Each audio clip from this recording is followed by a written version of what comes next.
মতে ভাল হ'ব চিটা হৈ গৈ ৰিপৰ্ট থ্যাংক ইউ এতিয়া ৰুল 301 ৰ অধীনত মাননীয় সদস্য জয়ন্ত বসুমতাৰী অধ্যক্ষ মহোদয় মোৰ কথাটো 2 সেকেন্ড মোক আপুনি দিয়া হলে মই আপোনাক কলোৱেতে জয়ন্ত বসুমতাৰী কম নেকি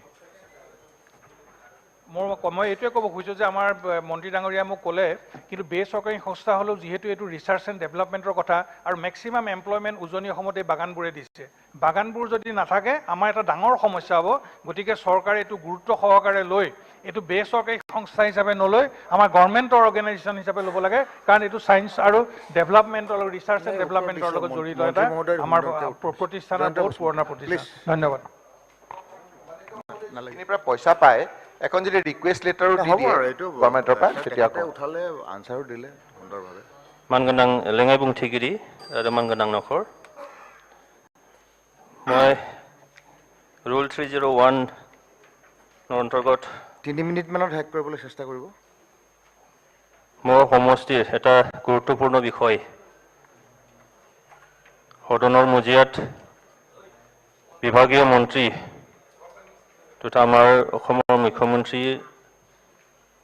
বিভাগ আছিলে আজি হয়তো ইয়াত কোনোবা এজন মন্ত্ৰী নিশ্চয় এনসাৰটো দিব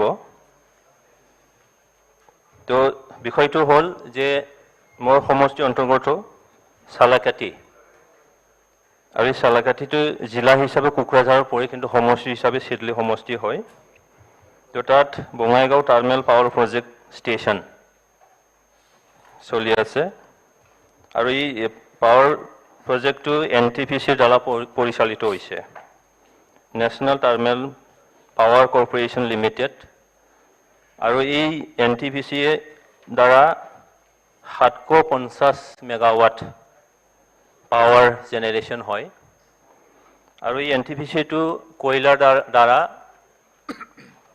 মেইন ফুয়েল হিচাপে ব্যৱহাৰ কৰি সেই পাৱাৰটো জেনেৰেট কৰা হয় তো সমস্যাৰ কথাটো হ'ল যে ইয়াত এটা ফ্লাইঅভাৰ অতিকৈ জৰুৰী হৈছে কাৰণটো হ'ল যে এনটিপিচিৰ যেটো কয়লাৰ ৰেক এটা সময়তে দুখনকৈ তেনেকৈ আহে এটা ট্ৰেইন দুখন ট্ৰেইন কয়লা ভৰ্তি ট্ৰেইন আৰু ট্ৰেইনটো আহাৰ আগতে আমি সবেই জানো যে প্ৰায় 10 মিনিটমান আগতেই গেটটো বন্ধ কৰি দিয়া হয় আৰু এই এনটিপিচি যেটো মানে বিটিপিএছ চলি আছে তাত সেই বিটিপিএছটো একেবাৰে ৰেল লাইনৰ কাষতে তো সেই কয়লা ভৰ্তি দুখন ট্ৰেইন আহি তালৈ যায় আকৌ আমাৰ জেনাৰেল যেটো মানে পেছেঞ্জাৰ ট্ৰেইন বা গুডছ ট্ৰেইনবিলাক আহে তাত দেখা যায় যে কেতিয়াবা 45 মিনিট ধৰি মানে গেটখন বন্ধ হৈ থাকে আৰু তাত ইমাৰ্জেন্সি কিছুমান সাৰ্ভিস তাত হেম্পাৰ হয় ছাত্ৰ ছাত্ৰী আহা যোৱা কৰা তাত হেম্পাৰ হয় কেতিয়াবা তাত সিকিউৰিটি ৰিজনটো তাত মানে হেম্পাৰ হয় সেই কাৰণে এই মানে ফ্লাইঅভাৰটো তাত অতিকৈ জৰুৰী হৈছে সেই কাৰণে মই আহ্বান জনাইছো এই সংক্ষেপে যে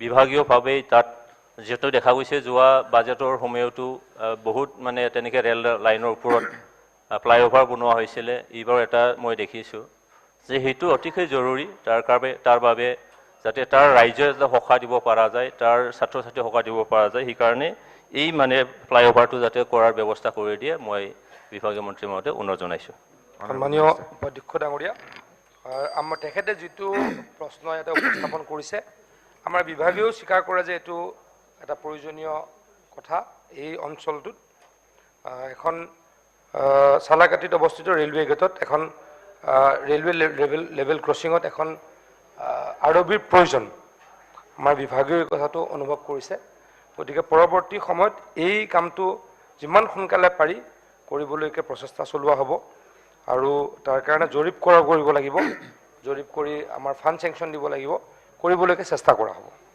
থ্যাংক ইউ মাননীয় সদস্য আব্দুৰ ৰহিম আহমেদ মাননীয় উপাধ্যক্ষ মহোদয় যোৱা 20 মাৰ্চৰ প্ৰতিদিন কাকতত এটা বাতৰি ওলাইছিল তাৰ পৰিপ্ৰেক্ষিতত মই এই কথাটো আনিছিলোঁ যে মেট্ৰিকৰ প্ৰশ্ন কাকত ফাদিলৰ মাজতে শিক্ষা বিভাগৰ অন্য এক দায়িত্বহীন কাণ্ড পোহৰলৈ 3 বছৰে পতা নাই মুখ্যমন্ত্ৰী বিশেষ বৃত্তি পৰীক্ষা 2012 চনৰ পৰা 20 চনলৈ চলা বৃত্তি পৰীক্ষা আচম্বিতে বন্ধ কৰি থলে শিক্ষা বিভাগে গুণোৎসৱকে ধৰি ভিন্ন আঁচনিৰে চমক দিয়া শিক্ষা বিভাগৰ কণ কণ শিক্ষাৰ্থীৰ কথা ভাবিবলৈ নাই আহৰি বৃত্তিপ্ৰাপক পঞ্চম অষ্টম শ্ৰেণীৰ ছাত্ৰ ছাত্ৰীক পূৰ্বে প্ৰদান কৰা হৈছিল 5000 ফিক্সড ডিপোজিট পূৰ্বে বৃত্তি লাভ কৰা বহু শিক্ষাৰ্থীয়ে বেংকৰ কাৰিকৰী জটিলতাত এতিয়াও উলিয়াব পৰা নাই ধন গতিকে উপাধ্যক্ষ ডাঙৰীয়া আপোনালোকে জানে যে আমাৰ 2012 চনৰ পৰাই এই বৃত্তি আৰম্ভ কৰা হৈছিল মুখ্যমন্ত্ৰীৰ বিশেষ বৃত্তিত মাননীয় প্ৰয়াত তৰুণ গগৈ ডাঙৰীয়াৰ নেতৃত্বত তাৰ পিছত 20 চনলৈকে সুকলমে চলি আছিল আৰু এই বৃত্তিটো আপোনালোকে জানে যে কেৱল যে অকনমান আৰ্থিক হকা দিয়াটো উদ্দেশ্য নহয় ছাত্ৰ ছাত্ৰীসকলৰ এই পঞ্চম শ্ৰেণী অষ্টম শ্ৰেণীৰ ছাত্ৰ ছাত্ৰীসকলৰ মনোবল বৃদ্ধি কৰাৰ কাৰণেও তেওঁলোকক উৎসাহ দিয়াৰ কাৰণেও এইটো এটা খুব ডাঙৰ এটা বৃত্তি পৰীক্ষা এটা অৱদান ৰাখে কাৰণ আমি সৰুতে দেখিছো গাঁও অঞ্চলত যিবিলাক সৰু সৰু ল'ৰা ছোৱালী বৃত্তি পায় তেওঁলোকক গোটেই সেই ল'ৰা ছোৱালীক লৈ গোটেই গাঁওখনতে এটা উৎসৱমুখৰ পৰিৱেশ হয় তেতিয়াৰ পৰা সৰু সৰু এই ল'ৰা ছোৱালীবিলাকক লৈ গাৰ্জেনে অধিক সচেতন হয় শিক্ষকসকলে অধিক সচেতন হয় গোটেই গাঁওবাসী এটা নতুনকৈ তেওঁলোকক এটা আশাৰ বতৰা তেওঁলোকে ভৱিষ্যতে কঢ়িয়াই আনিব বুলি তেওঁলোকক ৰিকগনাইজ কৰি থয় ভাল ষ্টুডেণ্ট হিচাপে গতিকে এনেকুৱা এটা খুব ভাল ধৰণৰ এটা আঁচনি আজি কি কাৰণে 3 বছৰ ধৰি বন্ধ হৈ আছে আমাৰ প্ৰাথমিক শিক্ষা সন্মিলনীয়েও আমাৰ মাননীয় মন্ত্ৰী ডাঙৰীয়াক কেইবাবাৰো সাক্ষাৎ কৰা বুলি জানিবলৈ পাইছো তেখেতেও বাৰম্বাৰ প্ৰতিশ্ৰুতি দিছে কিন্তু এতিয়ালৈকে বৃত্তি পৰীক্ষাটো তেওঁ অনুষ্ঠিত কৰিব পৰা নাই আৰু পূৰ্বতে যিসকলে পাইছিলে তেওঁলোকৰ এই 5000 টকা ফিক্সড ডিপোজিট টাইম উকলি যোৱাৰ পিছতো বেংকৰ জটিলতা এইটো হিটো দেখুৱাই এই কণ কণ ল'ৰা ছোৱালীক এই পইচাৰ পৰা বঞ্চিত কৰাৰ কথা পোহৰলৈ আহিছে বৰ পৰিতাপৰ বিষয় যিটো সময়ত গুণোৎসৱকে আদি কৰি বিভিন্ন ট্ৰেইনিঙৰ মাধ্যমেদি শিক্ষাৰ মানদণ্ড উন্নত কৰাৰ কাৰণে আমাৰ শিক্ষা বিভাগে চেষ্টা কৰি আছে আৰু অন্যফালে আজি সেৱাৰ কৰ্মকাণ্ড একাংশ শিক্ষকৰ কৰ্মকাণ্ড আজি ঈশান বৃত্তিৰ নামত কেলেংকাৰী সংখ্যালঘু বৃত্তিৰ নামত কেলেংকাৰী এইবিলাক কথা বতৰা আজি শিক্ষা বিভাগৰ মূল কথাটো হৈছে বৃত্তি পৰীক্ষাটো পাতিব হয়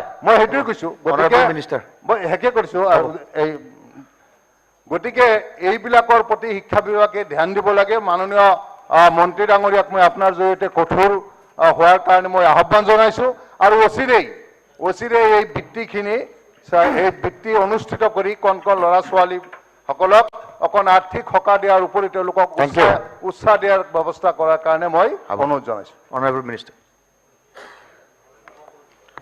মাননীয় অধ্যক্ষ মহোদয় আপুনি এজন চিকিৎসক ডক্টৰ ময়ো এজন চিকিৎসা বিজ্ঞানৰে ছাত্ৰ কিন্তু আমি বাকি সকলো চিকিৎসা সম্পৰ্কে বহুতো আছিলে সজাগ সচেতন হোৱা উচিত এটা কথা মই মন কৰিছো যে কোভিড নামৰ মহামাৰী এটাই যে আমাৰ গোটেই পৃথিৱীখনক এটা অভূতপূৰ্ব পৰিস্থিতিৰ মাজলৈ ঠেলি দিলে লকডাউনৰ নিচিনা এটা পৰিৱেশৰ মাজলৈ যে আমি গলো আৰু তাৰ পৰা এতিয়া আমি ওলাই আহিছো এই কথাটো যেন খুব সোনকালে আমাৰ মেমৰিৰ পৰা নাইকিয়া হৈ গ'ল এই কোভিডটো আমাৰ মেমৰিৰ পৰা নাইকিয়া হৈ যোৱাটো ভাল লক্ষণ নহয় কোভিড হোৱাৰ কাৰণে মুখ্যমন্ত্ৰীৰ এই বিশেষ বৃত্তি পৰীক্ষা আমি অনুষ্ঠিত কৰিব নোৱাৰিম আৰু এটা বছৰত নহয় তাৰ পৰৱৰ্তী বছৰতো অনুষ্ঠিত কৰিব পৰা নহ'ল কোভিডৰ কাৰণে যে লকডাউনৰ মাজত এই সৰু সৰু ছাত্ৰ ছাত্ৰীক পৰীক্ষা পাতা এইটোতো সম্ভৱপৰ কথা নহয় কিন্তু এতিয়া আমি এটা নৰ্মেলাইজেশ্যনৰ ফালে আহিছো কিন্তু এই নৰ্মেলাইজেশ্যনৰ মাজত আহাৰ লগে লগে আমি প্ৰাথমিক শিক্ষা কেন্দ্ৰত বিশেষকৈ আমি আন এটা কাম ধাৰাবাহিকভাৱে কৰিব বিচাৰিছো এইটো হ'ল গুণোৎসৱ আৰু গুণোৎসৱৰ জৰিয়তে আমি যিসমূহ বিদ্যালয়ে আমি এ গ্ৰেড পাইছে সেই এ গ্ৰেড পোৱা বিদ্যালয়সমূহলৈ ইনচেন্টিভ হিচাপে আমি 25,000 টকা দিলোঁ গুণোৎসৱৰ মাজত মই মাজুলীৰ কেইখনমান ভিতৰুৱা অঞ্চলৰ বিদ্যালয়লৈ গৈছিলোঁ আৰু এই বিদ্যালয়ৰ সমূহত তাৰ প্ৰধান শিক্ষকে SMCয়ে মোক দেখুৱাইছে যে গুণোৎসৱত লাভ কৰা পইচাৰে তেওঁলোকে টিভি কিনি এই ডিজিটেল ডিভাইচৰ জৰিয়তে তেওঁলোকে SCRTয়ে প্ৰস্তুত কৰা দীক্ষা পৰ্টেলৰ জৰিয়তে ছাত্ৰ ছাত্ৰীক শিক্ষাদান কৰিছে শিৱসাগৰত 500খন বিদ্যালয়ে টিভি কিনি পেলাইছে আৰু এতিয়া আমি প্ৰথম পৰ্যায়ত গুণোৎসৱৰ জৰিয়তে বিদ্যালয়সমূহক ইনচেন্টিভাইজ কৰিলো আৰু এতিয়া আমি পৰিকল্পনা কৰিছো যে গুণোৎসৱৰ জৰিয়তে মুখ্যমন্ত্ৰীৰ যিটো আমাৰ বৃত্তি পৰীক্ষা আছিল এই মুখ্যমন্ত্ৰীৰ বৃত্তি পৰীক্ষা আৰু গুণোৎসৱক একেলগে সংযোজিত কৰাৰ কাৰণে আমি পৰিকল্পনা কৰিছো আৰু খুব সোনকালে অহা বছৰ মানে এই যিটো চলিত শিক্ষা বৰ্ষ এই শিক্ষা বৰ্ষটোৰ ভিতৰত আমি গুণোৎসৱ আৰু CM's এটো স্পেশাল মেৰিট যি স্কলাৰশ্বিপ পৰীক্ষা এই দুয়োটাৰ আমি সমন্বয় সাধন কৰিম লগতে অধ্যক্ষ মহোদয় আমি ইতিমধ্যে এই সিদ্ধান্ত গ্ৰহণ কৰিছো যে শিক্ষাৰ অধিকাৰ আইন যি সংশোধনী 2019 চনৰ যি সংশোধনী মতে আমি পাস ফেইল কৰা পৰীক্ষা পঞ্চম শ্ৰেণী আৰু অষ্টম শ্ৰেণীত আমি অনুষ্ঠিত কৰিবলৈ সিদ্ধান্ত লৈছো হেমতে ইতিমধ্যে পৰীক্ষা অনুষ্ঠিত হৈছে ইয়াকো আমি গুণোৎসৱৰ লগত লিংক কৰাৰ কাৰণে আমি ব্যৱস্থা গ্ৰহণ কৰিছো এতেকে মুখ্যমন্ত্ৰীৰ বৃত্তিৰ জৰিয়তে যেনে ধৰণে ছাত্ৰ ছাত্ৰী লাভান্বিত হৈছিল এতিয়া তাক গুণোৎসৱৰ লগত লিংক কৰি তাৰ দ্বাৰা সেই ছাত্ৰ ছাত্ৰী সকললৈ আমাৰ যিটো তেওঁলোকৰ উৎসাহ তেওঁলোকক যোগোৱা বা বিত্তীয় অনুদান এটো অব্যাহত থাকিব বুলি মই জানিবলৈ দিছো ধন্যবাদ সুন্দৰ মাননীয় সদস্য ৰূপেশ গোৱালা নাপালো নাই এতিয়া উত্তৰ দিলে এইখিনিত আৰু ইয়াত মানে যিসকল সাপ্লিমেণ্টাৰী কুৱেশ্যনৰ এইটো না উপাধ্যক্ষ মহোদয় 30 ছেকেণ্ডতে এক কৰিম আৰু নাই আৰু ছাত্ৰ ছাত্ৰী সাপ্লিমেণ্টাৰী প্ৰয়োজন নাই না তাই ইমান সুন্দৰকৈ ক'লে যে আপুনি বেংকৰ যিখিনি আনিছে চিফ মিনিষ্টাৰ স্কলাৰশ্বিপ তেখেতে ক'লে চিফ মিনিষ্টাৰ স্কলাৰশ্বিপৰ একেলগে বেংকৰ জটিলতা দেখুৱাই এই ছাত্ৰবৃত্তিৰ পইচা দি তেখেতে ক'লে নহয় ইমান সুন্দৰভাৱে অধ্যক্ষ মহোদয় এভৰিথিং কৰবাত মানে আমি যিসকলে পোৱা নাই সেই সকলক দিব লাগে এই ধৰণে কথাটো ক'লে একচন ল'বলৈ অসুবিধা হয় কোন বিদ্যালয়ত কোন কোন ছাত্ৰ ছাত্ৰীয়ে পূৰ্বৰ তেওঁলোকৰ মুখ্যমন্ত্ৰীৰ বৃত্তি পৰীক্ষাৰ ধন পোৱা নাই নিৰ্দিষ্ট অভিযোগ আমালে দিলে আমি ব্যৱস্থা গ্ৰহণ কৰিম আপুনি চেম্বাৰত মিনিষ্টাৰৰ লগত লগ ধৰি ল'ব এইটো দি দিলে ৰূপেশ গোৱালা মাননীয় উপাধ্যক্ষ মহোদয় আমি সকলোৱে জানো যে অসমৰ অন্যতম বৃহৎ আৰু পিছপৰা জনগোষ্ঠীটো হৈছে আদিবাসী চাহ জনগোষ্ঠী আৰু আজিও এই জনগোষ্ঠীটো সামাজিকভাৱে অৰ্থনৈতিকভাৱে শৈক্ষিকভাৱে অতি পিছপৰা যোৱা ৭৫ বছৰে এই জনগোষ্ঠীটোৰ উত্তৰণৰ কাৰণে কোনোদিনে আন্তৰিকতাৰে কাম কৰা আমি দেখা পোৱা নাছিলোঁ আৰু সেইকাৰণে এই জনগোষ্ঠীৰ বিভিন্ন দল সংগঠনে বিভিন্ন সময়ত ৰাজপথত ওলাই তেওঁলোকৰ সমস্যাবিলাক তেওঁলোকৰ দাবীবিলাক দাঙি ধৰিছিল আৰু বিভিন্ন সময়ত আমি দেখা পাইছিলোঁ যে দাবীবিলাকক লৈ আইন পৰিস্থিতিৰ দৰে পৰিৱেশো সৃষ্টি হোৱা আমি দেখা পাইছিলোঁ কিন্তু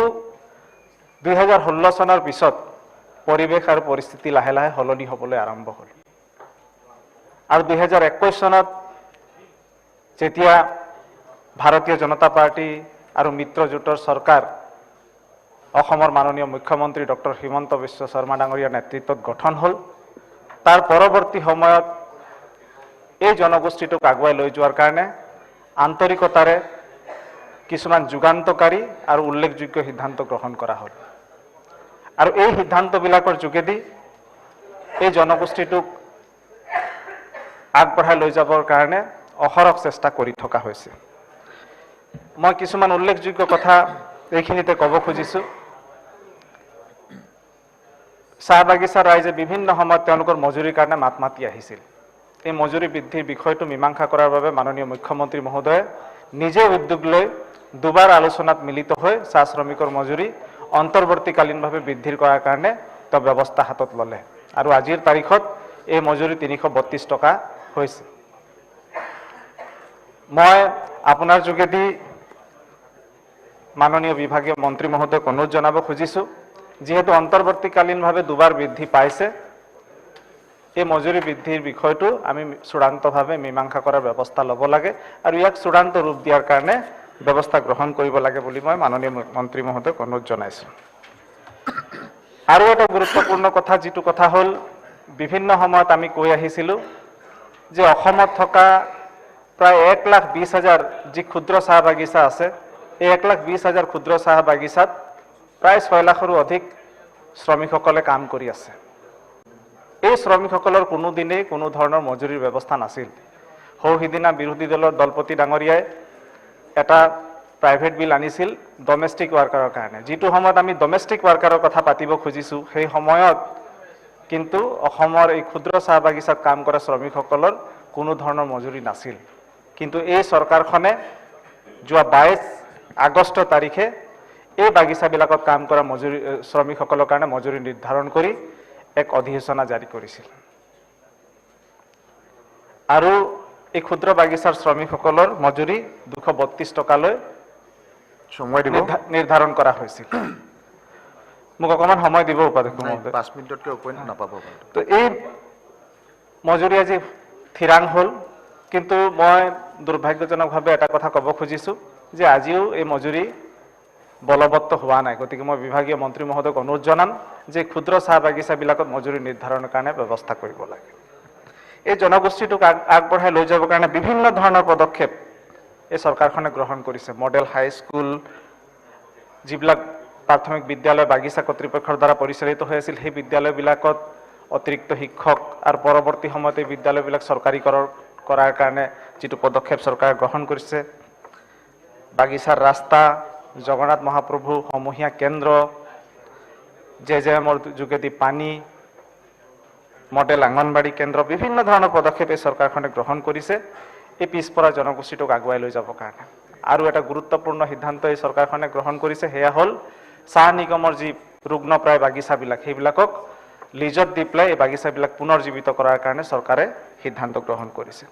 আৰু এটা যুগান্তকাৰী সিদ্ধান্ত এই চৰকাৰখনে গ্ৰহণ কৰিছে, সেয়া হৈছে এই জনগোষ্ঠীৰ পিছপৰা যি নিবনুৱা যুৱক যুৱতীসকল আছে, তেওঁলোকৰ কাৰণে চৰকাৰী চাকৰিত সংৰক্ষণৰ ব্যৱস্থা কৰিছে। গতিকে মই এই গোটেইখিনি ব্যৱস্থাৰ বাবে মাননীয় মুখ্যমন্ত্ৰী মহোদয়ক আন্তৰিকতাৰে ধন্যবাদ দিয়াৰ লগতে এটা বিশেষ কথা সদনৰ লগতে মাননীয় মন্ত্ৰী মহোদয়ৰ মই দৃষ্টিগোচৰ কৰিব খুজিছোঁ যে চৰকাৰে যিটো সময়ত এই জনগোষ্ঠীটোক আগুৱাই লৈ যাবৰ কাৰণে এটাৰ পিছত এটা যুগান্তকাৰী সিদ্ধান্ত গ্ৰহণ কৰিছে আৰু লগতে এই উদ্যোগ খণ্ডক যাতে কোনো কাৰণতে তেওঁলোক, আমি বিভিন্ন সময়ত কওঁ যে চাহ উদ্যোগটো বিপদত আছে বুলি আমি কওঁ, এই বিপদত থকা উদ্যোগটোক পুনৰ জীৱিত কৰাৰ কাৰণে চৰকাৰ বিভিন্ন ধৰণৰ ব্যৱস্থা গ্ৰহণ কৰিছে।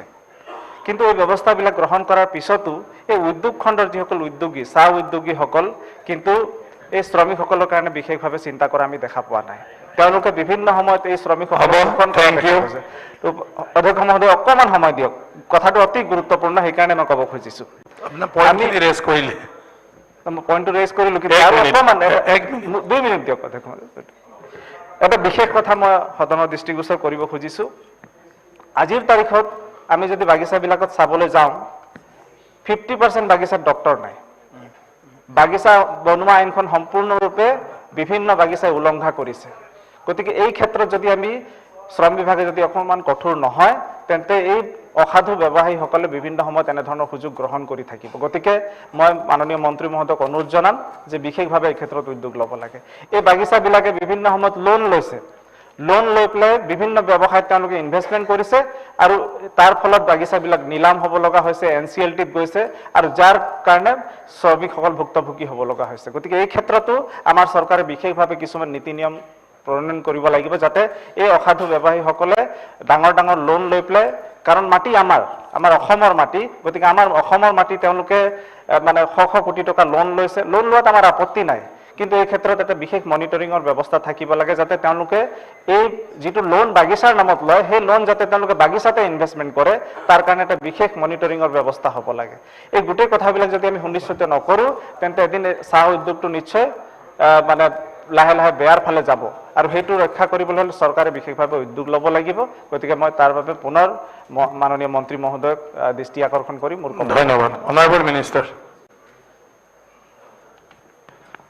মই ধন্যবাদ স্পিকাৰ ছাৰ এখেতে যিখিনি কথা উত্থাপন কৰিছে আমাৰ বিধায়িনী দলৰ পৰা আমি ছাপোৰ্ট কৰিছো তেওঁৰ দাবীখিনি চৰকাৰে মানি ল'ব লাগে এছ'চিয়েট আছে আমাৰ জাকিৰ সিং ধন্যবাদ জনাইছোঁ ৰূপেশ গোৱালা ডাঙৰীয়াক যে তেখেতে আজি চাহ শ্ৰমিক আদিবাসী জনগোষ্ঠীটোক সম্পৰ্কে আজি এই সন্মানীয় বিধানসভাত তেওঁৰ মন্তব্য আগবঢ়াইছে অধ্যক্ষ ডাঙৰীয়া মই সদনক জনাব বিচাৰোঁ যে বৰ্তমান অসমৰ মুখ্যমন্ত্ৰী ডক্টৰ হেমন্ত বিশ্ব শৰ্মা ডাঙৰীয়াৰ নেতৃত্বত সবকা সাথ সবকা বিকাশ নিয়মেৰে অসমত বসবাস কৰা প্ৰত্যেকটো জাতি জনগোষ্ঠীক সমানভাৱে আগুৱাই লৈ যাবৰ বাবে প্ৰয়াস কৰা হৈছে আৰু সেয়েহে ইতিমধ্যে আমি সকলোৱে উপলব্ধি কৰিছোঁ ৰূপেশ গোৱালা ডাঙৰীয়া এই কথাটো কৈছে ইতিমধ্যে যে দীৰ্ঘদিন ধৰি এই জনগোষ্ঠীটোৰ ওপৰত যিভাৱে শোষণ নীতি চলি গ'ল চাহ বাগিচা অঞ্চলত কোনো এটা চৰকাৰী আঁচনি প্ৰৱেশ কৰিব পৰা নাছিলে সৌভাগ্যবশতঃ আমাৰ চৰকাৰখন অহাৰ পাছত প্ৰথমবাৰৰ বাবে এই জনগোষ্ঠীটোক সৰ্বতোপ্ৰকাৰে আগুৱাই লৈ যাবৰ বাবে এটাৰ পাছত এটা আঁচনি ইতিমধ্যে চাহ বাগিচা অঞ্চলত প্ৰৱেশ কৰিলে আৰু আমি জানো যে এটা জাতিক উন্নতিৰ দিশত আগুৱাই লৈ যাবলৈ হ'লে নিশ্চিতভাৱে উক্ত জাতিৰ ল'ৰা ছোৱালীখিনি শিক্ষিত হ'ব লাগিব শিক্ষা খণ্ডত শক্তিশালী ৰূপত আগুৱাই লৈ যাব লাগিব আৰু যাৰ কাৰণে ইতিমধ্যে অধ্যক্ষ ডাঙৰীয়া আমাৰ শৈক্ষিক ব্যৱস্থাটো শক্তিশালী কৰিবৰ কাৰণে চাহ জনজাতি কল্যাণ বিভাগে চাহ জনগোষ্ঠী নৱম শ্ৰেণীৰ পৰা স্নাতকোত্তৰ অধ্যয়ন কৰি থকা ছাত্ৰ ছাত্ৰীসকললৈ ইতিমধ্যে আমি অনলাইনৰ জৰিয়তে আবেদন গ্ৰহণ কৰিছিলোঁ আৰু অধ্যক্ষ ডাঙৰীয়া প্ৰাক প্ৰৱেশিকা জলপানীৰ বাবে ইতিমধ্যে আমি ৩,০০০ টকাকৈ প্ৰায় ৪,৯৯২ গৰাকী ছাত্ৰ ছাত্ৰীক ইতিমধ্যে আমি জলপানী দিছোঁ চাইমন সিংহৰ প্ৰৱেশিকা বাবে ছাত্ৰ ছাত্ৰীসকলৰ বিশেষ জলপানী আমি প্ৰায় ১০,০০০ টকাকৈ ৫,৮৩৫ গৰাকী ছাত্ৰ ছাত্ৰীক ইতিমধ্যে দিছোঁ লগতে প্ৰৱেশোত্তৰ জলপানীৰ বাবে ৫,০০০ টকাকৈ প্ৰায় ৫,০০০ আৰু ৭,০০০ টকাকৈ আমি ইতিমধ্যে প্ৰায় ২০,৮৪৬ গৰাকী ছাত্ৰ ছাত্ৰীক আমি ইতিমধ্যে জলপানীৰ ব্যৱস্থা কৰিছোঁ উচ্চ শিক্ষাৰ বাবেও আমি ইতিমধ্যে ২৫,০০০ টকাকৈ আৰু ৩৫,০০০ টকাকৈ প্ৰায় ১,৭২৯ গৰাকী ছাত্ৰ ছাত্ৰীক আমি অনুদান আগবঢ়াইছোঁ লগতে কাৰিকৰী শিক্ষাৰ ক্ষেত্ৰতো আমাৰ ছাত্ৰ ছাত্ৰীসকলক আগুৱাই লৈ যাবৰ কাৰণে NM GNM নাৰ্ছিঙৰ কাৰণে ইতিমধ্যে আমি ২০,০০০ টকাকৈ প্ৰায় ২,৩৩২ গৰাকী ছাত্ৰ ছাত্ৰীক আমি অনুদান আগবঢ়াইছোঁ উচ্চ শিক্ষা প্ৰশিক্ষণৰ বাবে ইতিমধ্যে চিকিৎসা শিক্ষা অভিযান্ত্ৰিক শিক্ষা কৰ্মচাৰী বাছনি বেংক আদি অন্তৰ্ভুক্ত হ'বলৈ প্ৰশিক্ষণৰ ব্যৱস্থা এই আঁচনিৰ জৰিয়তে আমি বিভিন্ন সময়ত আমাৰ ছাত্ৰ ছাত্ৰীসকলক ট্ৰেইনিঙৰ ব্যৱস্থা আমি কৰিছোঁ লগতে স্বাস্থ্য সম্পৰ্কীয় আঁচনি যেনেকৈ যক্ষ্মা কৰ্কট অন্যান্য প্ৰাধান্য ৰোগবিলাকৰ কাৰণে আমি অনুদান আগবঢ়াইছোঁ অধ্যক্ষ ডাঙৰীয়া প্ৰত্যেকটো ক্ষেত্ৰতে আমাৰ বিশেষভাৱে এইবাৰ সাংস্কৃতিক দিশটো এই জনগোষ্ঠীটোক আদিবাসী চাহ জনগোষ্ঠী সমাজখনক আগুৱাই লৈ যাবৰ কাৰণে ইতিমধ্যে অসম চাহ জনজাতি কল্যাণ লোকসকলৰ সাংস্কৃতিক সুৰক্ষাৰ বাবে চাহ জনজাতি কল্যাণ বিভাগে অসম চাহ জনগোষ্ঠী সমন্বয় কলাক্ষেত্ৰ নামেৰে এক কলাক্ষেত্ৰ নিৰ্মাণৰ বাবে ইতিমধ্যে আগবাঢ়িছে উক্ত কলাক্ষেত্ৰটি চাহ জনগোষ্ঠীৰ লোকসকলৰ ইতিহাস আৰু পৰম্পৰা প্ৰদৰ্শন কৰা এটা সংগ্ৰহালয় জনজাতিৰ বিভিন্ন সাংস্কৃতিক উৎপাদনসমূহ প্ৰদৰ্শন কৰিবলৈ সাংস্কৃতিক কেন্দ্ৰ, জনজাতিটোৰ গৱেষণা আৰু উন্নয়নৰ কেন্দ্ৰ ইত্যাদিকে ধৰি বিশেষ সা সুবিধা থাকিব। উক্ত কলাক্ষেত্ৰটি গোলাঘাট জিলাৰ কাজিৰঙা সীমাত বোকাখাট ৰাজচক্ৰৰ অন্তৰ্গত হাতীকুলি চাহ বাগিচাৰ গাঁৱত নিৰ্মাণ প্ৰস্তাৱ লোৱা হৈছে। ইতিমধ্যে চলিত বৰ্ষৰ ফেব্ৰুৱাৰী মাহত গোলাঘাট জিলাৰ বোকাখাট ৰাজচক্ৰৰ অন্তৰ্গত চক্ৰ বিষয়াৰ পৰা 30 বিঘা মাটি ইতিমধ্যে আমি আবণ্টন পাইছোঁ, যাতে এই এটা বিশেষ ব্যৱস্থা ইয়াত আমি কৰিব পাৰোঁ। আৰু ইতিমধ্যে PWDক আমাৰ এই মাটি নথি পত্ৰ দিয়া হৈছে আৰু তেওঁলোকে ইতিমধ্যে আগবাঢ়িছে ইতিমধ্যে বাউণ্ডাৰী ৱালৰ কাৰণে। মহাপ্ৰভু জগন্নাথ কমিউনিটি হল অধ্যক্ষ ডাঙৰীয়া আমি সকলো ইতিমধ্যে গম পাইছোঁ যে এই এটা অতি আটকধুনীয়া বিবাহ ভৱন হ'ব।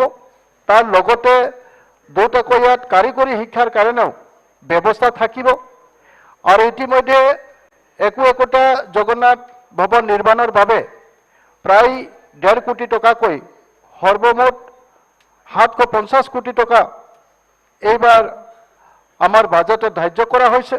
তো গতিকে ইয়াৰ পৰা আমাৰ কাৰিকৰী শিক্ষাৰ লগতে বিভিন্ন সাংস্কৃতিক অনুষ্ঠানে হওক বা বিয়া বাৰুৱে হওক এই আমাৰ জগন্নাথ ভৱনৰ জৰিয়তে আমাৰ চাহ বাগিচা অঞ্চলৰ ৰাইজে উপকৃত হ'বৰ কাৰণে সক্ষম হ'ব।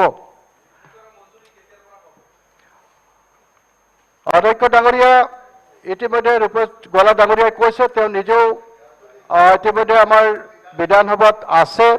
তেওঁ নিজেও অসম চাহ মজদুৰ সংঘৰ এক বিশেষ দায়িত্বটো তেওঁ আছে আৰু আমি সকলোৱে জানো মজুৰিৰ কথাটো তেওঁ ইতিমধ্যে উত্থাপন কৰিছে। আৰু ইতিমধ্যে আমি জনাব বিচাৰিছোঁ যে মাননীয় মুখ্যমন্ত্ৰী ডাঙৰীয়াৰ নেতৃত্বত 3বাৰকৈ আমি মজুৰি বৃদ্ধি কৰিছোঁ। দীৰ্ঘদিন চাহ শ্ৰমিকসকলে একেবাৰে নিম্ন পৰ্যায়ৰ মজুৰিত তেওঁলোকে কাম কৰিবলগীয়া হৈছিল। আৰু ইতিমধ্যে মন্ত্ৰী মহোদয় চাহ শ্ৰমিকৰ মজুৰি কেতিয়া বৃদ্ধি পাব? প্লিজ ৰিপ্লাই দি আছে। মই কৈ আছো চাহ শ্ৰমিকৰ মজুৰি কেতিয়া বৃদ্ধি পাব? মই আপোনাক কম অখিল গগৈ ডাঙৰীয়া মজুৰি কেতিয়া বৃদ্ধি পাব?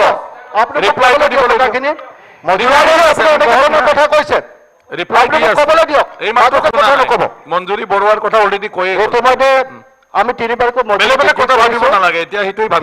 মজুৰি বৃদ্ধি কৰিছোঁ। আৰু ইতিমধ্যে আমাৰ আলোচনা বিলোচনা চলি আছে। অধ্যক্ষ ডাঙৰীয়া আপোনালোকে জানে যে মজুৰি আমি মালিক গোষ্ঠী, ট্ৰেড ইউনিয়ন আৰু চৰকাৰে আমি বৃদ্ধি কৰিবলগীয়া হয়। তো গতিকে আমি খুব সোনকালে এই ক্ষেত্ৰত আৰু আমাৰ তিনিপক্ষ আলোচনা হ'ব। আৰু আমি সকলোৱে গম পাইছোঁ যে ইতিমধ্যে কেন্দ্ৰীয় চৰকাৰে ভাৰতবৰ্ষৰ প্ৰত্যেকটো ৰাজ্যৰে শ্ৰমিকসকলৰ কাৰণে একেধৰণৰ মজুৰিৰ বাবে ইতিমধ্যে লেবাৰ কোডৰ জৰিয়তে এটা প্ৰস্তাৱ আনি আছে। তো গতিকে আমি নিশ্চিতভাৱে যদি কেন্দ্ৰীয় চৰকাৰ তৰফৰ পৰা তেনেকৈ ধৰণৰ কিবা নিৰ্দেশনা পাওঁ তেতিয়াহ'লে এই নিৰ্দেশনা আমি অসমতো ইয়াক বলবৎ কৰিম। লগতে ৰূপেশ গোৱালা ডাঙৰীয়াই ক্ষুদ্ৰ চাহ বাগিচাসকলৰ যিসকল শ্ৰমিক আছে অধ্যক্ষ ডাঙৰীয়া প্ৰায় যথেষ্ট কেইবা লাখো শ্ৰমিকে এই ক্ষুদ্ৰ চাহ বাগিচাবিলাকত কাম কৰে। আৰু আমি ইতিমধ্যে কেইবালানিও আলোচনাত মিলিত হৈছোঁ ক্ষুদ্ৰ চাহ বাগিচাৰ মালিক যি সংগঠন আছে তেওঁলোকৰ লগত।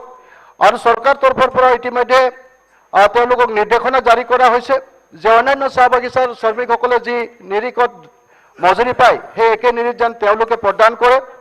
আমি বহুবাৰ তেওঁলোকক কৈছোঁ আৰু আমাৰ ফালৰ পৰা পুনৰ তেখেতসকলৰ ওপৰত নিৰ্দেশনা থাকিব। আমি পুৰা চেষ্টা ৰাখিছোঁ যাতে অন্যান্য চাহ বাগিচাৰ লগতে কেঁচাপাতৰ দামো বঢ়াব লাগিব। তেনেকৈ হ'লে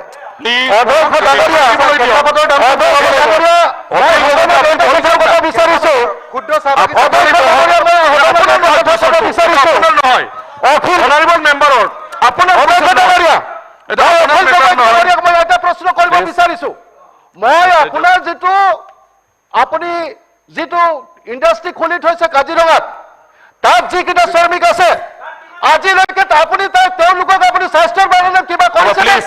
তেওঁলোকৰ কাৰণে ব্যৱস্থা তথ্য আছে অধ্যক্ষ ডাঙৰীয়া?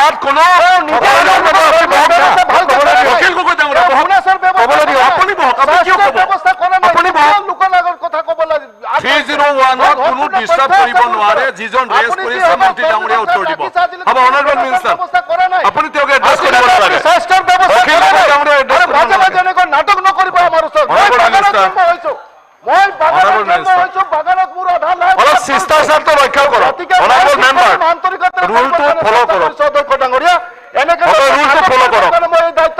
কৰা নাই মই আধাত জীৱন Honorable Minister. মোৰ বাগান Honorable Minister. তো গতিকে এনেকৈ Yes. ওপৰত কথা নক'ব Honorable Minister. ইতিমধ্যে ৰিপ্লাইটো দি যাওক আমি প্লিজ চেষ্টা সন্মানীয় কৰিছো। সদস্যসকল আপোনালোকে আমি- বিচাৰিছে ৰিপ্লাই দি আছে আমি চেষ্টা কৰিছো যে এই জনগোষ্ঠীটোক অন্যান্য জাতি জনগোষ্ঠীৰ লগতে যাতে আমি সমানভাৱে আগুৱাই লৈ যাব পাৰোঁ আৰু তাৰ কাৰণে ইতিমধ্যে এইবাৰ বিভিন্ন ধৰণৰ আমাৰ চৰকাৰে এইবাৰ বাজেটত পদক্ষেপ গ্ৰহণ কৰিছে আমি সকলোৱে উপলব্ধি কৰিছোঁ ইতিমধ্যে অধ্যক্ষ ডাঙৰীয়া আমাৰ চাহ বাগিচা অঞ্চলৰ যিবিলাক শ্ৰমিক গৃহত বিদ্যুতৰ ব্যৱস্থা আছিলে বহুবিলাক কাৰণত বিদ্যুতৰ বিল নিদিয়াৰ কাৰণে বহু চাহ বাগিচাত বিদ্যুৎ কৰ্তন হৈছিলে আৰু এইবাৰ অধ্যক্ষ ডাঙৰীয়া এই বিলসমূহ সম্পূৰ্ণ আদায় দিবৰ কাৰণে এইবাৰ বাজেটত আমাৰ চৰকাৰে প্ৰায় 150 কোটি টকা ধাৰ্য কৰিছে যাতে এই বিদ্যুতৰ কাৰণে যিসকল শ্ৰমিক গৃহত যিটো অসুবিধাৰ সৃষ্টি হৈছে এই অসুবিধা যাতে সম্পূৰ্ণভাৱে নাইকিয়া কৰিব পৰা যায় সেইকাৰণে আৰু আমি সকলোৱে জানো যে বিদ্যুৎ নহ'লে ল'ৰা ছোৱালীবিলাকৰ পঢ়া শুনাৰ পৰা আদি কৰি বহু অসুবিধা হয় আৰু এই সমস্যাটো আমাৰ চৰকাৰে আন্তৰিকতাৰে উপলব্ধি কৰি পেলাই এইবাৰ বাজেটত প্ৰায় 150 কোটি টকা ধাৰ্য কৰা হৈছে চাহ বাগিচাৰ এই সমস্যা সমাধান কৰিবৰ কাৰণে লগতে অধ্যক্ষ ডাঙৰীয়া চাহ জনজাতি ছাত্ৰাবাস ছাত্ৰী নিবাসৰ বাবেও এইবাৰ আমি প্ৰায় বাজেটত আমি টকা পাবৰ কাৰণে সক্ষম হৈছোঁ যিবিলাক ছাত্ৰ ছাত্ৰীয়ে হোষ্টেলত থাকি পেলাই পঢ়া শুনা কৰিছোঁ তেওঁলোকৰ কাৰণে আমি হোষ্টেল নিৰ্মাণ কৰিবৰ কাৰণে এইবাৰ চেষ্টা কৰা হৈছে আৰু ইতিমধ্যে অধ্যক্ষ ডাঙৰীয়া ৰাষ্ট্ৰীয় খাদ্য সুৰক্ষা আইন 2013ৰ অধীনত ৰেচন কাৰ্ড প্ৰায়বিলাক চাহ বাগিচাৰে শ্ৰমিকসকলক প্ৰদান কৰা হৈছে আৰু ইতিমধ্যে আমাৰ শ্ৰমিকসকল আপোনালোকে জানে যে চাহ বাগিচাৰ শ্ৰমিকসকলে বিনামূলীয়াকৈ এই ৰেচন পাবৰ কাৰণে সক্ষম হৈছে প্ৰায় প্ৰতি মাহে 35 কিলোগ্ৰামকৈ চাউল তেওঁলোকে পাবৰ কাৰণে সক্ষম হৈছে আৰু লগতে মহাত্মা গান্ধী এনৰেগা আঁচনিৰ জৰিয়তে প্ৰথমবাৰৰ বাবে আমাৰ চৰকাৰ অহাৰ পাছত চাহ বাগিচাৰ লাইন ৰাস্তাসমূহো এনৰেগা আঁচনিৰ জৰিয়তে ইতিমধ্যে কাম কৰিবৰ কাৰণে সুবিধা প্ৰদান কৰা হৈছে যাৰ কাৰণে চাহ বাগিচাৰ লাইনসমূহতো যথেষ্ট এনৰেগা আঁচনিৰ জৰিয়তে ইতিমধ্যে বহুবিলাক আঁচনি গ্ৰহণ কৰি পেলাই লাইনবিলাক কেনেকৈ ডেভেলপ কৰিব পাৰি লাইনবিলাক কিদৰে সুন্দৰ কৰিব পাৰি তাৰ কাৰণে ইতিমধ্যে চৰকাৰে ব্যৱস্থা গ্ৰহণ কৰিছে তাৰ লগতে চাহ শ্ৰমিকসকলৰ মাজৰ পৰাই বৃদ্ধা পেঞ্চনৰ ব্যৱস্থা আজি যথেষ্ট সংখ্যক আমাৰ চাহ শ্ৰমিক ৰিটায়াৰমেণ্ট হোৱাৰ পাছত বৃদ্ধা পেঞ্চন পাই পেলাই তেওঁলোকে যথেষ্ট উপকৃত হ'বৰ কাৰণে সক্ষম হৈছে ইতিমধ্যে মুখ্যমন্ত্ৰী আৱাস যোজনা প্ৰথমবাৰৰ বাবে মুখ্যমন্ত্ৰী ডাঙৰীয়া এইবাৰ গ্ৰহণ কৰিছে আৰু চাহ বাগিচা অঞ্চলতো প্ৰায় 10,000 ঘৰ নিৰ্মাণ কৰিবৰ কাৰণে এইবাৰ চৰকাৰে ব্যৱস্থা গ্ৰহণ কৰিছে লগতে মজুৰি ক্ষতিপূৰণ আঁচনি অসম চাহ বাগিচা অঞ্চল গৰ্ভৱতী মহিলাসকলৰ বাবে আমি জানো যে গৰ্ভৱতী মহিলাৰ সংখ্যা যোৱা বিগত দিনত বিশেষভাৱে কংগ্ৰেছৰ চৰকাৰৰ দিনত যথেষ্ট গৰ্ভৱতী মহিলাৰ মৃত্যু হৈছিলে কিন্তু কোনো ধৰণৰ ব্যৱস্থা কৰা হোৱা নাছিল অধ্যক্ষ ডাঙৰীয়া চৰকাৰৰ দিনত আমাৰ চৰকাৰ অহাৰ প্ৰথমবাৰৰ বাবে শুনিব লাগিব আপোনালোকে কেৱল ভোট বেংক হিচাপে ব্যৱস্থা কৰিবলৈ কথাবিলাক শুনিব লাগিব মই কৈছোঁ আপোনালোকে শুনক কথাবিলাক শুনক আৰু এই ব্যৱস্থা গ্ৰহণ কৰাৰ পাছত ইতিমধ্যে আমাৰ চৰকাৰে প্ৰায় 15,000 টকা গৰ্ভৱতী মহিলাসকলক গ্ৰহণ কৰে ব্যৱস্থা গ্ৰহণ কৰিছে আয়ুষ্মান ভাৰতৰ জৰিয়তে আমাৰ মজুৰি কাৰণে দিয়াৰ ব্যৱস্থা কৰিছে হ'ব অনাৰেবল মিনিষ্টাৰ হ'ব আপোনালোকে লাভ পাব কি ঘূৰি পেলাই চাওক হৈছে আপোনাৰ ষ্টেটমেণ্ট হৈ গ'ল অধ্যক্ষ ডাঙৰীয়া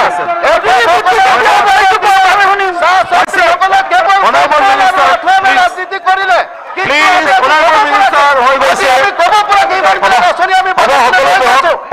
আপোনালোকে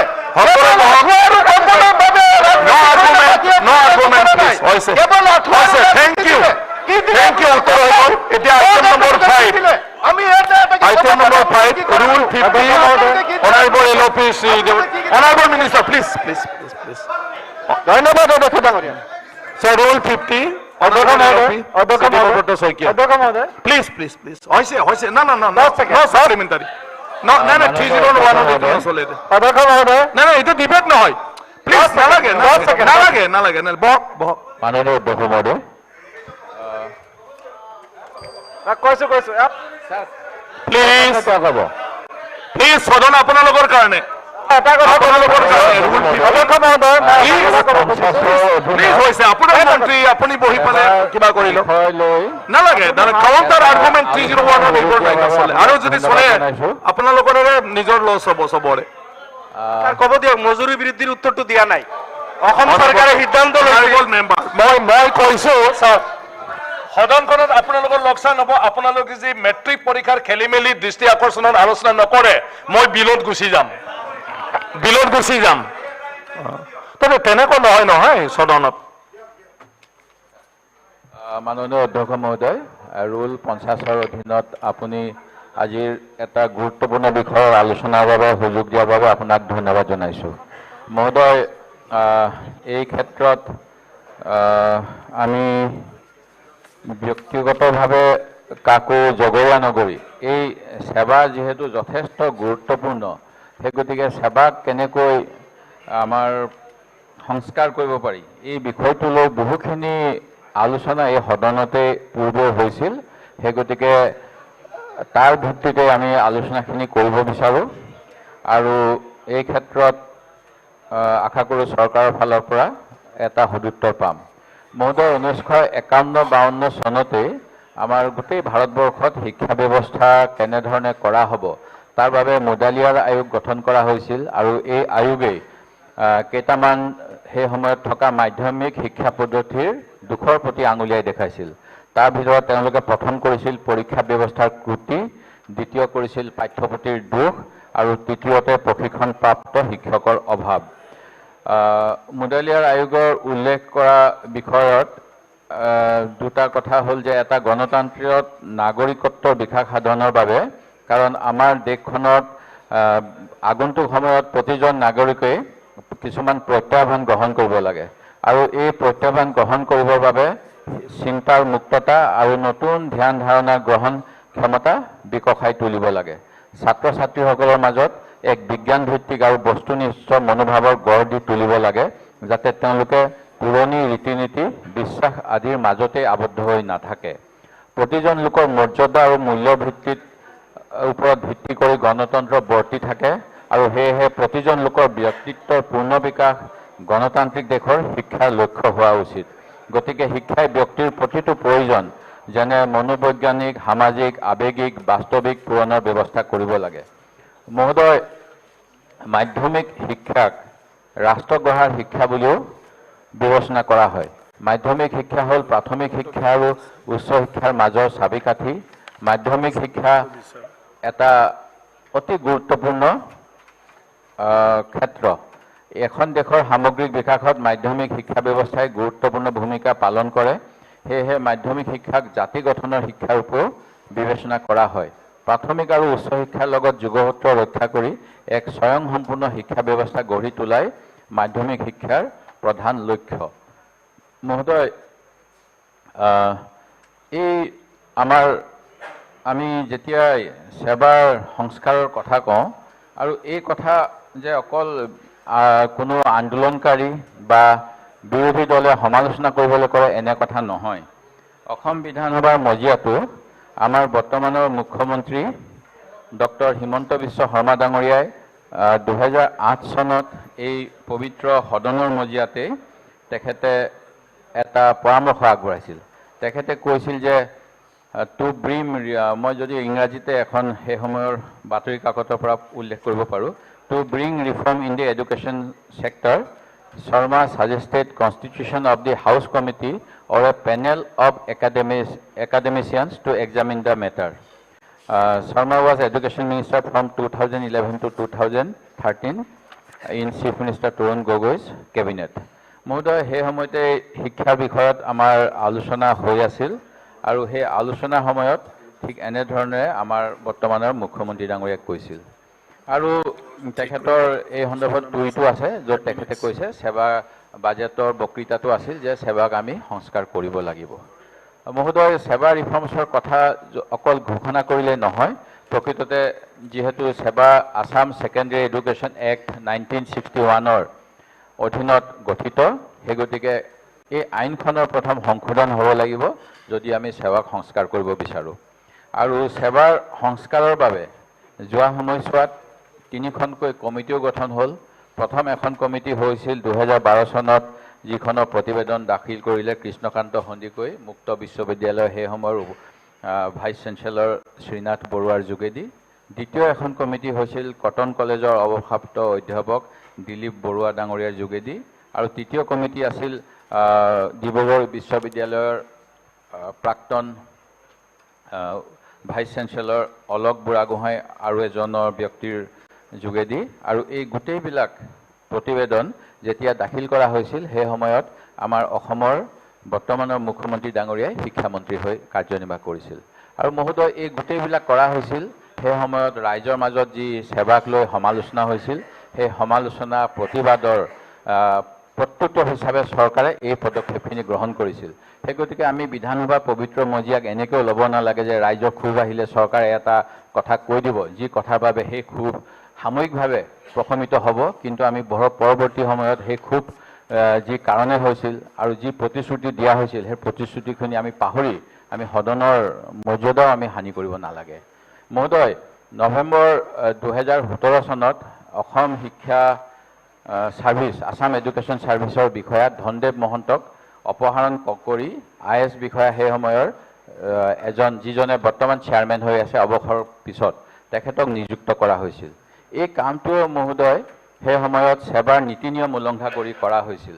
কাৰণ সেৱাই এটা পৰীক্ষা কাৰণে প্ৰস্তুতি কৰিব লাগে, আৰু পৰীক্ষাৰ প্ৰস্তুতি তেখেতসকলৰ আৰম্ভ হয় জুলাই মাহৰ আৰম্ভণিৰ পৰা। সেৱাৰ অধ্যক্ষ অথবা সচিব আৰু শীৰ্ষ বিষয়াসকলক মেট্ৰিকৰ প্ৰস্তুতি পৰ্বৰ মাজত বদলি কৰা নহয়। কিন্তু এই গোটেইখিনি যিহেতু এনে কৰিলে সেৱাৰ গোপনীয়তা ভংগ হ'ব পাৰে, আৰু মেট্ৰিক পৰীক্ষাৰ প্ৰস্তুতি জুলাইৰ পৰা আৰম্ভ হয়, কিন্তু নৱেম্বৰ মাহত যেতিয়া বদলি কৰা হ'ল তেতিয়া এই বিধি উলংঘা কৰা হ'ল। আৰু সেই গতিকে চৰকাৰীভাৱেই সেৱাক কিছু হলঠেকত পেলোৱা হৈছে বিভিন্ন সময়ত। 2013 চনত সদৌ অসম ছাত্ৰ সন্থাই প্ৰতিবাদ কৰিছিল আৰু অন্যসকলেও কৰিছিল সেই সময়ত পৰীক্ষাৰ কিছু বেমেজালি হোৱাৰ বাবে। আৰু সেই সময়ত সেই গতিকে সেই সময়ৰ অধ্যক্ষ SK হাজৰিকা, শান্তিৰাম হাজৰিকাই তেওঁক চৰকাৰে বোধকৈ অপসাৰণ বা তেখেতে নিজে পদত্যাগ কৰিছিল, মোৰ সঠিককৈ মনত নাই। বৰ্তমানৰ শাসক পক্ষত থকা এগৰাকী বিধায়ক সেই সময়ত অসম সাহিত্য সভাৰ বিষয়ববীয়া আছিল, তেখেতেও এই কথাখিনি সমৰ্থন কৰিছিল যে সেৱাৰ সেই সময়ৰ অধ্যক্ষজনক অপসাৰণ কৰিব লাগে। আৰু তেতিয়া দাবী আছিল যে চেয়াৰমেনজন এজন শিক্ষাবিদ হ'ব লাগে। মহোদয়,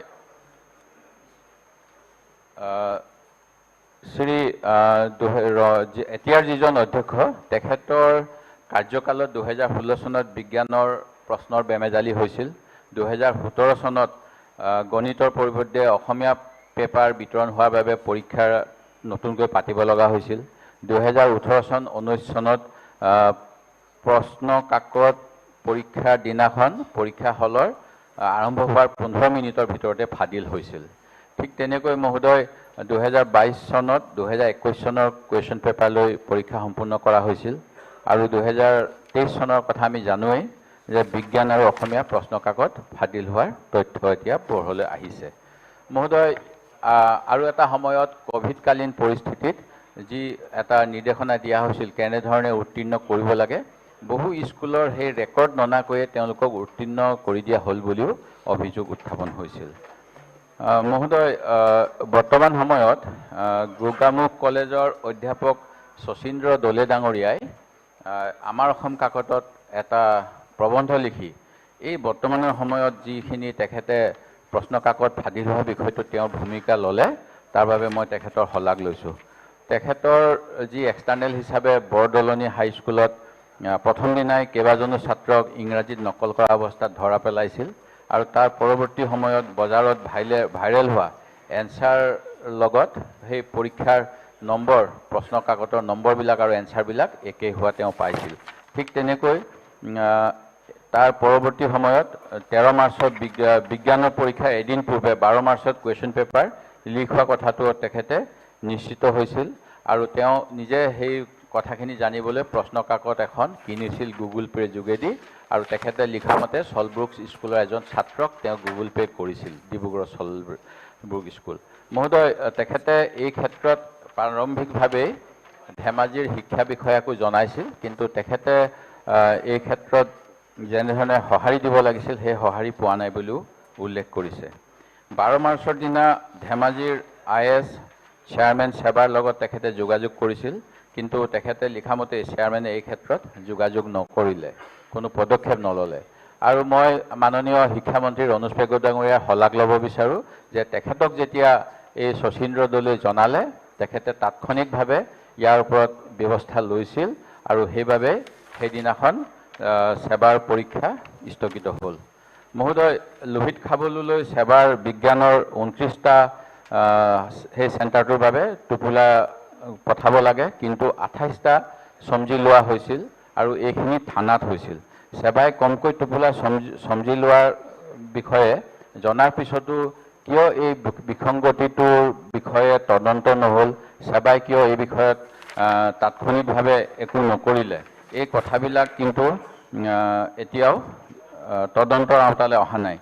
CID-য়ে টোপোলা যেতিয়া CID গোচৰটো দিয়া হ'ল তেতিয়া CID-য়ে টোপোলা হৰলকি হৈছে নেকি প্ৰতি থানাত জনাবলৈ কোৱাৰ পিছতো এখন থানাই CID-ক এই কথা নজনালে। গতিকে মহোদয়, যে অকল শিক্ষা বিভাগৰ ব্যক্তিসকলে জড়িত আছে নে অন্য কোনো লোক জড়িত আছে সেই কথাখিনিও জনা দৰকাৰ। আৰু যিহেতু সেবাই নিজৰ দায়িত্ব যিখিনি আছিল সেইখিনি ভাল ধৰণে পালন কৰা নাই বুলি মই কোৱা কথাখিনি বা ওলাই পৰে। সেই গতিকে সেবাৰ অধ্যক্ষ যিজনৰ নিয়ম বহিৰ্ভূতভাৱে সময় বৃদ্ধি হৈছে তেখেতৰ অপসাৰণটো যিহেতু বহুতেই দাবী কৰিছে, আজি প্ৰায় 4-5 দিন ধৰি অনশনো কৰিছিল ষ্টুডেণ্টছ ফেডাৰেশ্যন অফ ইণ্ডিয়া আৰু অন্যান্য ছাত্ৰ সংগঠনসমূহে। তেখেতে বহুকেইটা যুক্তিসংগত দাবী কৰিছিল আৰু এই ছাত্ৰ ছাত্ৰীসকলৰ পৰীক্ষাৰ সময়ত যেনেধৰণেৰে এটা মানসিক হেঁচা পৰিছিল, পৰীক্ষা হঠাৎ বন্ধ হৈ যোৱাৰ ফলত ইয়াৰ প্ৰতিবাদ কৰিবলৈ যেতিয়া তেওঁলোক ছাত্ৰ ছাত্ৰীসকল আহিছিল, কিছু কিছু অঞ্চলত এই শিশুসকলক পুলিচৰ দ্বাৰাও মানসিক হাৰাশাস্তি কৰোৱা হৈছিল, যিটোও ধেমাজি বা বিশ্বনাথ চাৰিআলি আজি জিলাৰ ফালৰ পৰা এনে তথ্য যোৱা সময়ছোৱাত পোহৰলৈ আহিছে। মহোদয়, এই বছৰ 4,22,174 জন ছাত্ৰ ছাত্ৰীয়ে এই পৰীক্ষাত অৱতীৰ্ণ হৈছে, যিটো তেখেতসকলৰ জীৱনৰ প্ৰথম ৰাজহুৱা পৰীক্ষা। তেনে সময়ত প্ৰথম দিনাৰ পৰাই সঁচা নে মিছা মই নাজানো, কিন্তু প্ৰশ্ন ফাদিল হোৱাৰ কথাখিনি ওলাই আহিছিল। আৰু সেবাত যে বিসংগতি হয় এই কথাও সঁচা।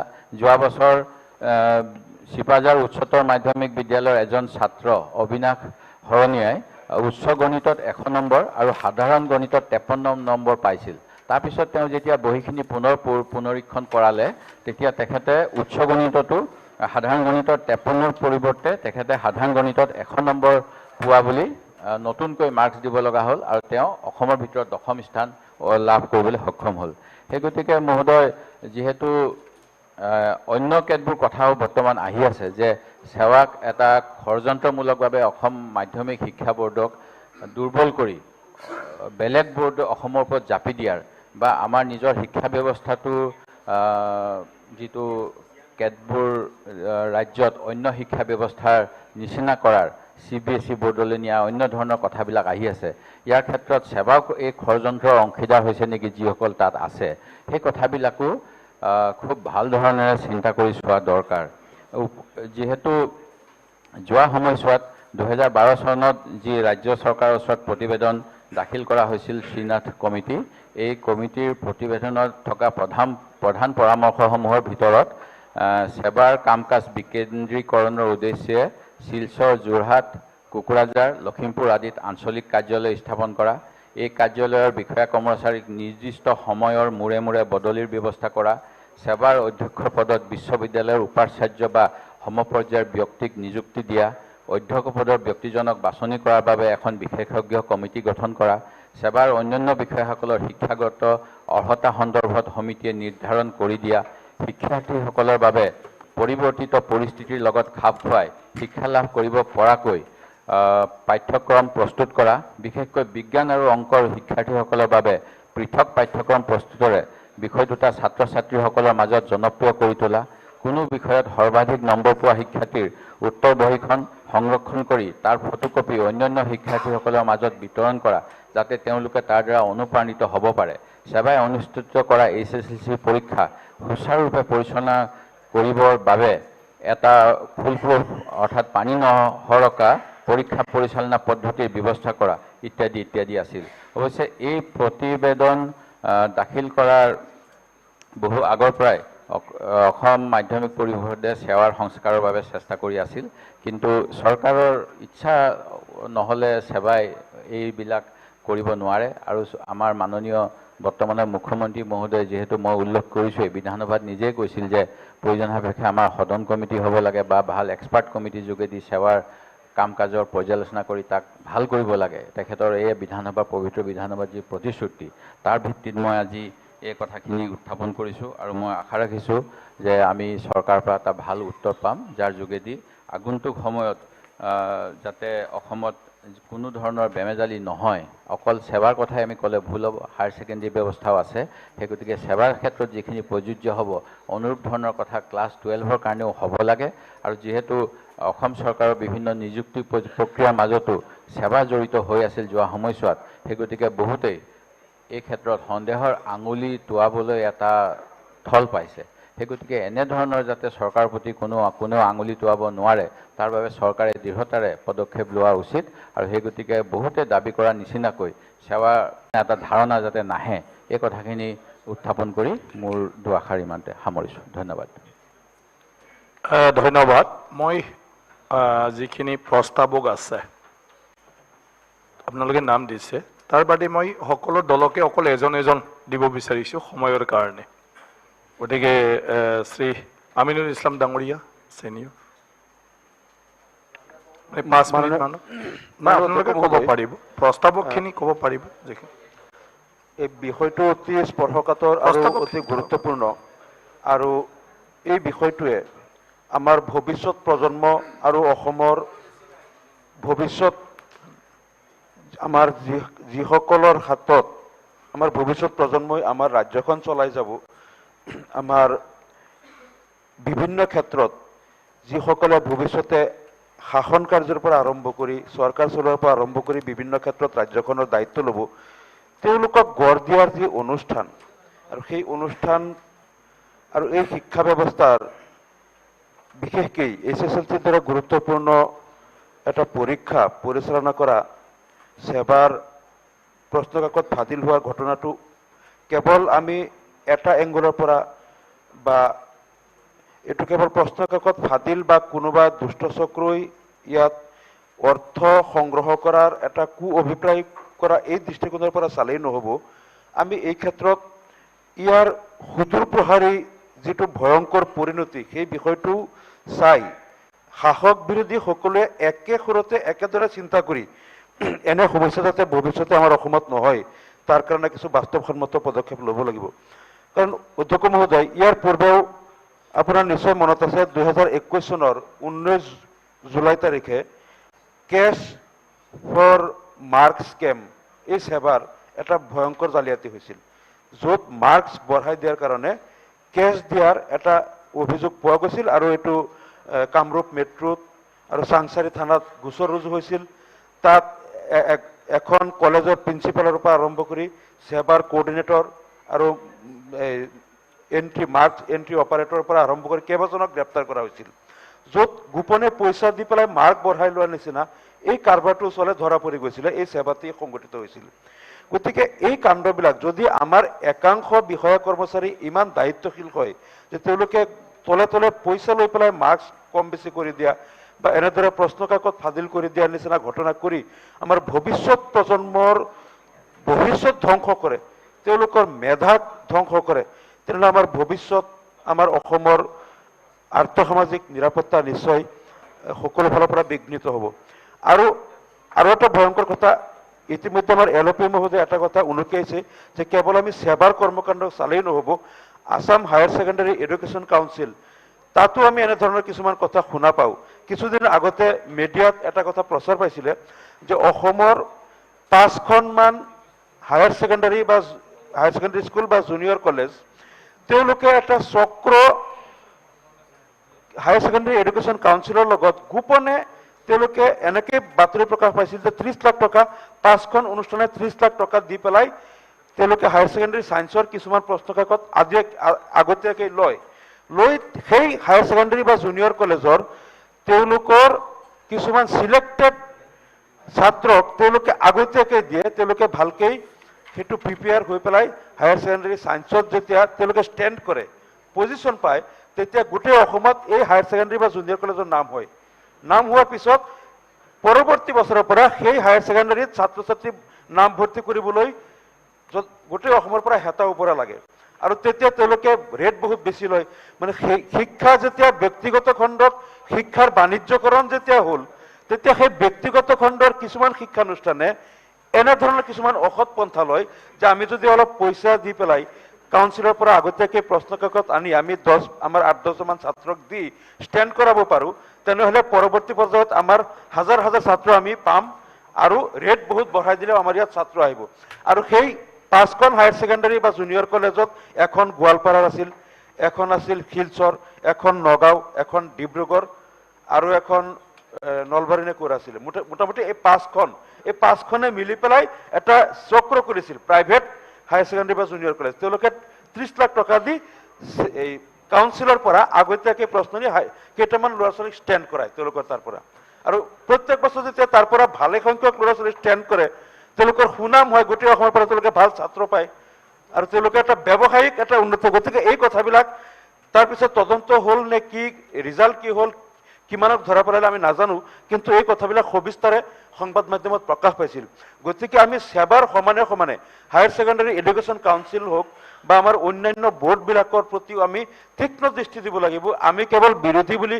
চৰকাৰক সমালোচনা কৰিম বা চৰকাৰে তাৰ উত্তৰ দিব এইটো কথা নহয় ইয়াত আমাৰ প্ৰত্যেকজন ভৱিষ্যত আমাৰ প্ৰজন্মৰ বা আমাৰ ছাত্ৰ ছাত্ৰীৰ ভৱিষ্যত জড়িত আছে আমাৰ ৰাজ্যৰ ভৱিষ্যত জড়িত আছে এইটো এটা ধেমালি কথা নহয় য'ত আমাৰ শিক্ষাই আৰু শিক্ষাৰ পৰীক্ষণ পদ্ধতিয়ে য'ত আমাৰ ছাত্ৰ ছাত্ৰীৰ মেধাৰ উত্তৰণ ঘটাব তেওঁলোকৰ মাজত আমি যথাৰ্থ মূল্যায়ন কৰি তেওঁলোকক আমি ভৱিষ্যতত সঠিক ৰাস্তাত আগুৱাই নিয়াৰ কাৰণে এই পৰীক্ষা পদ্ধতিয়ে তেওঁলোকক এটা দিক নিৰ্দেশনা দিব তাৰ পিছত যদি এনেকুৱা ঘটনা হয় নিশ্চয় আমাৰ ভৱিষ্যত প্ৰজন্মটো পংগু হৈ পৰিব বৌদ্ধিকভাৱে পংগু হ'ব গতিকে এই বিষয়টো আমি ভাবোঁ চিৰিয়াছলি লৈ পেলাই এই সেৱা বা হায়াৰ ছেকেণ্ডাৰী কাউন্সিলৰ এনেকৈ কেছ ফৰ মাৰ্কছ স্কেম হওক বা এনেকুৱা কুৱেশ্যন পেপাৰ লিক হোৱা হওক বা এনেদৰে আগতীয়াকৈ প্ৰশ্ন কাকত নি পেলাই নিজৰ ল'ৰা ছোৱালীক ষ্টেণ্ড কৰাই তেওঁলোকৰ মানে ব্যৱসায়িক শৈক্ষিক ব্যৱসায় চলোৱাৰ দৰে কুচক্ৰবিলাকৰ কাণ্ড হওক সময়ে সময়ে যিবিলাক কথা আমাৰ প্ৰকাশ পায় আমি শিক্ষামন্ত্ৰী মহোদয়ক আৰু চৰকাৰক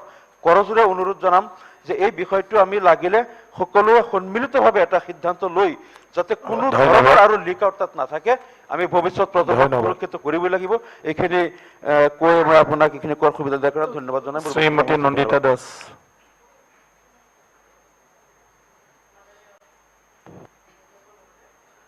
মাননীয় অধ্যক্ষ মহোদয় সেৱা ৰিলেটেড যিখিনি বিষয় ইতিমধ্যে আমাৰ CLP লিডাৰ ডাঙৰীয়াই কথাখিনি তথ্য সহ যথেষ্টখিনি কথা দাঙি ধৰিছে মই শিক্ষা বিষয়ৰ ওপৰত দুটা কথা যোগ কৰিব বিচাৰিছোঁ মাননীয় অধ্যক্ষ মহোদয় বৰ্তমান আমাৰ অসমত যিটো শিক্ষা ব্যৱস্থা সেই শিক্ষা ব্যৱস্থাত আমাৰ ৰাইট টু এডুকেশ্যন এক্ট 2009 বলবৎ হৈ আছে আৰু ইয়াৰ দ্বাৰা যিসকল ছাত্ৰ ছাত্ৰী বা যেতিয়া স্কুল যোৱাৰ বয়স আহে তেতিয়া তেওঁলোকক স্কুললৈ আনিব লাগে শিক্ষাদান কৰিব লাগে সেই আইনে সেই অধিকাৰটো দিছে তৎসত্ত্বেও বিভিন্ন অসুবিধা যিখিনি দেখা পোৱা যায় যাৰ ফলত আজি বহু ছাত্ৰ ছাত্ৰী এতিয়াও শিক্ষা ব্যৱস্থাৰ পৰা আঁতৰত আছে বা শিক্ষা গ্ৰহণ কৰিব তেওঁলোকে পৰা নাই 2022 10 মাৰ্চলৈ এটা ৰিপৰ্টৰ তথ্য মতে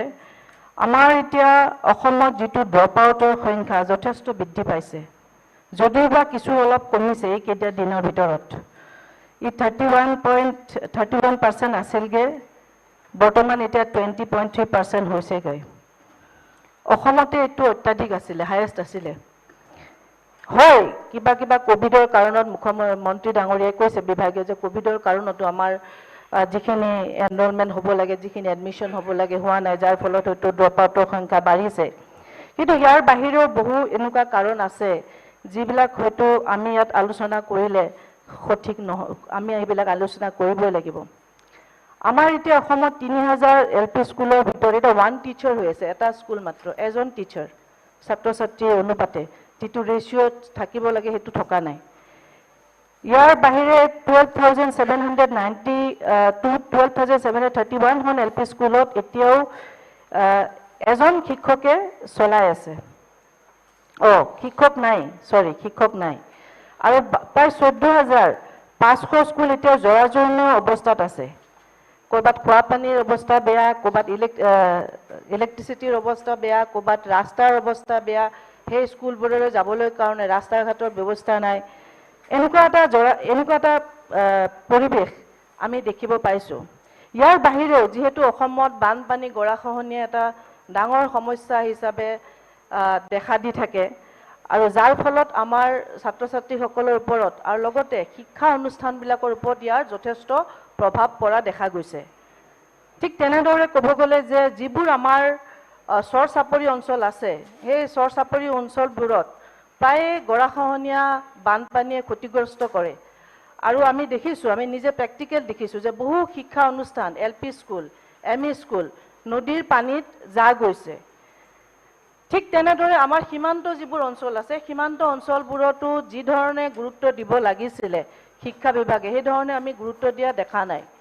বহুত সীমান্ত স্কুলত এতিয়াও আমাৰ ME স্কুল নাই, হাইস্কুল নাই, যাৰ ফলত চুবুৰীয়া ৰাজ্যবোৰে সেই অঞ্চলবোৰত তেওঁলোকে নিজাববীয়াকৈ স্কুল পাতি আমাৰ অসমৰ ল'ৰা ছোৱালীবিলাকক সেই স্কুলবিলাকত পঢ়িবলৈ তেওঁলোকে বাধ্য হৈছে। সেইকাৰণে আমি বিচাৰোঁ যে শিক্ষা বিভাগে যিবিলাক ৰিম'ট এৰিয়া, গৰাখহনীয়া অঞ্চল, বানপীড়িত অঞ্চল, সেই অঞ্চলবিলাকত আমাৰ শিক্ষা ব্যৱস্থা, আমাৰ যিটো আন্তঃগাঁথনি ইনফ্ৰাষ্ট্ৰাকচাৰ, এই সকলো কথাত যাতে চৰকাৰে গুৰুত্ব প্ৰদান কৰে। তেনেদৰে মই উদাহৰণস্বৰূপে মোৰ সমষ্টিত চনতলীৰ কাষতে এখন অঞ্চল আছে মাহতলীত। সেই মাহতলী অঞ্চলত 6খন স্কুল প্ৰায় 7-8 বছৰ যিটো নেৰানেপেৰা গৰাখহনীয়াৰ ফলত 6খন স্কুল নদীত যা গৈছে। কিন্তু আজিলৈকে কিন্তু সেই স্কুলবোৰ নিৰ্মাণৰ কাম হাতত লোৱা হোৱা নাই।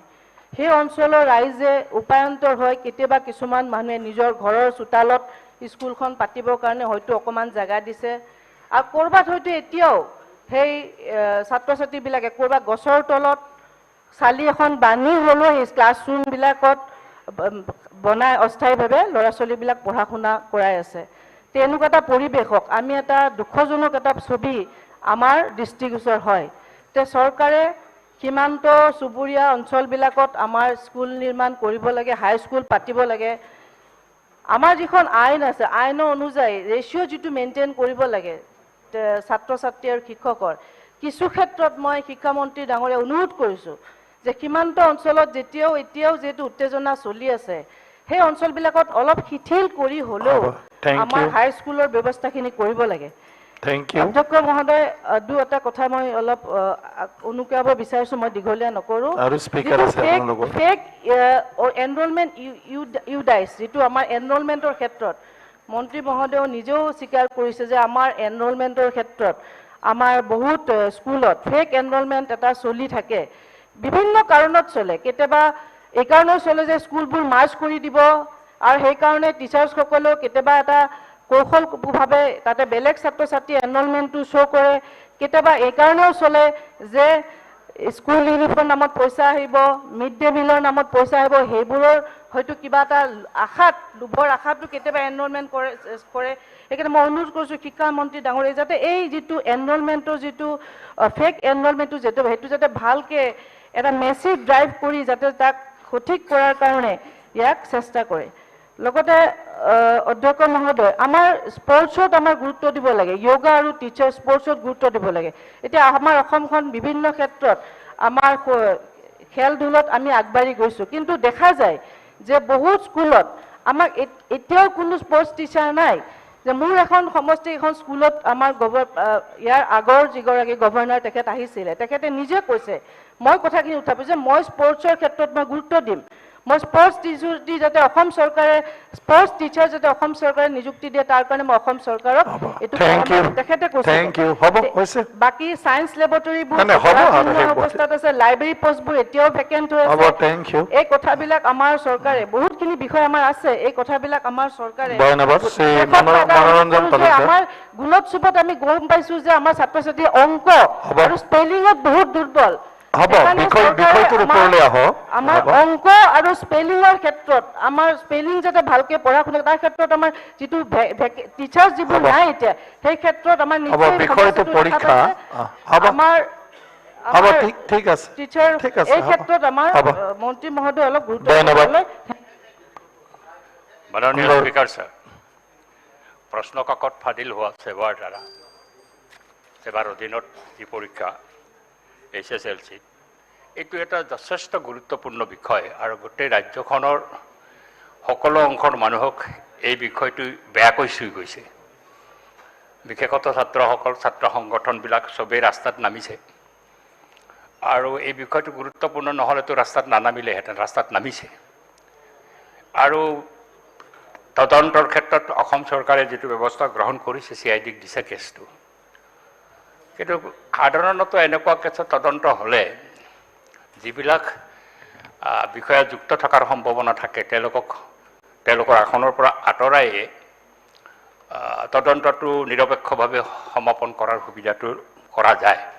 কিন্তু এই ক্ষেত্ৰত আমাৰ চৰকাৰে সেৱাৰ অধ্যক্ষ, সেৱাৰ পৰীক্ষণ নিয়ন্ত্ৰক আৰু সচিবক ৰক্ষণাবেক্ষণ দিয়াৰ কাৰণে বিভিন্ন সময়ত বিভিন্ন ষ্টেটমেণ্ট আমাৰ শিক্ষামন্ত্ৰীও দিছে।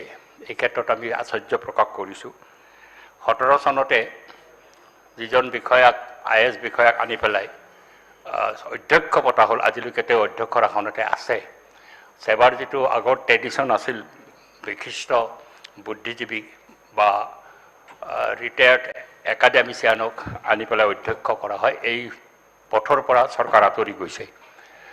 এতিয়া কথাটো হৈছে, যদি তদন্ত সঠিকভাৱে আগবাঢ়িব লাগে, মই অনুভৱ কৰোঁ সেৱাৰ অধ্যক্ষ, পৰীক্ষা নিয়ন্ত্ৰক আৰু সচিবক আঁতৰ কৰি পেলাই এই তদন্তটো কৰিব লাগে। তাতে দোষীবিলাক কিছু দোষী কৰায়ত্ব হৈছে, পদক্ষেপটো মই বেয়া বুলি নকওঁ, চিহ্নিত হৈছে কোনে প্ৰশ্ন কাকত কৰিছে, কিন্তু সেৱাৰ গাফিলতি নাই এই কথাটো মই মানি ল'ব নোৱাৰোঁ। যদিও শিক্ষামন্ত্ৰী বাৰে বাৰে কৈছে সেৱাৰ গাফিলতি নাই। মই এই ঘটনা ঘটাৰ পাছত এটা পৰীক্ষা কেন্দ্ৰলৈকে গৈছিলোঁ। প্ৰশ্ন কাকতবিলাক কেনেকৈ যায়, তেওঁলোকে এটা পেকেট কৰি চিল কৰি পেলাই প্ৰশ্ন কাকত আগতীয়াভাৱে পঠাই দিয়ে আৰু পুলিচৰ জিম্বাত থাকে। পুলিচৰ জিম্বাত থকাটো কেনেকৈ থাকে এইটো এটা যথেষ্ট সন্দেহজনক কথা। পুলিচে ৰুমটোত চাবিটো মাৰি থৈ দিয়ে আৰু যেতিয়া চেণ্টাৰ ইনচাৰ্জজনে প্ৰশ্ন কাকত আনিব যায় তালাটো খুলি দি পেলাই পুলিচ নোহোৱা হয়।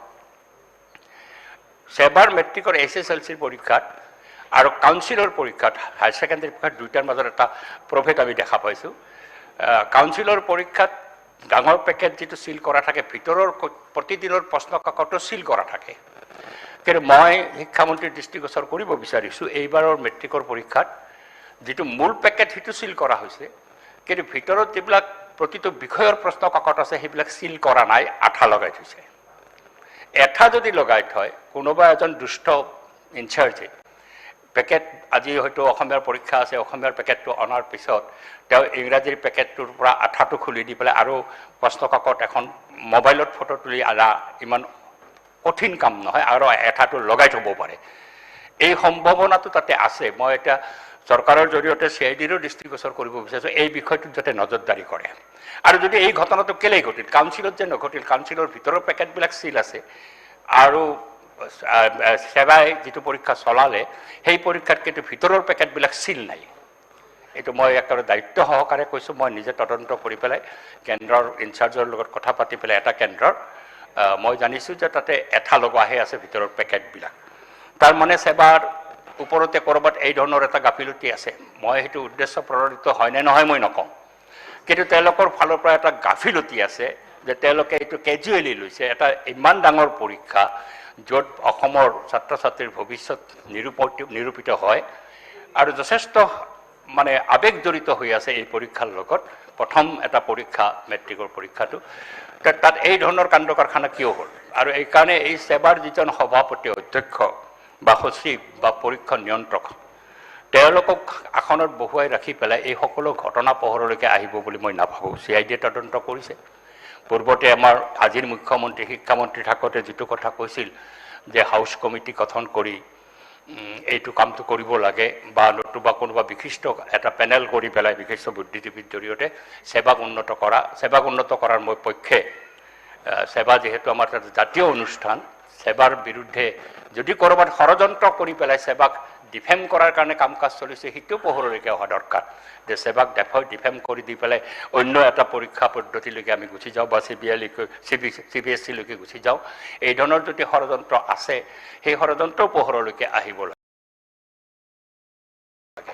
কিন্তু যেতিয়া প্ৰতি চৰকাৰ যথেষ্ট পৰিমাণে দূৰত ৰৈছে, প্ৰতিবাদৰ প্ৰতি যেন আওকাণ কৰিছে, বৰ এনেকুৱা অনুভৱ হৈছে। সৰু সৰু ছাত্ৰ ছাত্ৰীয়ে প্ৰতিবাদ যেতিয়া কৰিছে, ধলপুৰত যিটো ঘটনা ঘটিছে, মই আচৰিত হৈছোঁ। ধলপুৰত এই সৰু সৰু কণমানি ল'ৰা ছোৱালীবিলাকক প্ৰশ্ন সুধি পেলাই আঁঠু কৰাই বাৰাণ্ডাত যি ধৰণে অত্যাচাৰ কৰা বুলি, মই এক কথাত ক'ব গ'লে সৰু বাচ্চাবিলাকৰ ক্ষেত্ৰত অত্যাচাৰ কৰা বুলি ক'ব লাগিব। অত্যাচাৰ কৰাৰ পিছতো চৰকাৰে সেইজন পুলিচ বিষয়াৰ বিৰুদ্ধে কোনো ব্যৱস্থা নল'লে। এতিয়া স্বাভাৱিকতে এইটো মোৰো অনুভৱ যে এনেকুৱা পুলিচ বিষয়া, সি ABCD যিয়ে নহওক কিয়, যদি এনেকৈ এটা আন্দোলনটো উচিত আছিল অনুচিত আছিল সেইটো এটা বেলেগ প্ৰসংগ, কিন্তু আন্দোলন এটা কৰিলেই তাৰ অধিকাৰ, এই অধিকাৰৰ প্ৰশ্নৰ ওপৰত তাক বিচাৰ কৰিব লাগে। আৰু তাক মষিমূৰ কৰাৰ কাৰণে বা তাক বিধ্বস্ত কৰাৰ কাৰণে এই ধৰণৰ কৰ্মকাণ্ড যিজন ধলপুৰৰ পুলিচ বিষয়াই কৰিছে, এইটো কোনো চৰকাৰে সহ্য কৰা উচিত নহয় বুলি ভাবোঁ। কঠোৰভাৱে তেওঁক শাস্তি দিয়াৰ ব্যৱস্থাটো কৰিব লাগিছিল। এতিয়ালৈকে তেওঁক কোনো শাস্তি দিয়া হোৱা নাই। শাস্তি দিয়াৰ ব্যৱস্থা কৰক। আৰু সেৱাক বচোৱাৰ কাৰণে অধ্যক্ষজন আজি বহু বছৰ ধৰি পেলাই অধ্যক্ষৰ আসনত আছে, তেওঁ ৰেছপনচিবল হয় নে নহয়, তেওঁক আসনৰ পৰা আঁতৰাই পেলাই তদন্তটো যাওক, পৰীক্ষা নিয়ন্ত্ৰকক আঁতৰাই পেলাই তদন্তটো যাওক। এইখিনি শুভ পদক্ষেপ যাতে চৰকাৰে গ্ৰহণ কৰে। মই শিক্ষাৰ অন্য বিষয় বিভিন্ন শিতানত আলোচনা কৰিছোঁ, মই তাতে নাযাওঁ। সেৱাক বচাব লাগিব, ই আমাৰ আৱেগ, ই আমাৰ সম্পত্তি, ই আমাৰ জাতীয় সম্পদ। ইয়াক বচাবৰ কাৰণে, ইয়াক উন্নত কৰাৰ কাৰণে যি পদক্ষেপ, দৃঢ় পদক্ষেপ ল'ব লাগে এইটো লোৱা উচিত। কিন্তু চৰকাৰ পক্ষৰ পৰা বিশেষকৈ শিক্ষামন্ত্ৰীয়ে এই সেৱাৰ বিষয়াসকলক বচোৱাৰ কাৰণে যিবিলাক time to time statement the issue কৰি আছে, মই এইটো ঠিক নহয় বুলি ভাবোঁ। শ্ৰী কমলেশ্বৰ দে পুৰকাষ্ট।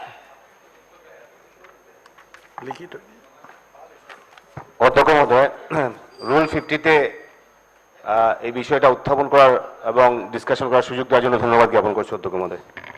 অধ্যক্ষ মহোদয়, আমাদের এডুকেশন মিনিস্টার ভদ্রলোক, আমাদের এডুকেশন মিনিস্টার কথাবার্তা বা সব ক্ষেত্রে আমার দেখা মতে একজন সজ্জন ব্যক্তি, সেটা আমরা অস্বীকার করতে পারি না অধ্যক্ষ মহোদয়।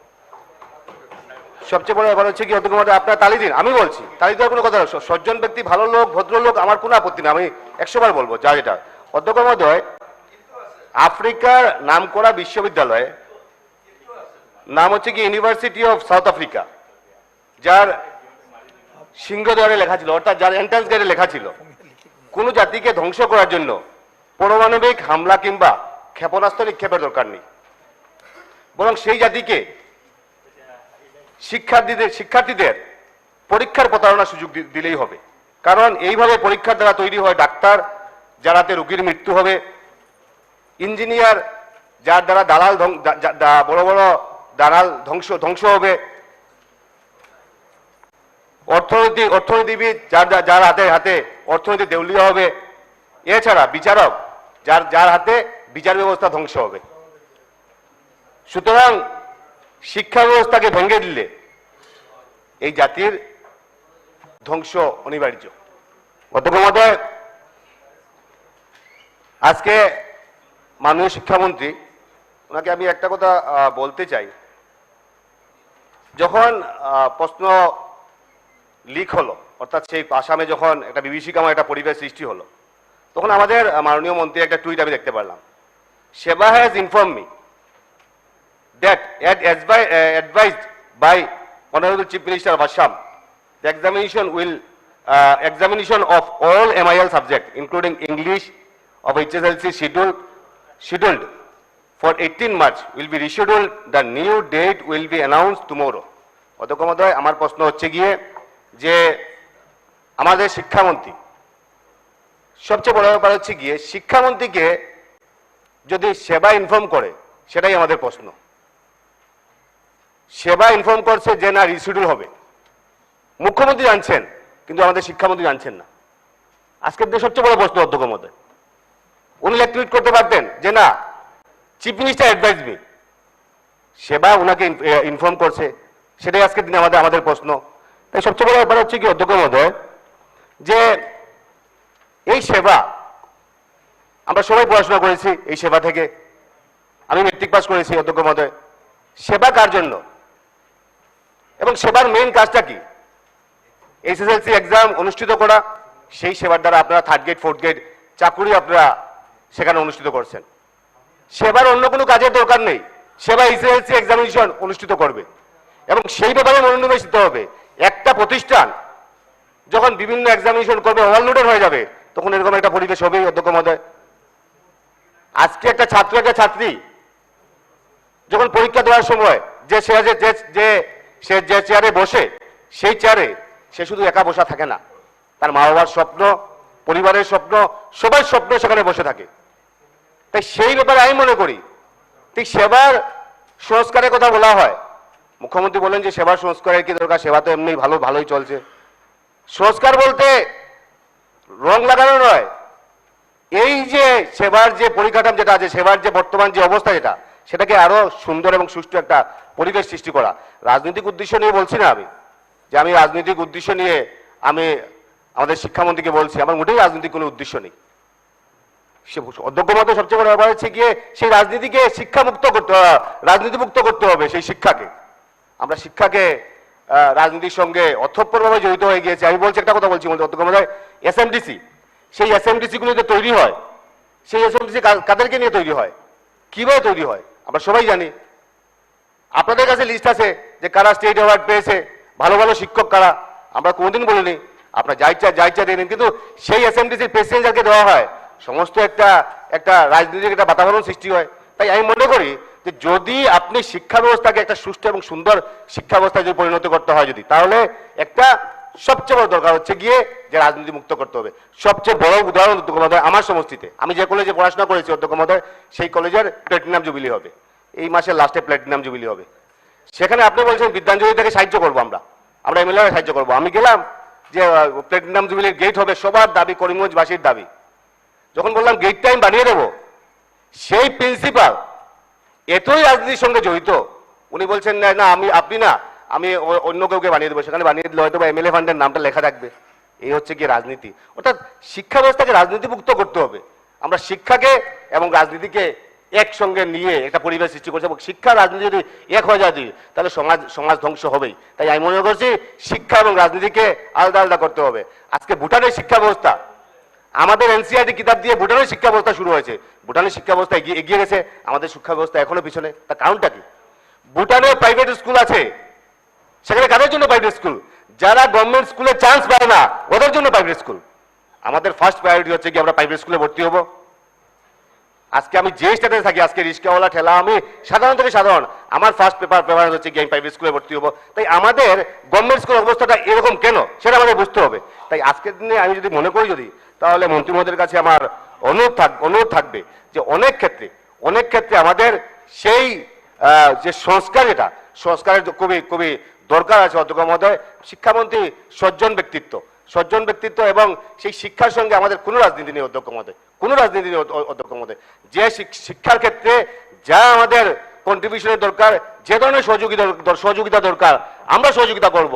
কিন্তু সবচেয়ে বড় ব্যাপার হচ্ছে কি অধ্যক্ষ মহোদয়, সেই শিক্ষা ব্যবস্থাকে আজকে যেভাবে অবনমিত করা হচ্ছে, আমি মনে করি এইভাবে যদি শিক্ষা ব্যবস্থাকে যদি অবনমিত করা হয় তাহলে সামনের দিনে আমাদের অবনতি হবে। তাই এই ব্যাপারে শিক্ষামন্ত্রীর আমি দৃষ্টি আকর্ষণ করছি। এবং 2 নম্বর কথা, আমাদের মুখ্যমন্ত্রী কি বলেছেন যে প্রশ্নগুলো যেগুলো আমাদের থানায় রাখা হয়, সেটা প্রিন্সিপাল গিয়ে সেখান থেকে নিয়ে আসে।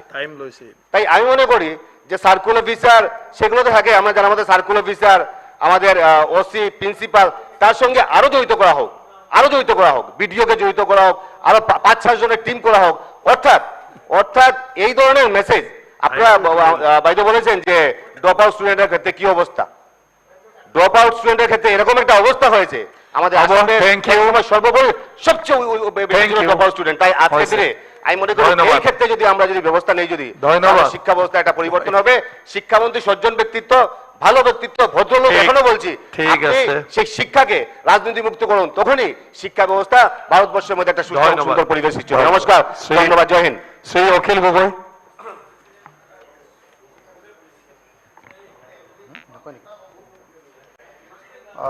শ্রদ্ধেয় অধ্যক্ষ মহোদয়, 5 মিনিট। HSLC পৰীক্ষাত বিসংগতি, এই বিষয়টোক মই প্ৰথমতে সেৱা সংস্কাৰৰ কেইটামান দিশ যিবিলাক ছাত্ৰ সংগঠনবিলাকে কৈ আছে আৰু যিকেইটা কৰিব লাগে বুলি, মই সেইকেইটা প্ৰথমতে গাই দিব খুজিছোঁ, যিকেইটা সংস্কাৰ কৰা উচিত বুলি সকলোৱে কয়।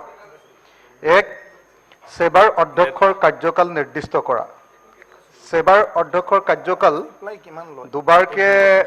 দুবাৰ হ'ব পাৰে, এতিয়া বোধহয় দুবাৰটো ঠাইত 3বাৰ, তৃতীয়বাৰলৈ এক্সটেণ্ড কৰা হৈছে, যিটো আইনমতে কেতিয়াও সম্ভৱ নহয়। গতিকে সেইটো বন্ধ হ'ব লাগে।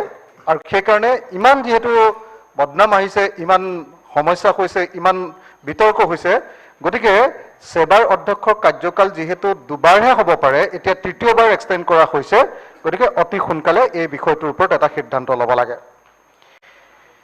2012 চনত বিশিষ্ট শিক্ষাবিদ শ্ৰীনাথ বৰুৱাদেৱৰ নেতৃত্বত সেৱাৰ সংস্কাৰৰ বাবে গঠন কৰা সমিতিৰ প্ৰতিবেদন আজিলৈকে কাৰ্যকৰীকৰণ নহ'ল। তেতিয়াৰ শিক্ষামন্ত্ৰীৰ দায়িত্বত থকা ডক্টৰ হিমন্ত বিশ্ব শৰ্মা ডাঙৰীয়া এতিয়া মুখ্যমন্ত্ৰীৰ দায়িত্বত আছে।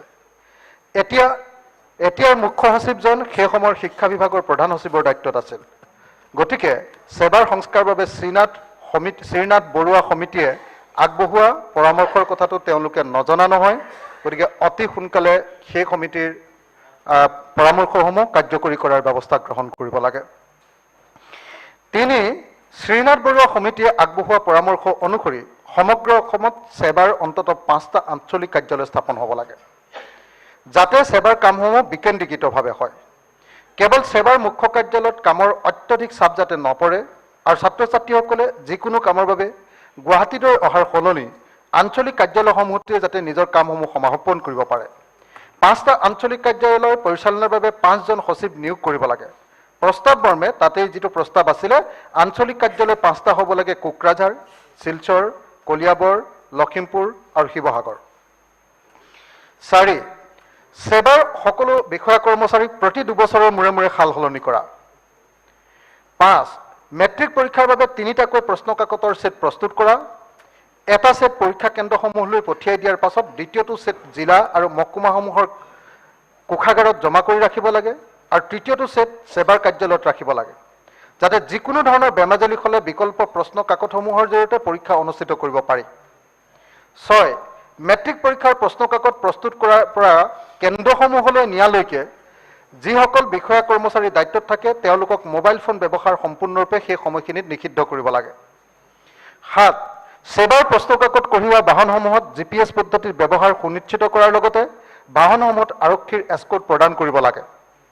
8, পৰীক্ষা কেন্দ্ৰত প্ৰশ্ন কাকতৰ পেকেট খোলাৰ সময়ত বিদ্যালয় পৰিদৰ্শকৰ দ্বাৰা নিযুক্ত 3গৰাকীকৈ পৰ্যবেক্ষকৰ উপস্থিতিত সমগ্ৰ প্ৰক্ৰিয়াটোৰ ভিডিঅ' ৰেকৰ্ডিং হ'ব লাগে, বা CCTV কেমেৰাৰ তলত এইটো হ'ব লাগে।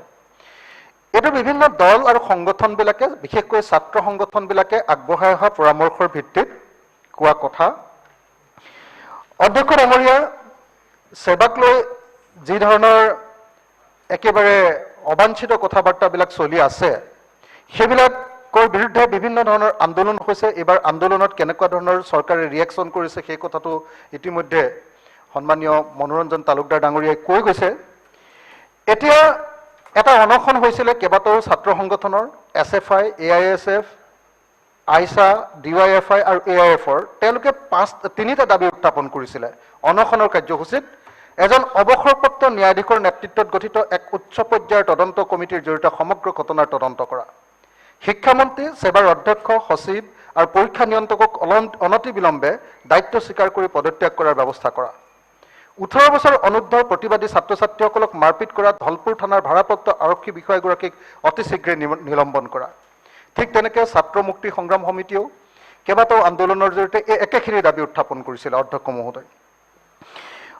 মহোদয়, যিখন চৰকাৰে এটা মেট্ৰিকৰ পৰীক্ষা সুকলমে অনুষ্ঠিত কৰিব নোৱাৰে,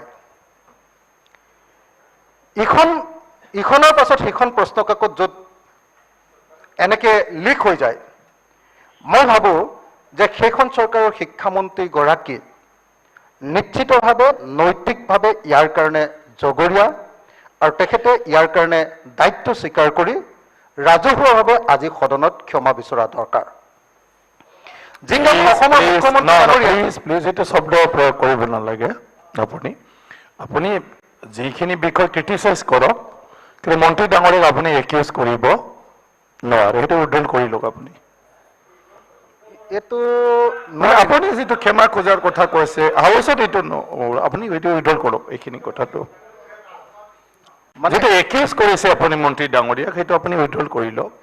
মানে মই অধ্যক্ষ ডাঙৰীয়া নাজানো এইটো নোৱাৰে বুলি। নাই নাই, মই কৈছো না, এতিয়া অধ্যক্ষই কৈ আছো, নজনাৰ কাৰণেতো অধ্যক্ষই কৈ আছো। আপুনি নাজানে, সেইটো কাৰণে মই দাবী একিউজ কৰিব নাপায় আপুনি। ক্ষমা বিচাৰিব লাগে বুলি নাই নাই, আৰ্গুমেণ্টত আহিব নালাগে। মই আপোনাক কৈছো, আপুনি এইখিনি কথা উইথড্ৰ কৰি লওক। চৰকাৰ বা মন্ত্ৰীক একুৱেজ কৰিব পাৰে, এইটো আনপাৰ্লিয়ামেণ্টাৰী নহয়। এইটো আমি কথা কওঁতে যে চৰকাৰক একিউজ কৰোঁ, মন্ত্ৰীকে আমি একিউজ কৰোঁ। নাই নাই, একুজটো সেই টাইপ কৰিব নালাগে যে মই ক্ষমা খুজিব লাগে বুলি কৈছো। অধ্যক্ষ ডাঙৰীয়া, ক্ষমা কেলে খুজিব? নহয় নাই, যিখিনি ক্ষমা নুখুজে বেলেগ কথা, কিন্তু এইটো নোৱাৰে। এইটো কেনেকুৱা এক্সপ্লেইন কৰি দিলো, এইটো এক্সপ্লেইন কৰি দিলো। সেইটো এইখিনি কিবাটো এক্সপ্লেইন কৰি দি দিয়ক, আপুনি কৈ যাওক। এতিয়া এইটো এক্সপ্লেইন হ'ব। মই নাজানো, কিন্তু মই ভাবো যে নাজানাৰ কাৰণে মই কৈ আছো। হ'ব, হয়, আপুনি এতিয়া কৈ যাওক। অধ্যক্ষ ডাঙৰীয়া, 1 মিনিট ক'ব আৰু। হয়, অধ্যক্ষ ডাঙৰীয়া, যি সময়ত অসমত অপৰাধ কৰাৰ কাৰণে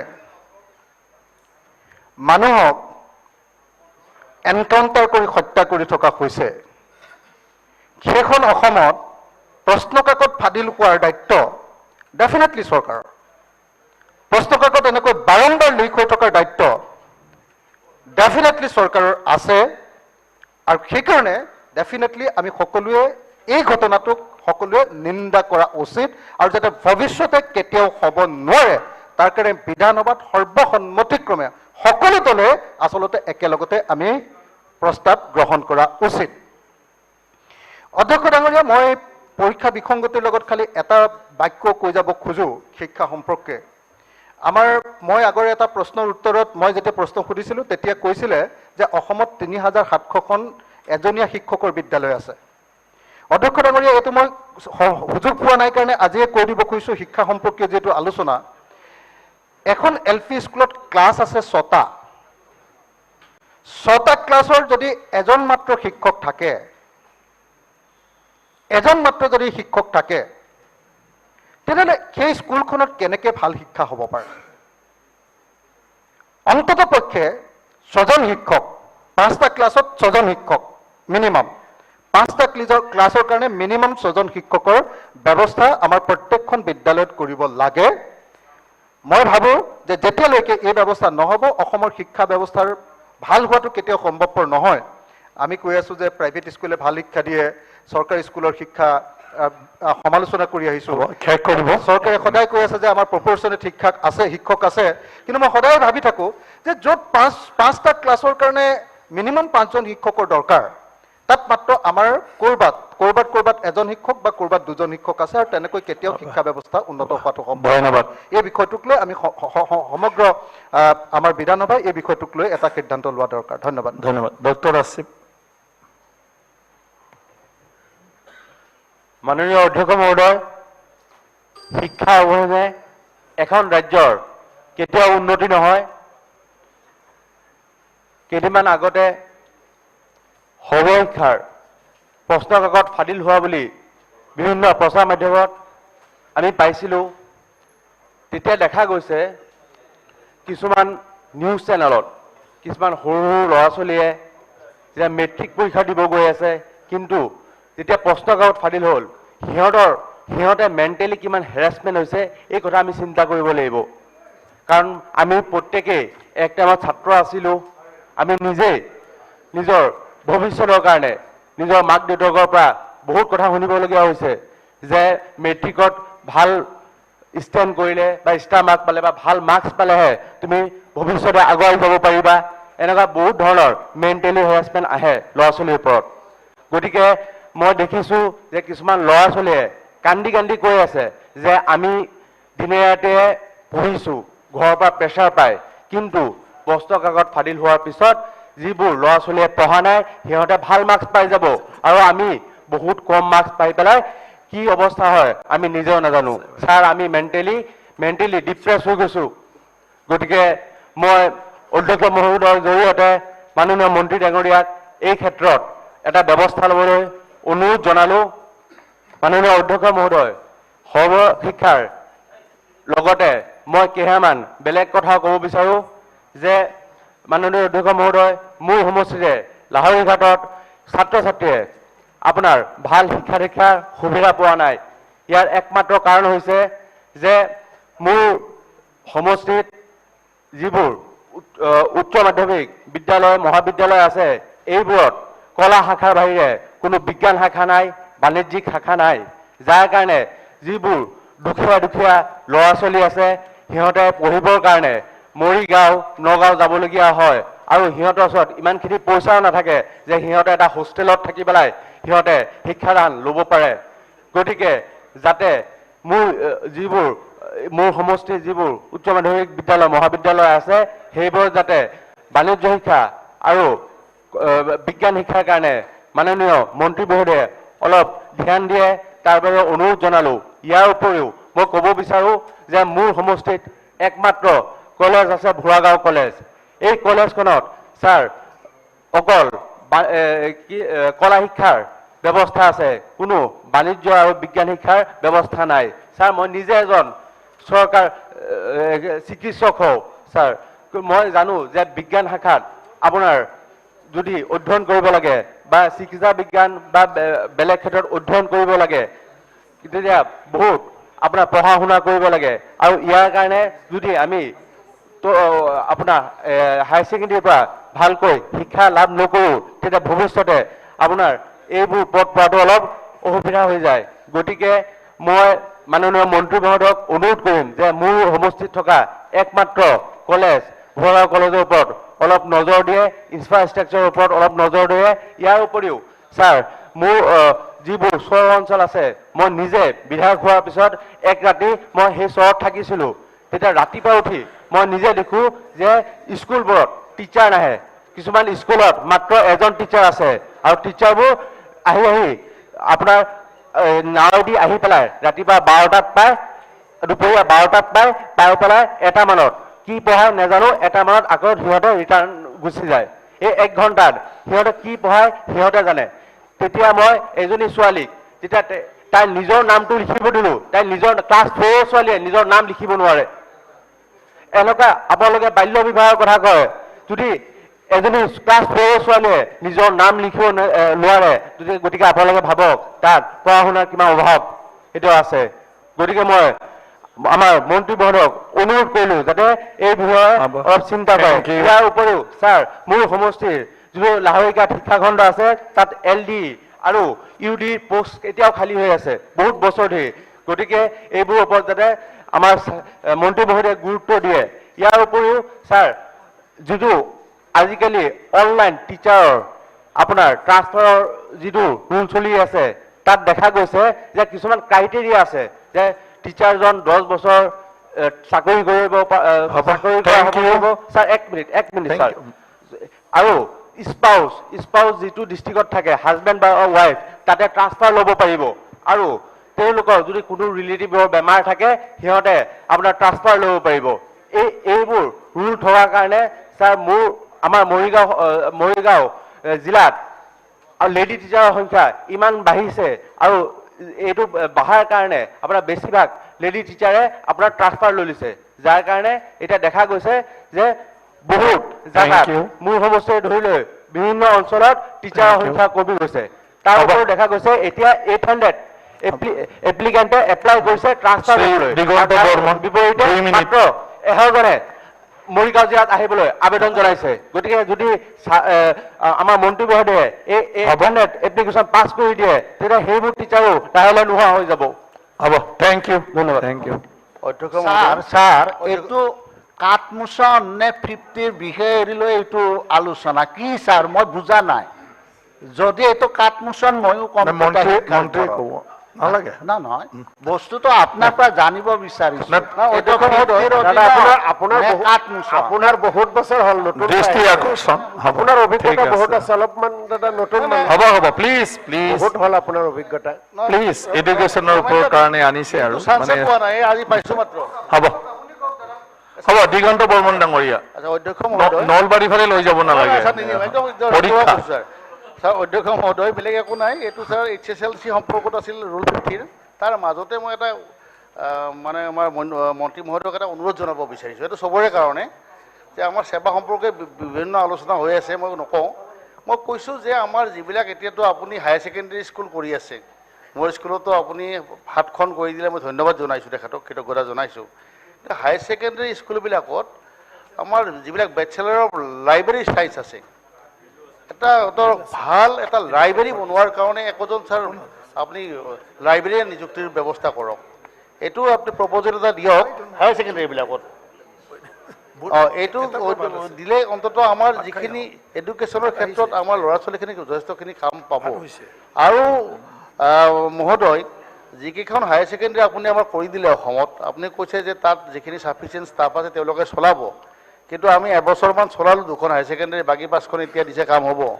কিন্তু এইখিনিৰ ক্ষেত্ৰতো আপুনি নিযুক্তি ব্যৱস্থা কৰিব লাগিব, কাৰণ বহুত ল'ৰা ছোৱালীয়ে ইতিমধ্যে এডমিশ্যন লৈছে যোৱাবাৰো আৰু নতুনকৈ ল'ব। যদি আপোনাৰ লেকচাৰাৰ নাথাকে, ছাবজেক্ট টিচাৰ নাথাকে বা ষ্টাফ নাথাকে, যথেষ্ট দিগদাৰী হৈ যাব।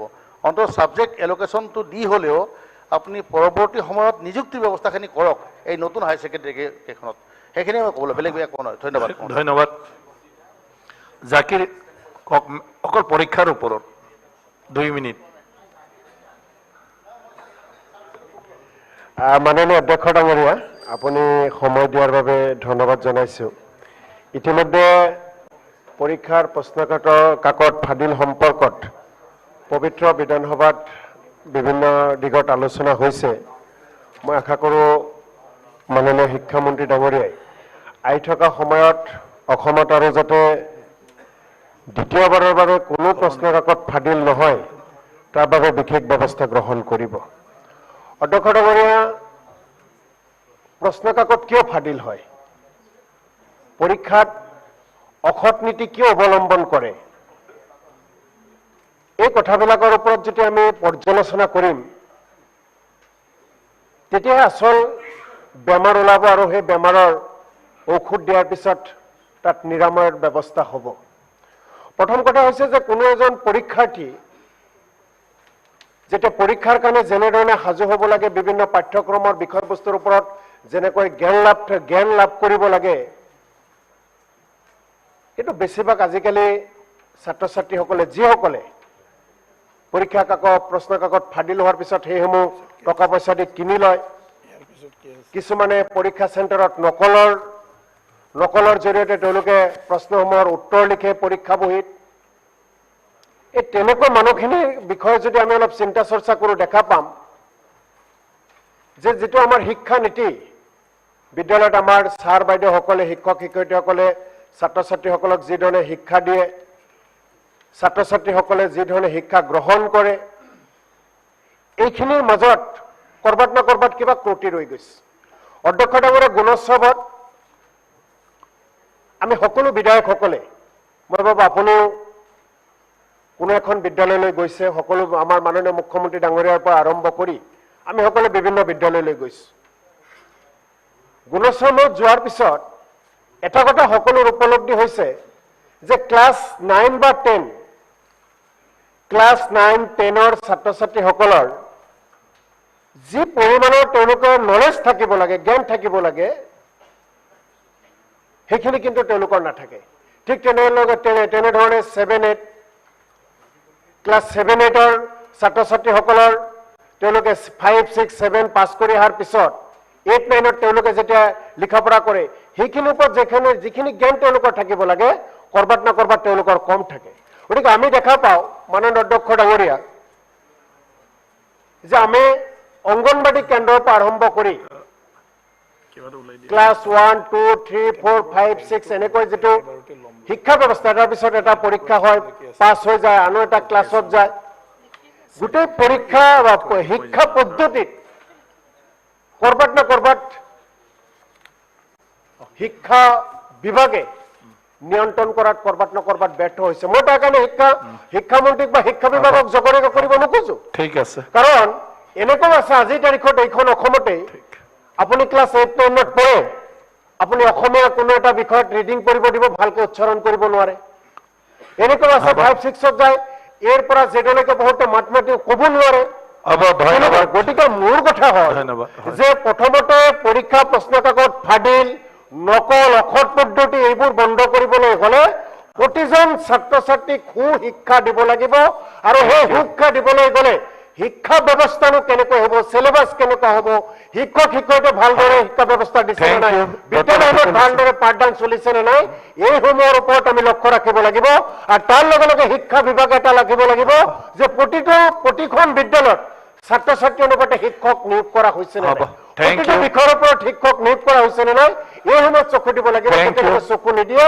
তেওঁলোকে লিখা পঢ়া ভালকৈ অধ্যয়ন কৰে নোৱাৰে বা সুযোগ নাপায় তেওঁলোকে অসৎ উপায় অৱলম্বন কৰিবই গতিকে শিক্ষামন্ত্ৰী ডাঙৰীয়াক এই বিষয়সমূহৰ ওপৰত গুৰুত্ব দিবলৈ আৰু যোৱা হাইস্কুল শিক্ষান্ত পৰীক্ষাত যে প্ৰশ্ন কাকত ফাদিল হ'ল যিসকলে দুখী তেওঁলোকৰ ওপৰত কঠোৰৰ পৰা কঠোৰতম শাস্তি বিহিবলৈ মাননীয় শিক্ষামন্ত্ৰী ডাঙৰীয়াক অনুৰোধ জনাইছো ধন্যবাদ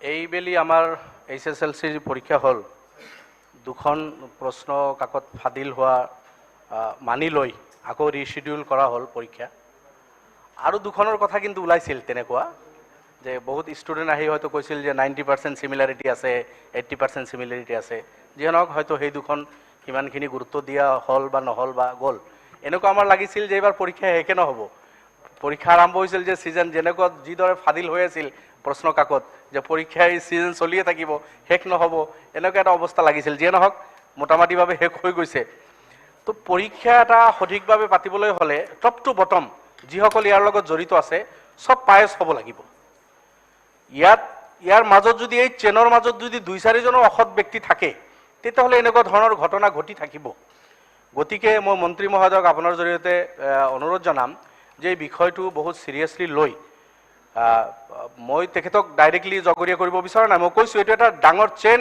এই কামটো কৰে গতিকে 2, 4, 5, 10 জন মানুহ যদি অসৎ মানুহ মাজত সোমাই থাকে এইটো কণ্ট্ৰল কৰা অসম্ভৱ হ'ব সেই গতিকে কি মেকানিজম আমি ল'লে নেক্সট এনেকুৱা নহ'ব তেনেকুৱা ধৰণৰ চিন্তা চৰ্চা কৰি যাতে এই ষ্টুডেণ্টৰ কাৰণে এইটো এটা বাৰ্ডেন হৈ যায় মেণ্টেলি টৰ্চাৰ হয় ষ্টুডেণ্টসকল এনেকুৱা পৰীক্ষা যেতিয়া আকৌ পাতিব লগা হয় কিন্তু শিক্ষাবৃত্তি মাননীয় অধ্যক্ষ মহোদয় শিক্ষকসকল শ্ৰদ্ধেয় পূজনীয় আৰু শিক্ষকৰ প্ৰতি আমাৰ যিটো শ্ৰদ্ধা আছিল বা আছে বা থাকিব লাগিব এই বৃত্তিটো বৰ পবিত্ৰ বৃত্তি কিন্তু কিছুমান বস্তু তেখেতসকলৰ লগত মানে জড়িত কৰি এতিয়া এনেকুৱা হৈছে সব মই নকওঁ সব শিক্ষক কিছুমান শিক্ষক সেই চাউল দালিৰ হিচাপ কিতাপ ইউনিফৰ্মৰ হিচাপ কিতাপ সেইসকলে ঠিক ঠাক কৰিলে নাই এই যিসকল বিষয় আছে সেইসকলে তাতে জড়িত হৈ এই সৎ বৃত্তিটোৰ মাজত কিছু অসৎ কাম কিন্তু হৈ আছে আৰু এইবিলাক কণ্ট্ৰল নহ'লে তেতিয়াহ'লে এই যে পইচাৰ কাৰণে হয়তো কুৱেশ্যন ফাদিল কৰি দিছে নাম্বাৰ মাৰ্কছৰ কাৰণে কৰি দিছে এই যিটো পবিত্ৰ বৃত্তি আছিল ইয়াত যাতে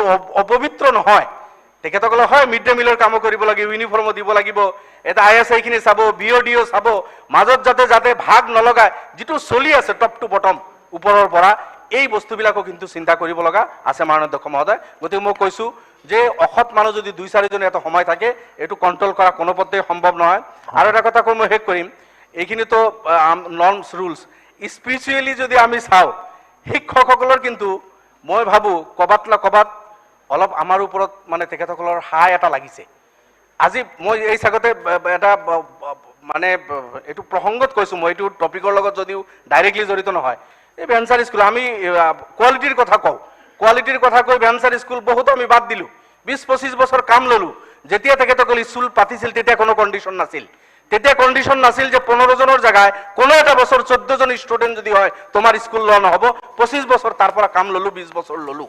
এটা স্কুলৰ 5 জন শিক্ষকৰ দ্বাৰা কাম ল'লো, যেতিয়া প্ৰভিন্সিয়েলাইজ কৰিলোঁ 3 জনক ল'লো, 2 জনক 20 বছৰ কাম কৰি ডাষ্টবিনত পেলাই দিয়াৰ নিচিনা আমি পেলাই দিলোঁ। এই যে জুলুম কৰিছোঁ এইসকলৰ লগত আমি, গতিকে মই ভাবোঁ এই বস্তুবিলাকৰ বিভাগে অলপ চিন্তা কৰিব লাগে।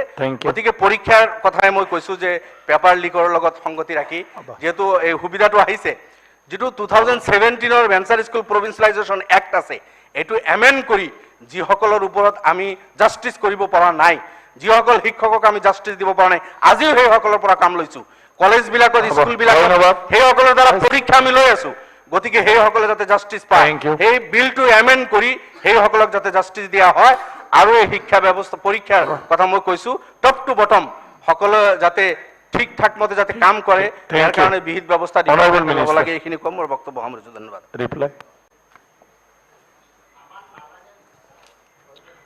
মাননীয় অধ্যক্ষ মহোদয়,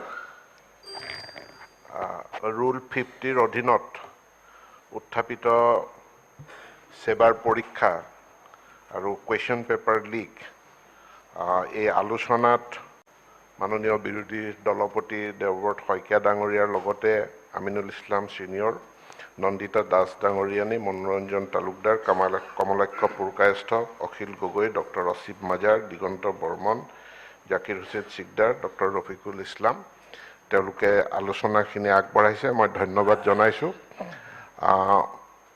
আমাৰ মেট্ৰিক পৰীক্ষা অনুষ্ঠিত হোৱাৰ চিডিউল আছিল 3 মাৰ্চৰ পৰা 20 মাৰ্চ, আৰু পৰীক্ষা চলি থকাৰ মাজত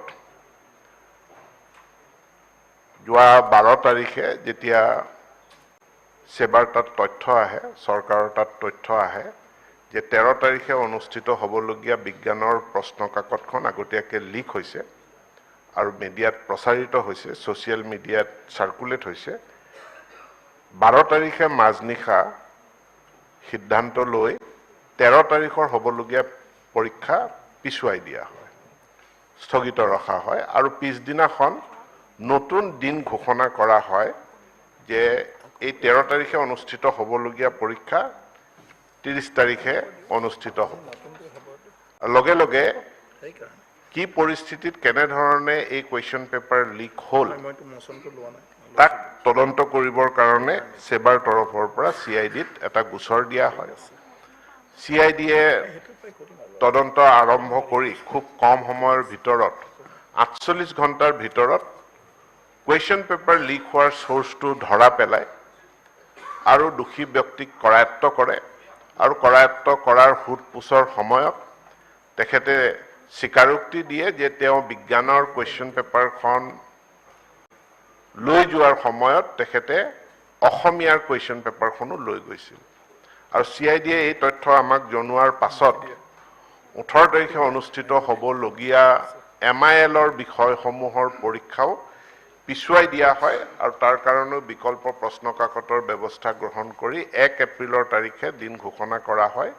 আৰু ইতিমধ্যে এই দুয়োটা পৰীক্ষা সুকলমে অনুষ্ঠিত হৈ যোৱাৰ পাছত আমাৰ HSLCৰ পৰীক্ষা সম্পূৰ্ণ হৈছে। বৰ্তমান মূল্যায়ন চলি আছে। পৰীক্ষা যদিও কেইদিনমান পিছুৱাই গ'ল, কিন্তু আমি সময়মতে ফলাফল আমি ঘোষণা কৰিম। 912টা চেণ্টাৰত পৰীক্ষা অনুষ্ঠিত হৈছিল, 39টা চেণ্টাৰত ইয়াৰ ইভালুৱেশ্যন চলি আছে, আৰু সময়মতে পৰীক্ষাৰ ফলাফল সেৱাই ঘোষণা কৰিব। মই কেইটামান প্ৰথম স্পষ্টীকৰণ দিব বিচাৰোঁ।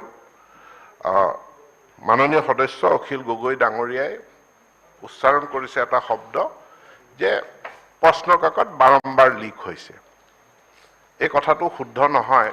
প্ৰশ্ন কাকত লিক হোৱাৰ ইনচিডেন্স আমাৰ ঘটিছে এটা। মই তেখেতক জনাব বিচাৰোঁ, প্ৰশ্ন কাকত লিক হোৱাৰ এই সমস্যাটো সৰ্বভাৰতীয় সমস্যা। ইয়াত বিভিন্ন দলৰ শাসিত ৰাজ্যত প্ৰশ্ন কাকত লিকৰ ঘটনা ঘটিছে, আৰু যোৱা 10টা বছৰত সৰ্বমুঠ 70টা ঘটনা ঘটিছে।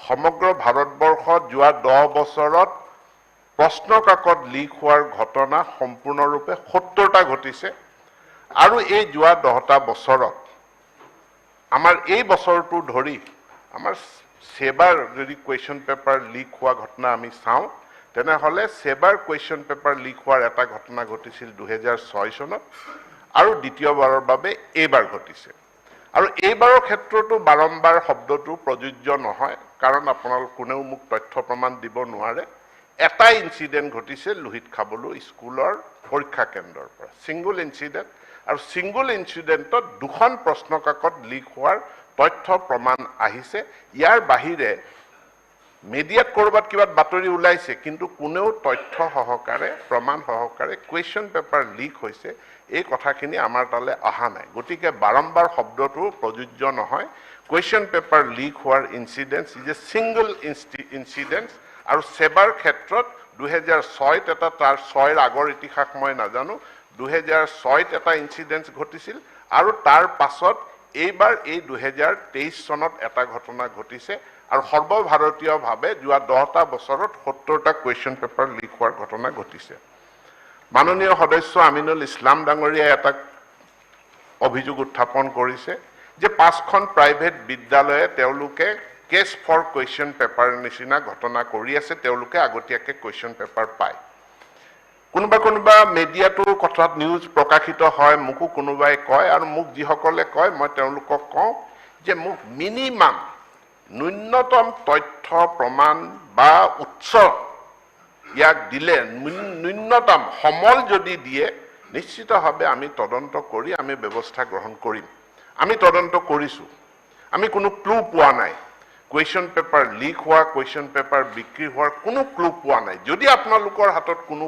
ক্লু আছে মোক সম্পূৰ্ণ প্ৰমাণো নালাগে মোক যদি ক্লু এটাও যদি দিয়ে তেনেহ'লে এই প্ৰাইভেট ইনষ্টিটিউচনলৈ কুৱেশ্যন পেপাৰ আগতীয়াকৈ লিক হোৱা বা বিক্ৰী হোৱা ইয়াৰ তদন্ত কৰি পেলাই আমি নিশ্চিতভাৱে ব্যৱস্থা গ্ৰহণ কৰিম কিন্তু কোনোবা এখন বিদ্যালয়ৰ শিক্ষানুষ্ঠানৰ ফলাফল ভাল হৈছে সেইকাৰণে আমি সন্দেহ কৰিছো যে তেওঁলোকে কুৱেশ্যন পেপাৰ আগতীয়াকৈ পাইছে কোনোবাই ষ্টেণ্ড কৰিছে তাৰ কাৰণে আমি সন্দেহ কৰিম যে তেখেতে কুৱেশ্যন পেপাৰ আগতীয়াকৈ লৈছে প্ৰশাসন পুলিচে চৰকাৰে সন্দেহৰ ওপৰত ভৰসা কৰি সন্দেহটো হৈছে কাৰণে গ্ৰেপ্তাৰটো কৰিব নোৱাৰে মিনিমাম ক্লু এটা লাগিব যিটো ক্লুৰ আত ধৰি পেলাই আমি আগুৱাই যাব পাৰো আমি একচন আমি ল'ব পাৰো সেই ক্লুটো যদি কাৰোবাৰ হাতত তেনেকুৱা কিবা ক্লু আছে সেই ক্লুটো মোক দিবৰ কাৰণে অনুৰোধ জনাইছো এতিয়া মই দ্বিতীয় কথাটোলৈ আহোঁ যে এই কুৱেশ্যন পেপাৰক লৈ লিক হোৱাক লৈ পেলাই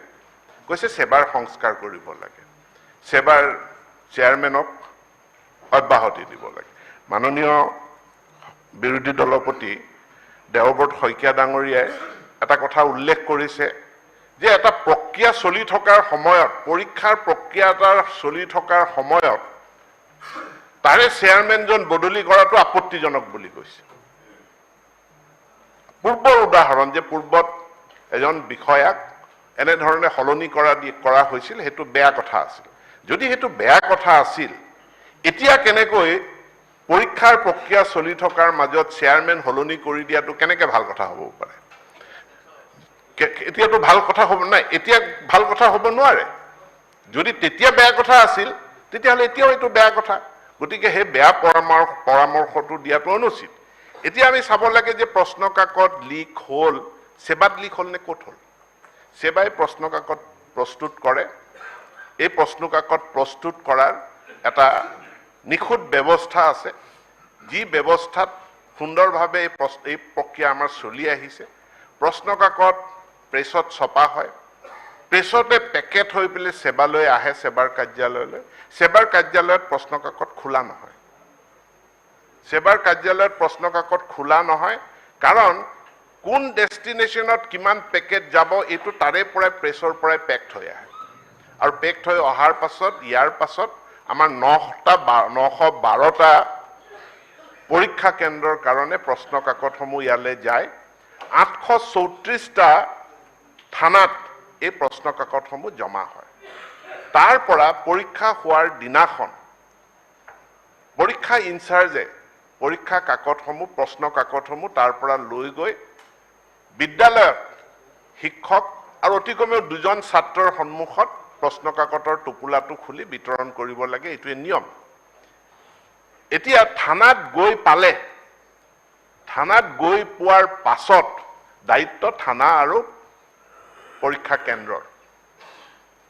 থানাত গৈ পোৱাৰ পাছত দায়িত্বটো থানা আৰু পৰীক্ষা কেন্দ্ৰৰ।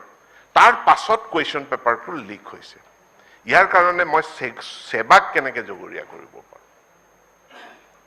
সেৱাত যদি প্ৰশ্ন কাকতটো লিক হ'লহেঁতেন, সেৱাৰ কাৰ্যালয়ৰ পৰা, প্ৰেছৰ পৰা যদি লিক হ'লহেঁতেন, বা থানা গৈ পোৱাৰ আগতে যদি লিক হ'লহেঁতেন, তেতিয়াহ'লে মই তাৰ কাৰণে সেৱাক উত্তৰ মানে দায়বদ্ধ কৰিব পাৰোঁ যে তোমালোকৰ দায়িত্ব যেতিয়ালৈকে আছিল তাৰ মাজত তোমালোকৰ জিম্মাত থাকোঁতে কুৱেশ্যন পেপাৰ লিক হৈছে।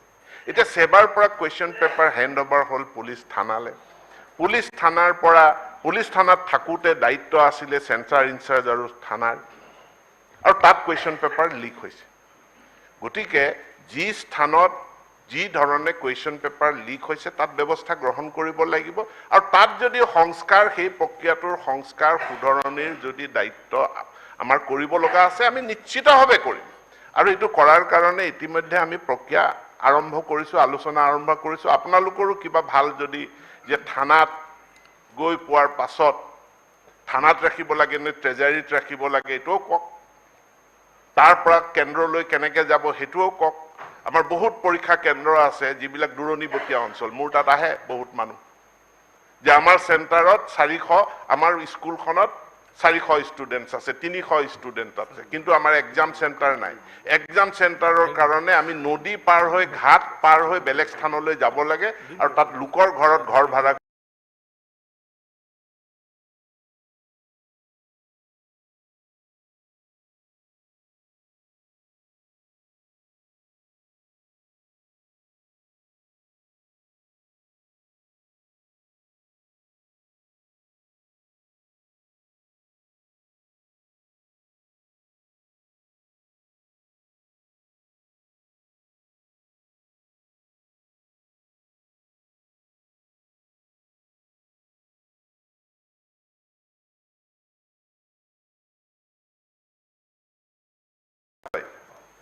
শিক্ষাগুৰুৱে লয়, শিক্ষকে পৰীক্ষা পাতে। পৰীক্ষাৰ বহি কোনে চাব? অন্য মানুহক, অন্য আপুনি শিক্ষকৰ পৰীক্ষা মানে পৰীক্ষা বহীবিলাকতো আহি পেলাই PWD ইঞ্জিনিয়াৰক চাবলৈ দিব নোৱাৰোঁ, ইৰিগেশ্যন ডিপাৰ্টমেণ্টত কুৱেশ্যনখিনি বহীখিনি চাই দে বুলিতো আমি ক'ব নোৱাৰোঁ। তো শিক্ষকেই পৰীক্ষাৰ বহি চাব, কিন্তু শিক্ষকেই যদি তাত গণ্ডগোল কৰি দিয়ে তেনেহ'লে আমি বহুত বেলেগ জেগাত উত্তৰ বিচাৰিব লাগিব। এইবাৰ আমি ক্লাছ 11ৰ পৰীক্ষা পাতিছোঁ প্ৰত্যেক বিদ্যালয়। ক্লাছ 11ৰ প্ৰশ্ন কাকতখন আমাৰ সংসদ, উচ্চতৰ মাধ্যমিক শিক্ষা সংসদে প্ৰশ্ন কাকত ইয়াৰ পৰা প্ৰস্তুত কৰি পঠাইছে। প্ৰশ্ন কাকত ক'ত ৰাখিলোঁ? প্ৰশ্ন কাকত সেই বিদ্যালয়তে ৰখা হ'ল। ইয়াত যিহেতু 11ৰ পৰীক্ষা, আমি থানালৈ কুৱেশ্যন পেপাৰ নাই পঠোৱা, কিন্তু অহাবাৰৰ কাৰণে মই বেলেগ কথা চিন্তা কৰিম। এইবাৰ আমি শিক্ষানুষ্ঠানসকলকে ভৰসা কৰি যে শিক্ষানুষ্ঠানে সততাৰে পৰীক্ষা অনুষ্ঠিত কৰিব, আমি শিক্ষানুষ্ঠানলৈ প্ৰশ্ন পঠাইছোঁ। প্ৰশ্ন কাকত আগতীয়াকৈ গৈ পাইছে, আৰু শিক্ষানুষ্ঠানৰ আলমিৰাতে পৰীক্ষা আছে, কিন্তু ক'ৰ পৰা কোনো গণ্ডগোল হোৱাৰ, কুৱেশ্যন পেপাৰ লিক হোৱাৰ কথা অহা নাই। গতিকে শিক্ষকেই যেতিয়া, মই আগতে কৈছোঁ, ৰক্ষক যেতিয়া ভক্ষক হৈ যায় আমাৰ কাৰণে খুব জটিল সমস্যা হৈ যায়। এতেকে আপোনালোকৰ কি পৰামৰ্শ আছে দিব, যাতে কুৱেশ্যন পেপাৰ লিক নোহোৱাকৈ আমি পৰীক্ষা অনুষ্ঠিত কৰিব পাৰোঁ। কুৱেশ্যন পেপাৰ সেৱাত লিক হোৱা নাই, কুৱেশ্যন পেপাৰ প্ৰেছত লিক হোৱা নাই, কুৱেশ্যন পেপাৰ যাত্ৰা পথত থানালৈ যাওঁতে লিক হোৱা নাই, কুৱেশ্যন পেপাৰ লিক হৈছে থানাত, কুৱেশ্যন পেপাৰ লিক কৰাইছে পৰীক্ষা ইনচাৰ্জে। এতেকে তাত যি শুধৰণি সংস্কাৰ কৰিব লগা আছে আমি নিশ্চিতভাৱে কৰিম। দ্বিতীয় কথাটো আহিলোঁ, অধ্যক্ষ মহোদয়, সেৱাৰ সংস্কাৰৰ কথা কোৱা হৈছে। মই বহু জেগাত অনুৰোধ কৰিছোঁ কি সংস্কাৰ কৰিব লাগে, টু দি পইণ্ট, নিৰ্দিষ্টভাৱে কি সংস্কাৰ কৰিব লাগে আমাক জনাব লাগে। কি কয়, যি কমিটিৰ কথা কোৱা হৈছে, শ্ৰীনাথ বৰুৱাৰ কমিটি, সেই কমিটি যি প্ৰতিবেদন দিছিলে, সেই প্ৰতিবেদনৰ যিখিনি কাম চৰকাৰে গ্ৰহণ কৰিছে বা সেৱাই গ্ৰহণ কৰিছে, যিখিনি কৰিব পৰা, কৰিব লগা, সেইখিনি সংস্কাৰ ইতিমধ্যে হৈছে। এতিয়া সেৱাৰ চেয়াৰমেনজনৰ টাৰ্মৰ কথা কৈছে। ইউনিভাৰ্চিটি এখনৰ ভাইচ চেঞ্চেলৰজনৰ এটা টাৰ্ম থাকে। ৰেজিষ্ট্ৰাৰজনৰ এটা টাৰ্ম থাকে আজিকালি UGCৰ গাইডলাইনত আমাৰ কলেজবিলাকৰো প্ৰিন্সিপালসকলৰ এটা টাৰ্ম আছে 5 বছৰীয়া টাৰ্ম কিন্তু এইটো আইনতে ব্যৱস্থা আছে যে এই টাৰ্মটো আনাদাৰ টাৰ্মৰ কাৰণে এক্সটেণ্ড কৰিব পাৰে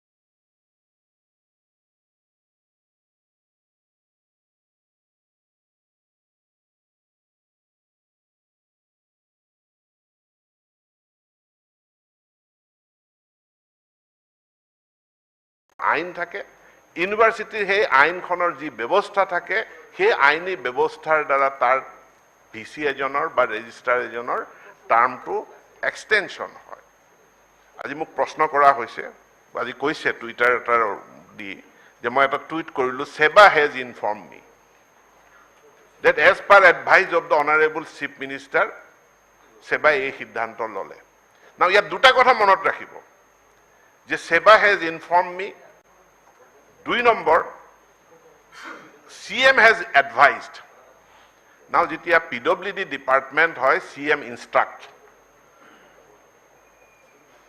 ডিপাৰ্টমেণ্টক যেতিয়া কয় মুখ্যমন্ত্ৰী ডাঙৰীয়াই আদেশ দিয়ে ইনষ্ট্ৰাকশন দিয়ে কিন্তু ইউনিভাৰ্সিটি এখনক মুখ্যমন্ত্ৰী আদেশ নিদিয়ে ইনষ্ট্ৰাকশন নিদিয়ে এই কাৰণে নিদিয়ে যে ইউনিভাৰ্সিটি এখন আইনৰ দ্বাৰা প্ৰতিষ্ঠিত এক স্বায়ত্তশাসিত প্ৰতিষ্ঠান সেবা আইনৰ দ্বাৰা প্ৰতিষ্ঠিত এটা অটোনমাস বডি সেই অটোনমাস বডিটোত মন্ত্ৰীয়ে ইনষ্ট্ৰাকশনো নিদিয়ে মন্ত্ৰীয়ে সিদ্ধান্তও নলয় যিখন বোৰ্ড আছে সেই বোৰ্ডে সিদ্ধান্ত ল'ব গতিকে বোৰ্ডে মুখ্যমন্ত্ৰীয়েও সেই কাৰণে কৈছে আই হেভ এডভাইজড মই পৰামৰ্শ দিছো আপুনিও পৰামৰ্শ দিব পাৰে মইও পৰামৰ্শ দিব পাৰো কিন্তু সেবাই যি সিদ্ধান্ত ল'ব সেইটো সেবাৰ স্বতন্ত্ৰীয় সিদ্ধান্ত সেবাই স্বতন্ত্ৰীয় সিদ্ধান্ত লৈছে আৰু সিদ্ধান্ত লোৱাৰ পাছত এই সিদ্ধান্তটো আমি গ্ৰহণ কৰিলো বুলি মন্ত্ৰীক জনাইছে মোক জনাইছে আৰু মই অসমৰ ৰাইজক সেই কথাখিনি মই জনাই দিছো মাননীয় অধ্যক্ষ মহোদয় আমাৰ মাধ্যমিক মুডালিয়াৰ আয়োগৰ কথা কোৱা হৈছে আমি সকলোৱে জানো আমি মাধ্যমিক শিক্ষাক গুৰুত্ব দি মাধ্যমিক শিক্ষাক কেনেকৈ আমি উন্নত কৰিব পাৰো আমি তাৰ ব্যৱস্থা গ্ৰহণ কৰিছো এইকেইদিন যদি পেপাৰখিনি চাই 1 তাৰিখৰ পৰা আমাৰ বিদ্যালয়সমূহত উৎসৱ বিদ্যাৰম্ভ পৰ্ব চলি আছে নতুন নামভৰ্তি চলি আছে প্ৰত্যেক দিনাৰ পেপাৰত মিনিমাম এটা নিউজ আহি আছে যে অমুক চৰকাৰী বিদ্যালয়ত নামভৰ্তিৰ কাৰণে দীঘলীয়া শাৰী বিশ্বনাথৰ পৰা নিউজ আহিছে নলবাৰীৰ পৰা নিউজ আহিছে যোৰহাটৰ পৰা নিউজ আহিছে চৰকাৰী শিক্ষানুষ্ঠানত নামভৰ্তিৰ কাৰণে ছাত্ৰ ছাত্ৰীৰ যে ভিৰ লাগিছে যদি আমাৰ শিক্ষা ব্যৱস্থাটোৰ তো উন্নতি হোৱাই নাই মানুহৰ যদি এই শিক্ষা ব্যৱস্থাৰ ওপৰত আস্থা আহাই নাই আস্থা যদি নাই এনেকুৱা দীঘলীয়া শাৰী কিয় হৈছে মোৰ ধেমাজি উচ্চতৰ মাধ্যমিক বিদ্যালয়ত যিমান ছাত্ৰ ছাত্ৰীয়ে এপ্লাই কৰিছে সবকে সিট দিব পৰা নাই বজালিত যিমানে বিচাৰিছে আমি সিট দিব পৰা নাই আমি কি সংস্কাৰ কৰিছো সেকেন্ডাৰী শিক্ষাত 1 নম্বৰ যে আমাৰ যদিও সেকেন্ডাৰী এডুকেশ্যন 9ৰ পৰা আৰম্ভ হয় অসমৰ ক্ষেত্ৰত আমি কৈছো আমি ক্লাছ 6ৰ পৰা সেকেন্ডাৰী বুলি ধৰিম আৰু হেতু কেবিনেট সিদ্ধান্ত হৈ গৈছে 6ৰ পৰা ধৰি ক্লাছ 6ৰ পৰা 12 লৈকে মাধ্যমিক শিক্ষা হিচাপে যাতে তাক বিশেষ আমি ব্যৱস্থা গ্ৰহণ কৰিব পাৰো এবাৰ বাজেটত অসমৰ প্ৰত্যেকখন এক বৃহৎ আঁচনি চৰকাৰে গ্ৰহণ কৰিলে যে আমি উচ্চ আৰু উচ্চতৰ মাধ্যমিক বিদ্যালয়সমূহক আন্তঃগাঁথনি উন্নয়নৰ কাৰণে 2000 কোটি টকা খৰচ কৰি এই আন্তঃগাঁথনি উন্নয়নৰ কাৰণে এক বৃহৎ আঁচনি গ্ৰহণ কৰা হৈছে শিক্ষক নিযুক্তিৰ প্ৰক্ৰিয়া চলি আছে টি গাৰ্ডেন মডেল স্কুল আৰু এখন প্ৰতিষ্ঠা কৰাৰ সিদ্ধান্ত হৈছে এতেকে যি সমূহ বিদ্যালয়ক ইতিমধ্যে আমি দিগন্ত বৰ্মন ডাঙৰীয়া যেটো কথা উল্লেখ কৰিছে যে হায়াৰ সেকেন্ডাৰীলৈ আমি উন্নীত কৰিলো সেই হায়াৰ সেকেন্ডাৰীলৈ উন্নীত কৰা বিদ্যালয়সমূহত শিক্ষক যাতে আমি দিব পাৰোঁ এই নিযুক্তিৰ দ্বাৰা আমি তাতে শিক্ষক দিয়াৰ কাৰণে চেষ্টা কৰিম আৰু তাৰ পাছত আমাৰ ৰেচনেলাইজেশ্যনো হৈ আছে আৰু ইয়াৰ পাছত যদি অতিৰিক্ত পোষ্ট ক্ৰিয়েশ্যনৰ কাৰণে আমাৰ প্ৰয়োজনীয়তা হয় তেনেহ'লে আমি অতিৰিক্ত পোষ্ট ক্ৰিয়েশ্যনলৈ যাম কিন্তু অতিৰিক্ত পোষ্ট ক্ৰিয়েশ্যন কৰাৰ আগতে আমি অতিৰিক্ত পোষ্ট ক্ৰিয়েশ্যন আগতে আমি শিক্ষকৰ ৰেচনেলাইজেশ্যন আমি কৰিব লাগিব ডক্টৰ আসিফ মাজাৰ ডাঙৰীয়া তেখেতৰ সমষ্টিত এখনেই কলেজ ভোৰাগাঁও কলেজ কিন্তু মই আজি তেখেত নাই এতিয়া উপস্থিত নাথাকিলেও মই সদনক জনাই দিওঁ যে তেখেতৰ সমষ্টিত লাহৰীঘাট এক সংখ্যালঘু অধ্যুষিত অঞ্চল তাত আমি এখন মডেল ডিগ্ৰী কলেজ নিৰ্মাণ কৰি আছিলোঁ নিৰ্মাণ সম্পূৰ্ণ হৈছে যোৱাকালি মুখ্যমন্ত্ৰীৰ লগত মই আলোচনা কৰিছোঁ যে এই বছৰটোত এই মহাবিদ্যালয়খনত শ্ৰেণী আৰম্ভ কৰাৰ কাৰণে পোষ্ট ক্ৰিয়েশ্যন কৰাৰ কাৰণে আমি প্ৰস্তাৱ গ্ৰহণ কৰিছোঁ সিদ্ধান্ত গ্ৰহণ কৰিছোঁ চামুগুৰিত এখন মডেল ডিগ্ৰী কলেজ নিৰ্মাণ সম্পূৰ্ণ হৈছে চামুগুৰি আৰু লাহৰীঘাট এই দুয়োখন কলেজ 2023 চনতে আমি কাৰ্যক্ষম ইয়াত নাম ভৰ্তি কৰাৰ কাৰণে আমি ব্যৱস্থা গ্ৰহণ কৰিছোঁ একেধৰণে বৰপেটাৰ বাগবৰত এখন কলেজ আছে model degree college Dima Hasao ডিষ্ট্ৰিক্টত হাতীখালীত এখন কলেজ নিৰ্মাণ সম্পূৰ্ণ হৈছে চ' ডিমা হাছাও বাগবৰ চামুগুৰি আৰু আমাৰ লাহৰীঘাট এই মহাবিদ্যালয় কেইখনত আমাৰ পাঠদান ইয়াতে নিযুক্তি আৰু নামভৰ্তি প্ৰক্ৰিয়া আমাৰ আৰম্ভ হ'ব আমাৰ কেইগৰাকীমান বিধায়ক যোৱা বছৰ যেতিয়া মুখ্যমন্ত্ৰী যোৱাবাৰ যেতিয়া আমাৰ মুখ্যমন্ত্ৰী ডাঙৰীয়া শিক্ষামন্ত্ৰী আছিল সেই সময়ত এটা ছিগনেচাৰ স্কিম লৈছিল আমাৰ কেইগৰাকীমান বিধায়কে ছিগনেচাৰ স্কিমত কলেজ নিৰ্মাণ কৰিছিল ৰাতাবাৰীত এখন পাথাৰকান্দিত এখন আৰু এতিয়া সাংসদ পল্লৱ লোচন দাস ডাঙৰীয়া তেখেতে ৰাঙাপাৰাত এখন কলেজ নিৰ্মাণ কৰিছিল এইকেইখন কলেজৰো নিৰ্মাণ সম্পূৰ্ণ হৈছে আৰু এই কলেজ কেইখনতো শিক্ষক নিযুক্তি আৰু নামভৰ্তিৰ প্ৰক্ৰিয়া আমি আৰম্ভ কৰিম এটাকে মই বহুত দীঘলীয়া নকৰোঁ সেৱা আমাৰ অনুষ্ঠান সেৱাক আমি ডাইৰেক্ট ৰিক্ৰুটমেণ্টৰ পৰীক্ষা পাতিবলৈ দিছোঁ সুকলমে পৰীক্ষা পাতিছে পুলিচ ৰিক্ৰুটমেণ্টৰ পৰীক্ষা পাতিব দিছোঁ সুকলমে পৰীক্ষা অনুষ্ঠিত হৈছে টেটৰ পৰীক্ষা পাতিবলৈ দিছোঁ সুকলমে টেট পৰীক্ষা অনুষ্ঠিত কৰিছে ষ্টেট এখন ৰাজ্যক এনেধৰণৰ পৰীক্ষা পাতাৰ এক্সপাৰ্টাইজ থকা এটা অনুষ্ঠান লাগে ৰাষ্ট্ৰীয়ভাৱে এনেকুৱা পৰীক্ষাসমূহ পতাৰ কাৰণে এটা অনুষ্ঠান আছে নেশ্যনেল টেষ্টিং এজেঞ্চি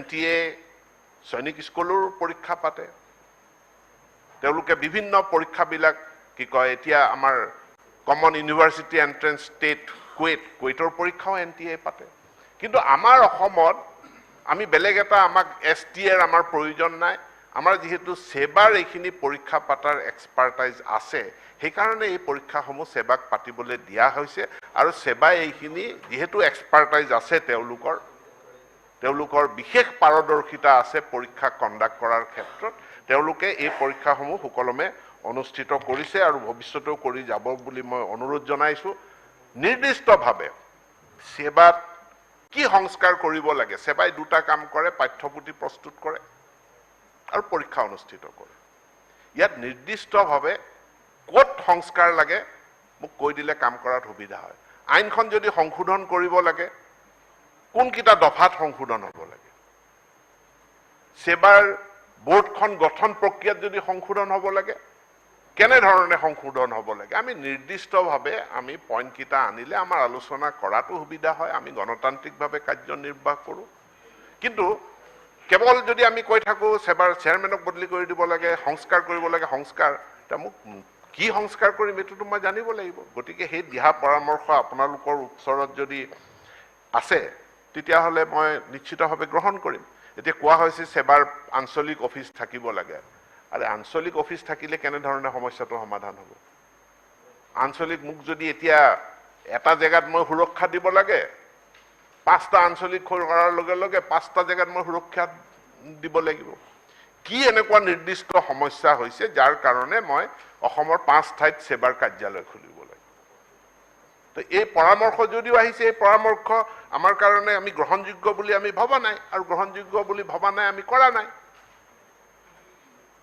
অন্য কিবা নতুন সাজেশনস আছে আগবঢ়াওক আমি নিশ্চিতভাৱে এইখিনি আলোচনা কৰি ভিতৰত আমি ব্যৱস্থা গ্ৰহণ কৰিম মনত ৰাখিব সেৱা আমাৰ অনুষ্ঠান সেৱা ৰাজ্যখনৰ সম্পদ সেৱা যেহেতু ৰাজ্যখনৰ সম্পদ ইয়াৰ কেপাচিটিৰ ওপৰত নিৰ্ভৰ কৰি আজি আমি আমাৰ বহুত ব্যৱস্থা আগবাঢ়ি গৈছে ইয়াক কেনেকৈ ষ্ট্ৰেংথেন কৰিব পৰা যায় তাৰ কাৰণে মই দিহা পৰামৰ্শ দিবৰ কাৰণে মই অনুৰোধ জনালোঁ আৰু শেষত মই পুনৰ জনাওঁ গভৰ্ণমেণ্ট বহুত চিৰিয়াছ সেৱা হওক কাউন্সিলৰ হওক পৰীক্ষা সুকলমে অনুষ্ঠিত কৰাৰ ক্ষেত্ৰত আমি বহুত চিৰিয়াছ ইতিমধ্যে যি ব্যৱস্থা গ্ৰহণ কৰা হৈছে ইয়াতে আমি শান্ত নহয় ইয়াতকৈ আমি কঠোৰতম ব্যৱস্থা আমি গ্ৰহণ কৰিবৰ কাৰণে বদ্ধপৰিকৰ এইকেইটা দিন আমি পৰীক্ষাটো সুকলমে অনুষ্ঠিত হোৱালে অপেক্ষা কৰিছোঁ পৰীক্ষা সুকলমে হোৱাৰ হেৰি কৰাৰ পাছত আমি গোটেই ঘটনাৰ পোষ্টমৰ্টেম কৰিম গোটেই প্ৰক্ৰিয়াটো আমি পুনৰ পৰ্যালোচনা কৰিম কৰবাত আমাৰ উইকনেছ আছে নেকি কৰবাত আমাৰ লুপ হোল আছে নেকি হেতু আমি পৰীক্ষা কৰি চাম অধ্যক্ষ মহোদয় আৰু চাই আমি সঠিক ব্যৱস্থা গ্ৰহণ কৰিম এই আশ্বাস এই সদনৰ জৰিয়তে মই সকলোকে জনাইছো ধন্যবাদ ধন্যবাদ আমি মন্ত্ৰী মহোদয়ক ধন্যবাদ জনাইছো কিন্তু এইখিনিতে মন্ত্ৰী মহোদয়ক আঙুলিয়াই দিব বিচাৰোঁ আপোনাৰ যোগেদি যে সেৱাৰ যিকেইটা প্ৰতিবেদন এই প্ৰতিবেদনকেইটা বিধানসভাৰ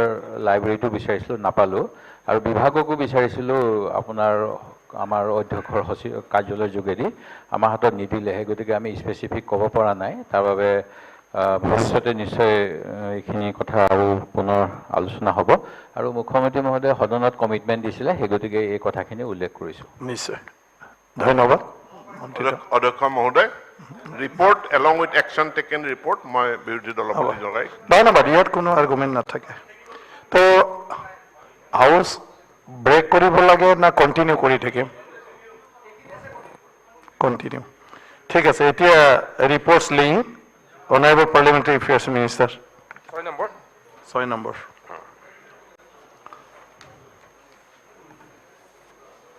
মাননীয় অধ্যক্ষ মহোদয় মই ভাৰতৰ নিয়ন্ত্ৰক আৰু মহা হিচাপ পৰীক্ষকৰ 2021-22 বছৰটোৰ বাবে অসম চৰকাৰ সম্পৰ্কীয় বিত্ত হিচাপ খণ্ড 1 নং আৰু 2 এই লগতে 2018-19 2019-20 আৰু 2020-21 খতিয়ান সদনত উপস্থাপন কৰিলোঁ 7 নম্বৰ আছে অধ্যক্ষ ডাঙৰীয়া মই ভাৰতৰ নিয়ন্ত্ৰক আৰু মহা হিচাপ পৰিদৰ্শকৰ 2022 চনৰ 31 মাৰ্চ পৰ্যন্ত বছৰটোৰ বাবে অসম চৰকাৰ সম্পৰ্কীয় ৰাজ্যিক বিত্তৰ হিচাপ পৰীক্ষাৰ 2023 বৰ্ষৰ প্ৰতিবেদন নং 1 প্ৰতিবেদনখন সদনত উপস্থাপন কৰিলোঁ আৰু আছে 8 নম্বৰ মাননীয় অধ্যক্ষ মহোদয় মই ভাৰতৰ নিয়ন্ত্ৰক আৰু মহা হিচাপ পৰীক্ষকৰ 2021-22 বছৰটোৰ বাবে অসম চৰকাৰ সম্পৰ্কীয় বিনিয়োজন হিচাপ পৰীক্ষাৰ প্ৰতিবেদনখন সদনত উপস্থাপন কৰিলোঁ ধন্যবাদ এতিয়া আইটেম নম্বৰ 9 যোৱাকালি আমি আৰম্ভ কৰিছিলোঁ the Assam public safety measures enforcement bill 2023 এইটো আমি বিবেচনাৰ বাবে লোৱা হৈছিলোঁ এতিয়া মই বিলখন সদনত দফাই দফাই বিবেচনাৰ বাবে লোৱা হ'ল গতিকে 2 নং দফাত মাননীয় মন্ত্ৰী ডাঙৰীয়াৰ দুটা সংশোধনী আছে তেখেতক মই সংশোধনী প্ৰস্তাৱ উত্থাপন কৰিবলৈ অনুৰোধ জনালোঁ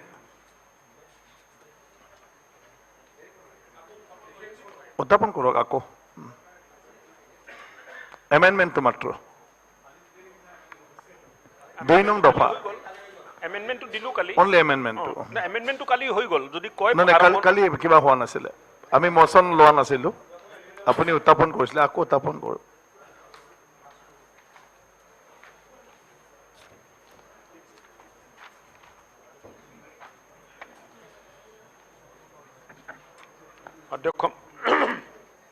অধ্যক্ষ মহোদয় সেকশন 2C ডেফিনেশনস apartment যেটো আছে তো আমি রিপ্লেস কৰিব to be replaced by society means both registered and unregistered resident welfare societies or residence or housing societies or row houses etc. আর একটা amendment আছে অধ্যক্ষ মহোদয় 2D the owners ইয়াত insert hobo lastot an agent or trustee who is legally authorized to receive such rent on behalf of the owner. প্ৰশ্নটো হ'ল সংশোধনী উত্থাপন কৰা সদন সন্মতি আছেনে? যিসকল সদস্য সপক্ষে আছে তেখেতলোকে কওক হয়, যিসকল বিপক্ষে আছে তেখেতলোকে কওক নহয়। মই ভাবোঁ হয়ৰ সপক্ষে সংশোধনী দুটা গৃহীত হ'ল। এতিয়া 2 নং দফাত অখিল গগৈ ডাঙৰীয়াৰো সংশোধনী প্ৰস্তাৱ আছে, আপুনি ক'ব না? অধ্যক্ষ ডাঙৰীয়া, গোটেই কাৰণ আমি ক'লেওতো পিছত চেঞ্জ নকৰে, ভোট হৈ যায়। গতিকে গোটেই বিলখনৰ ওপৰত মই দুটামান বাক্য কৈ দিওঁ, হ'ব? তাৰপিছত বাৰম্বাৰ উঠি থাকিব লাগে নাই, হয়নে নহয়? কাৰণ কোনোদিন আজিলৈকে প্ৰথম বিধানসভাতে শুনিছিলোঁ এটা দুটা চেঞ্জ কৰা, মই প্ৰথম জইন কৰা বিধানসভাত, তাৰপিছততো আৰু চববিলাক আমাক নাকচেই কৰা হয়।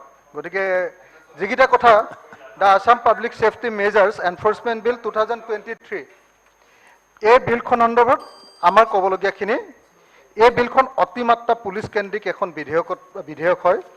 এই বিলখনে পৰিয়াল এটাৰ বা ঘৰ এখনৰ বা এপাৰ্টমেণ্ট এটাৰ বা ৰেচিডেঞ্চিয়েল বিল্ডিং, আৰু কালি ছ'চাইটি শব্দটো সোমোৱাইছে, ছ'চাইটি এটাৰ নিৰাপত্তাৰ নামত ঘৰখনৰ ওপৰত পুলিচৰ সৰ্বগ্ৰাসী নিয়ন্ত্ৰণ জাপি দিব খোজা হৈছে। পুলিচে ঘৰ এখনত CCTV সংস্থাপন হ'ল নে নাই তাক পৰীক্ষা কৰাৰ নামত সম্পূৰ্ণ তালাচীৰ অধিকাৰ লাভ কৰিছে। CCTV সংস্থাপনৰ পাছত ঘৰখনৰ ওপৰত অনবৰতে নিৰীক্ষণৰ ব্যৱস্থা সংস্থাপন কৰিব খুজিছে। বিলখনে এটা পৰিয়ালৰ এমেণ্ডমেণ্টৰ ওপৰত ক'ব লাগে, এইটোতো ভাষণ আৰম্ভ হৈ গ'ল দেখোন। নহয়, গোটেই এমেণ্ডমেণ্ট তেখেতে ভাষণ দিয়া আৰম্ভ কৰিছে। মই কৈ আছো, বহকচোন। তো সন্মানীয় সদন, আমি তেতিয়াহ'লে এনেকুৱা কৰোঁ যে নহয়, এতিয়া সেইকাৰণে দফাই দফা হাউচৰ যি ইচ্ছা, মই সেইকাৰণে কৈছোঁ দফাই দফা হ'লে বাৰে বাৰে উত্তৰদান হ'ব, আৰু একেলগে কৰিলে একেবাৰতে মুভ বা উইথড্ৰল হৈ যাব একেবাৰতে। তো হ'ব, একেবাৰতে কৰি দিয়ক, হ'ব, একেবাৰতে কৈ দিয়ক। মুঠতে আমি কথা ক'ব নাপায় আৰু। পাব কওক, আপুনি যিমানখিনি এমেণ্ডমেণ্ট অকণমান টান আহিলে তাতে ৰখাই দিব লাগে। প্লিজ। 2 নম্বৰ, বিলখনে এটা পৰিয়ালৰ ব্যক্তিগত সামাজিক জীৱনৰ ওপৰত ৰাষ্ট্ৰৰ সম্পূৰ্ণ নিয়ন্ত্ৰণ জাপি দিব। 3, বিধেয়কখনে পুলিচ ৰাজৰ ধাৰণাটোক শক্তিশালী কৰিব। এজন ইন্সপেক্টৰে তালাচী, SDPO DSPয়ে তালাচী কৰিব পাৰিব, SPয়ে এপিলেট অথৰিটি হিচাপে চাবগৈ পাৰিব। এই CCTV সংস্থাপনৰ বাধ্যতামূলক ব্যৱস্থাই দুটা সমস্যা বঢ়াব। ক, পুলিচৰ টকা খোৱাৰ পথ খুলি দিব। খ, পুলিচৰ ব্লেকমেইলিঙৰ বলি হোৱাৰ সম্ভাৱনা থাকিব নাগৰিকসকলৰ বাবে। গ, কথাই কথাই নাগৰিকসকলে পুলিচ থানালৈ দৌৰি থাকিব লাগিব। ঘ, ব্যক্তি স্বাধীনতা আৰু সামাজিক স্বাধীনতা বাৰুকৈ বিঘ্নিত হ'ব। মই আৰু বেছি কথা ক'ব নোখোজোঁ অধ্যক্ষ মহোদয়, খালি মই এটাই কথা ক'ব খুজিছোঁ যে এই যে CCTVটো চাবলৈ যাওঁতে পুলিচে নহয়, মেজিষ্ট্ৰেটৰ জৰিয়তে সেইটো চোৱাৰ ব্যৱস্থা কৰিব লাগে। সেই সংশোধনীটো আনিছোঁ। এতিয়া সংশোধনীটো আমাৰ নামানে আৰু, গতিকে এইখিনিতে কথাখিনি কৈ শেষ কৰি দিছোঁ। ধন্যবাদ।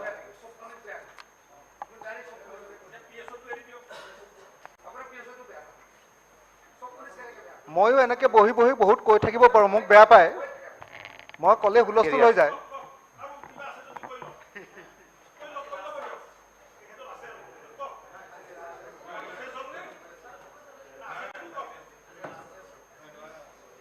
নাই, আপোনালোকৰ 3 নং দফাত আছে, এইটো 2 নং দফাত কৈ আছে। মাননীয় মন্ত্ৰী কিবা ক'ব?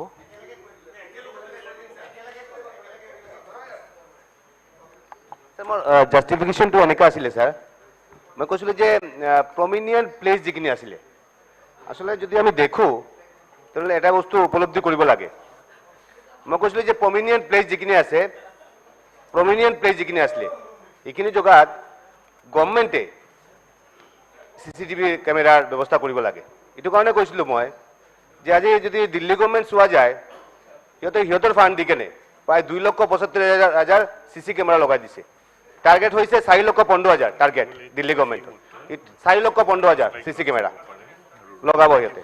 তো মোৰ কথাটো হৈছে এনেকুৱা যে গুৱাহাটী মেট্ৰপলিটন চিটিত আপুনি 200 কোটি লগাবলৈ কিবা এটা ব্যৱস্থা লোৱা হৈছে বা মুখ্যমন্ত্ৰী ইতিমধ্যে গ্ৰীণ সিগনেল দিছে প্ৰত্যেকটা চহৰৰ ULB যিখিনি আছে আজি কৰিমগঞ্জ কওক হাইলাকান্দি কওক প্ৰত্যেকটাত এনেকা চুৰ হৈ থাকে প্ৰত্যেকটা ৰাতি বাইক চুৰ কৰি লৈ যায় এইটো কাৰণে এই চহৰ যিবিলাক আছে প্ৰত্যেকটা টাউনত যদি আমি অন্তত টাউন এৰিয়া যদি আপাতত ফাৰ্ষ্ট ফেজত আমি লগাব পাৰি তাৰপিছত আপুনি লগাব আপুনি ধৰ্মীয় অনুষ্ঠান আছে আপোনাৰ হেৰিয়া আছে স্কুল আছে কলেজ আছে লাহে লাহে লগাই থাকে যদি তেনেহ'লে মই ভাবোঁ যে মানুহৰ যিটো নিৰাপত্তা যিটো আছে বিলটো ভাল আছে বিলটো বেয়া নহয় বিলটো ভালে বিল কিন্তু এই বিলটো খালি ঝাপি দিলে নহ'ব আমাৰ গভৰ্ণমেণ্টৰ ফালৰ পৰা অন্তত সুৰক্ষাৰ কাৰণে যদি এইখিনি প্ৰমিনিয়েণ্ট প্লেচ বা এই প্ৰত্যেকটা টাউন যদি আমি যদি সামৰি লওঁ আৰু যেনেকৈ দিল্লী গভৰ্ণমেণ্টে কৰিছে মই ভাবোঁ অসম গভৰ্ণমেণ্টে মুখত নহয় কামত যাতে এইখিনি বস্তু হয় এইখিনি বস্তু মই অনুৰোধ জনাই মই যাতে এইখিনি বস্তুৰ ওপৰত যাতে কিবা এটা মন্ত্ৰী মহোদয়ে যাতে ভিতৰ ব্যৱস্থা লয় তাৰ অনুৰোধ জনাইছোঁ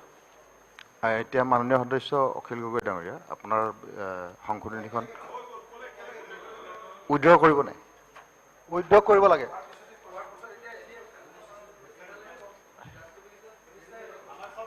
মন্ত্ৰীয়ে জাষ্টিফিকেশ্যন দিব চাগে প্লিজ নে দিবলৈ মন নাই প্লিজ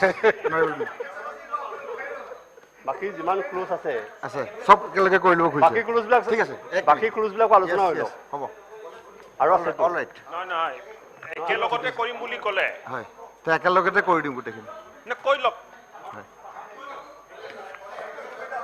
নাই ঠিক এক মিনিট এতিয়া 4 নং দফাত মাননীয় সদস্য হাফিজ বছিৰ আহমেদৰ লগতে তেখেতৰ 7 গৰাকী সহযোগীৰ নামৰ এটা সংশোধনী আছে এটা আপোনালোকে সংশোধনী উত্থাপন কৰিবনে মানে উপাধ্যক্ষ মহোদয় মই 1 মিনিটতে কৈ দিছোঁ আমাৰ আমি যেটো এমেণ্ডমেণ্ট দাখিল কৰিছিলোঁ ইয়াতে 6 মাহ প্ৰত্যেক 6 মাহৰ মূৰে মূৰে প্ৰত্যেক যিখিনি ইয়াত হেৰি কোৱা হৈছে যে বিল্ডিং বা NGO বা যিখিনি অৰ্গেনাইজেশ্যন ইনষ্টিটিউশ্যন তেওঁলোকৰ আপডেট ৰিপৰ্টবিলাক দিব লাগিব যে তেওঁলোকৰ CCTV কেমেৰা বা গোটেই ফাংচন ঠিক আছে নাই গোটেইখিনি ৰিপৰ্টটো দিব আমি জাষ্ট কৈছিলোঁ যে যাতে বিভাগৰ পৰা এটা নোটিছ 6 মাহৰ মূৰে মূৰে দিয়া হয় যে আপোনালোকৰ টাইম হৈ গ'ল বহুতো এনেকুৱা হ'ব পাৰে যে নিৰ্দিষ্ট টাইমত পাহৰি গ'ল বা দিয়া নাই যাতে আগতে এটা ৰিমাইণ্ডাৰ দিয়া হয় তেতিয়াহ'লে বেছি ভাল হ'ব জাষ্ট এইটো আমাৰ এৰিয়া আছিলে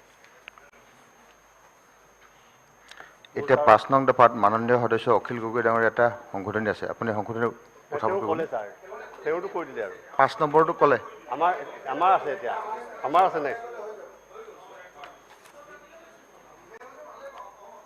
এতিয়া 6 নং দফাত দেৱব্ৰত শইকীয়াৰ লগতে তেখেতৰ 15 গৰাকী সদস্যৰ নামত 4টা আৰু অখিল গগৈৰ নামত 5টা মুঠ 9টা সংশোধনী আছে আপোনালোকে সংশোধনীখিনি উত্থাপন কৰিব ছাৰ আমাৰ অসম চৰকাৰে যে আসাম পাব্লিক সেফটি এনফোৰ্সমেন্ট বিল 2023 এনে ছাৰ ইয়াৰ অবজেক্টিভছটো বেয়া নহয় উদ্দেশ্যটো বেয়া নহয় আমাৰ পাব্লিকৰ সিকিউৰিটিৰ কাৰণে এইটো কৰা হৈছে কিন্তু ছাৰ ইয়াত কিছুমান এই বিলখনত কিছুমান ডেফিচিয়েঞ্চি আছে যে এইবিলাক থাকিলে কিন্তু উদ্দেশ্যটো কিন্তু ফলৱৰ্তী নহ'ব তাতকৈ মানুহক হেল্প কৰাৰ সলনি এইটো মানুহক অলপ হাৰাসমেণ্ট কৰাৰ নিচিনা হ'ব ছাৰ ইয়াত ছেকশ্যন 5ত যেটো লিখিছে যে মানে the inspector of police having jurisdiction over the area may at reasonable time with prior notice enter into any establishment sir yet prior notice boli ki bujaise prior notice mane sir 5 minute hoy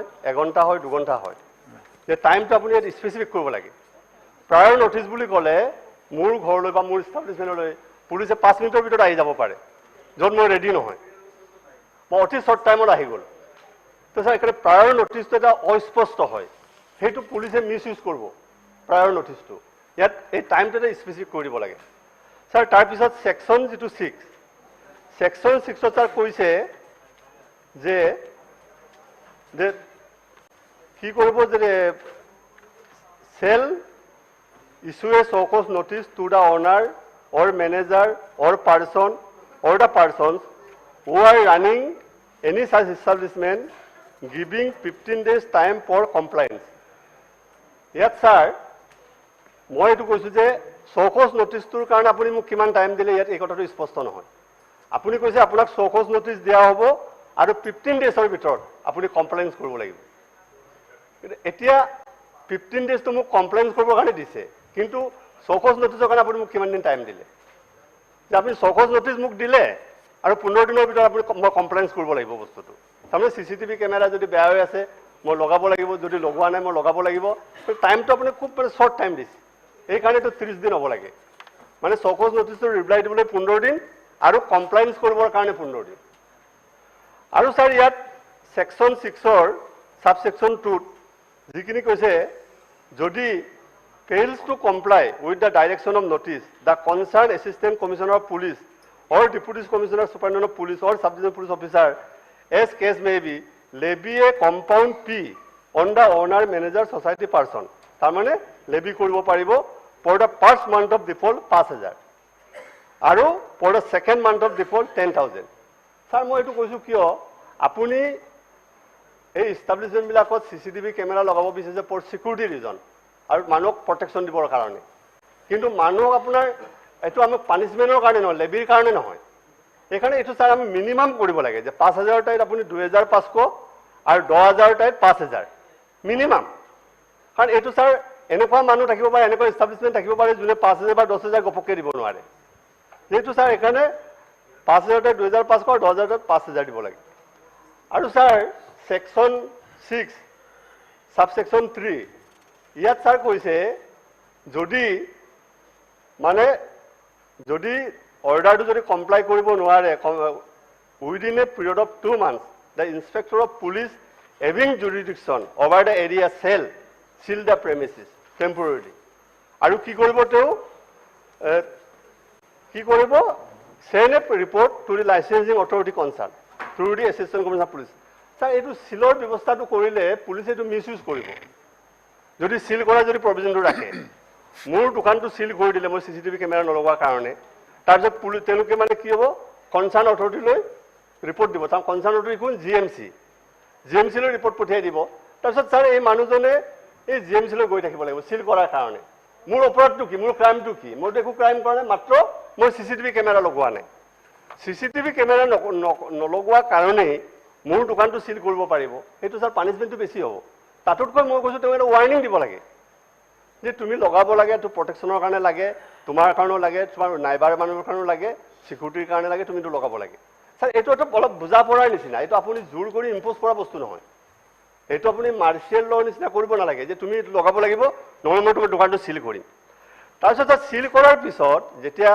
licence অথৰিটিলৈ report দিব licensing authority GMC কি কৰিব তেওঁ লাইসেন্সটো ইয়াত কৈছে যে তেওঁ order ল'ব as per provision of the law governing and issuance of licence তাৰমানে লাইসেন্স কেনচেলো কৰি দিব পাৰে কেনসেল কৰি দিলে স্যাৰ তেওঁ এপিল কৰিব লাগিব প্ৰথম এপিলত যদি তেওঁ ফেইল হয় সেকেন্ড এপিললৈ যাব লাগিব সেইটো স্যাৰ এটা আৰাজমেণ্ট হয় কিয় জানে যোৱা ডিসেম্বৰ মাহত আপোনালোকে কিবা প্ৰায় 23টা আসাম গভৰ্ণমেণ্টৰ এক্ট এমেণ্ডমেণ্ট কৰা হৈছিলে আমাৰ পাৰ্লিয়ামেণ্টাৰী মিনিষ্টাৰ আপোনাৰ মনত আছে কাৰণ আপুনি দুজন জড়িত আছিলে তাত কি কৈছিলে যে ক্ৰিমিনেল অফেন্স বিলাকক ইকনমিক অফেন্সলৈ লৈ যোৱা হৈছে কিহৰ কাৰণে ইজ অফ ডুইং বিজনেছ আৰু কিহৰ কাৰণে বিজনেছ ফ্ৰেণ্ডলি এনভাইৰনমেণ্ট এটা ক্ৰিয়েট কৰিবৰ কাৰণে য'ত আমি 23টা আইন আমি ক্ৰিমিনেল অফেন্সটো আমি ইকনমিক অফেন্সলৈ লৈ গ'লো এইটো কাৰণে যে টু ক্ৰিয়েট এ ফ্ৰেণ্ডলি এনভাইৰনমেণ্ট এতিয়া স্যাৰ আপুনি যদি সিল কৰে এপিল কৰিব লগা যদি হয় পুলিচে জানে আপুনি পুলিচৰ মানে পুলিচে এইটো মিসইউজ কৰিব বা জিএমচি অফিচে মিসইউজ কৰিব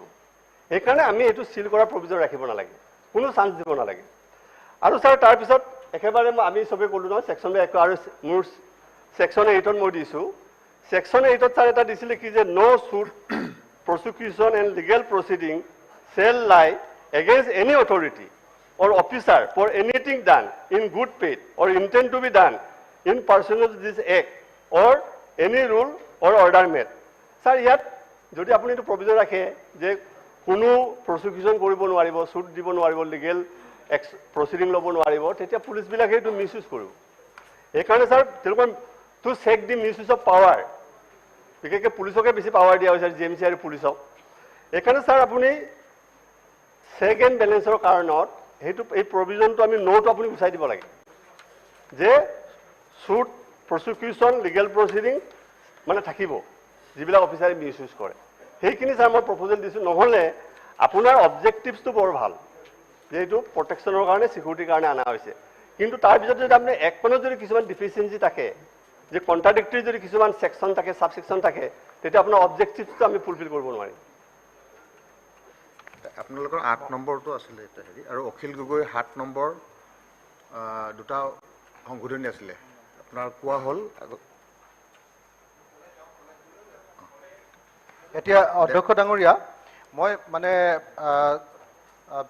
আমাৰ ভৰত নৰহ ডাঙৰীয়া সন্মানীয় সদস্য তেখেতে যিটো কথা কৈছে যে এনেকৈ মানে যদি কোনোবাই এবছৰৰ ভিতৰত CCTV কেমেৰা নলগায় সেইটো সিল কৰি দিয়াৰ যিটো প্ৰভিজন ৰাখিছে সেইটো উঠাই ল'ব লাগে বুলি মই ভাবোঁ আৰু 2 নম্বৰ যিটো প্ৰভিজন মই আৰু এটাই কথা ক'ব খুজিছোঁ যে এতিয়া মানে সেইটো CCTVটো লগাইছে নাই চাবৰ কাৰণে পুলিচ যাব পাৰিব তাৰ পৰিৱৰ্তে মেজিষ্ট্ৰেট যোৱাৰ ব্যৱস্থা কৰিবলৈ কৈছোঁ আৰু ভৰত নৰহ ডাঙৰীয়া যিটো কথা কৈছে একেবাৰে সঠিক কথা কৈছে যে এনেকৈ মানে বাধ্য কৰি যদি সঁচাকৈ ছিকিউৰিটিৰ কাৰণে কামটো কৰিছোঁ আমি বাধ্য কিয় কৰিব লাগে মানুহক সচেতন কৰিব লাগে সজাগ কৰিব লাগে মানুহক ক'ব লাগে মানুহে নিজে নিজে কৰিব কিন্তু এনেকৈ বাধ্যতামূলকভাৱে CCTV কেমেৰা লগাবলৈ যিটো ব্যৱস্থা কৰা হৈছে সেইটো ডেফিনেটলি মানে আইনখনৰ সেই হেৰিটো নাইকিয়া কৰি এইটো মানে ইচ্ছাকৃতভাৱে আৰু সকলোকে জড়িত কৰি কৰোৱাৰ ব্যৱস্থা এটা কৰিব লাগে এতিয়া 8 নং দফাত দেৱব্ৰত শইকীয়াৰ সহযোগীসকলৰ সংশোধনী প্ৰস্তাৱটো উঠাব লাগিব The Assam Public Safety Measures Enforcement Bill 2023 এই বিলখন মই ভাবোঁ যে খুব সময় উপযোগী হৈছে আমাৰ পৰিৱৰ্তনৰ লগত খাপ খুৱাই আজি এখন আনাৰ কাৰণে মই চৰকাৰক ধন্যবাদ দিছোঁ আৰু লগত কেতিয়াবা বিল আনিলে এনেধৰণে আলোচনা হৈ বহুত ৰেকৰ্ড আছে 2-1 যদি আপোনাৰ ক'ৰবাত বিৰোধী পক্ষও কয় আমি কেতিয়াবা অকণমান কাৰেকশ্যন কৰি লওঁ মই এখন বিল খুব ভাল বুলি মই অভিহিত কৰিছোঁ কাৰণ আজিৰ তাৰিখত ক্ৰাইম ধৰাৰ যি পদ্ধতি সেইবিলাক CC কেমেৰাৰ যোগেদি বহুত ফলৱতী হোৱা দেখা গৈছে এতিয়া এটা কথা যে আপোনালোকে বিজনেছ এষ্টাব্লিছমেণ্ট আৰু নিজৰ ঘৰৰ কথাটো অকণমান সুকীয়াকৈ ইয়াত দিছে খালি পুলিচৰ ক্ষেত্ৰত যিটো কথা উপস্থাপন হৈছে সেই ক্ষেত্ৰত মই ক'ব বিচাৰিছোঁ যে এষ্টাব্লিছমেণ্ট ক্ষেত্ৰত আপোনালোকে কেটেগৰী কৰিব লাগিব যদি এষ্টাব্লিছমেণ্ট খুব ফাইনেন্সিয়েলি চাউণ্ড হয় তেতিয়া তেওঁলোকে নিজৰ পইচাৰে লগাব পাৰিব যদি কিবা কাৰণত তেওঁলোকৰ সামৰ্থ্য নাই তেতিয়া সেই কেটেগৰী ৱাইজ আপোনাৰ কিন্তু মিউনিচিপালিটি বা কৰ্পৰেশ্যনত আপোনাৰ থাকে কেটেগৰী ৱাইজ যদি কৰা যায় তেতিয়া আপোনালোকে মই ভাবোঁ যে যিটো উদ্দেশ্যৰে কৰা গৈছে সেই উদ্দেশ্যটো সফল হ'ব দ্বিতীয়তে কথাটো হ'ল মানুহৰ ঘৰ মই একেবাৰে কমপ্লেক্স ক'ব খোজা নাই CC কেমেৰাত মই যিমান দূৰ জানো কেমেৰাকেইটা থাকে আৰু ৰেকৰ্ডিং কৰাটো কিন্তু বেডৰুমত থাকে ৰেকৰ্ড য'ত হয় যিটো চাব পাৰি বা আপোনাৰ CCTV যিটো কেমেৰা দি আপোনাৰ ফটো তোলে এটা আৰু এটা হ'ল আপোনাৰ টিভিটো কিন্তু বেডৰুমত থাকে বা আপোনাৰ বা সাধাৰণতে বেডৰুমতে থাকে যে বেডৰুমৰ পৰাই মানুহে আপোনাৰ এইখিনি চাই থাকে গতিকে মই অনুৰোধ কৰিব বিচাৰিছোঁ ঘৰত আপোনাৰতো বিজনেছ এষ্টাব্লিছমেণ্টত নিজৰ য'ৰ মালিক বহে তাত ৰাখে টিভিটো সেইটো সুকীয়া কথা কিন্তু ঘৰবিলাকত য'ত থাকে তাত যদি পুলিচ যদি বেডৰুমলৈকে যাবলৈ যদি অকল CC কেমেৰাৰ যোগেদি দিয়া যায় সেই কথাটো কিমান সমীচীন হ'ব অকণমান চাই ল'ব বাকী যিটো উদ্দেশ্যত অনা গৈছে মই ভাবোঁ যে আমাৰ বহু ক্ষেত্ৰত আমাৰ যিটো আপোনাৰ ক্ৰাইমৰ ক্ষেত্ৰত অকণমান আমাৰ ভাল হ'ব আৰু ভয়ো খাব আমাৰ যে বাহিৰত যে আপোনাৰ যে লিখা থাকে যে এইটো আপোনাৰ CCTV চাৰ্ভিলেঞ্চৰ কাৰণে আছে সেই ক্ষেত্ৰত কিন্তু বহু ক্ৰাইম আপোনাৰ ৰখা যায় গতিকে মই ভাবোঁ যে সেই ক্ষেত্ৰত আপোনালোকে চাওক যে বাহিৰতে যাতে লেখা পোৱা যায় আমি অকণমান কিছুমান শ্ব' কৰিব লাগিব যদি ক'ৰবাত CCTV লগোৱা থাকে বাহিৰত লগালেও আপোনাৰ বহুতো আপোনাৰ ক্ৰাইম আপোনাৰ কমিব গতিকে মই ভাবোঁ যে এইখন যিখন আনিছে সৰু সুৰা যিখিনি আপোনাৰ লেকুনা আছে সেইখিনি যদি অকণমান ঠিক ঠাক কৰি চৰকাৰে সকলোকে লৈ কৰে মই ভাবোঁ যে এটা ভাল মেছেজ যাব আৰু ক্ৰাইমটোৰ ক্ষেত্ৰত যথেষ্ট কমিব আৰু যিটো কৈছে 2 তালাৰ ওপৰত বুলি কৈছে মই অসমীয়া ভাষাত কৈছোঁ গ্ৰাউণ্ড ফ্ল'ৰটোত কি হ'ব অকণমান চাবচোন গ্ৰাউণ্ড ফ্ল'ৰত যদি বহুতৰ ধৰি লওক 2 তালা বনোৱাৰ ক্ষমতা নাথাকে তাৰ ঘৰত চুৰ হয় তাতো কিবা এটা কৰিব পৰা যায় নেকি আপোনালোকতকৈ মই সুবিধাহে কৰি দিছোঁ এতিয়া G+2 লৈকে আনিছে আপোনালোকে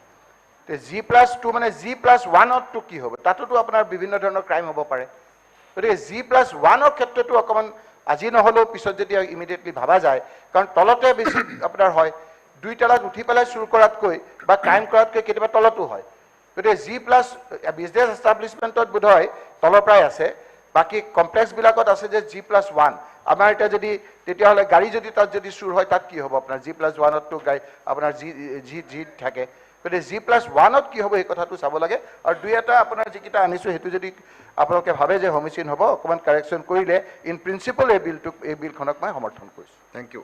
এতিয়া 10 নং দফাত কোনো ধৰণৰ সংশোধনী প্ৰস্তাৱ নাই। প্ৰশ্নটো হ'ল 10 নং দফাটো বিধেয়কখনৰ অংশ হ'ব। এতিয়া সংশোধনী প্ৰস্তাৱ 3, 4, 5, 6, 7, 8, 9 আৰু 11ৰ উত্তৰ দিবলৈ কাৰণে মই মন্ত্ৰী মহোদয়ক অনুৰোধ জনাইছোঁ। মোৰ শেষ নোহোৱাকৈ আপুনি কমেণ্টটো কিয় দিয়ে মই দিম। Please honourable minister.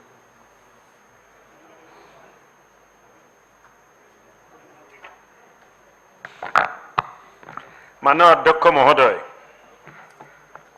the Assam Public Safety Enforcement Bill 2023 বহুত amendment আহিছে, মই অলপ ক্লেৰিফিকেশ্যনটো কৰি দিব খুজিছোঁ। মানুহ সদস্যসকলে হয়তো কিবা বেলেগ লাইনত চিন্তা কৰিব পাৰে। কোনোবাই কৈছে পুলিচক বহুত অধিকাৰ দিয়া হৈছে, পুলিচে অত্যাচাৰ কৰিব, পুলিচে অন্যায় কৰিব। দুই এজন সদস্যই যেনেকৈ ক'লে মোক লাগিছে যে পুলিচৰ ওপৰত দুই এজন সদস্যই সম্পূৰ্ণ বিশ্বাস হেৰুৱাই পেলাইছে। গোটেই ব্যৱস্থাটো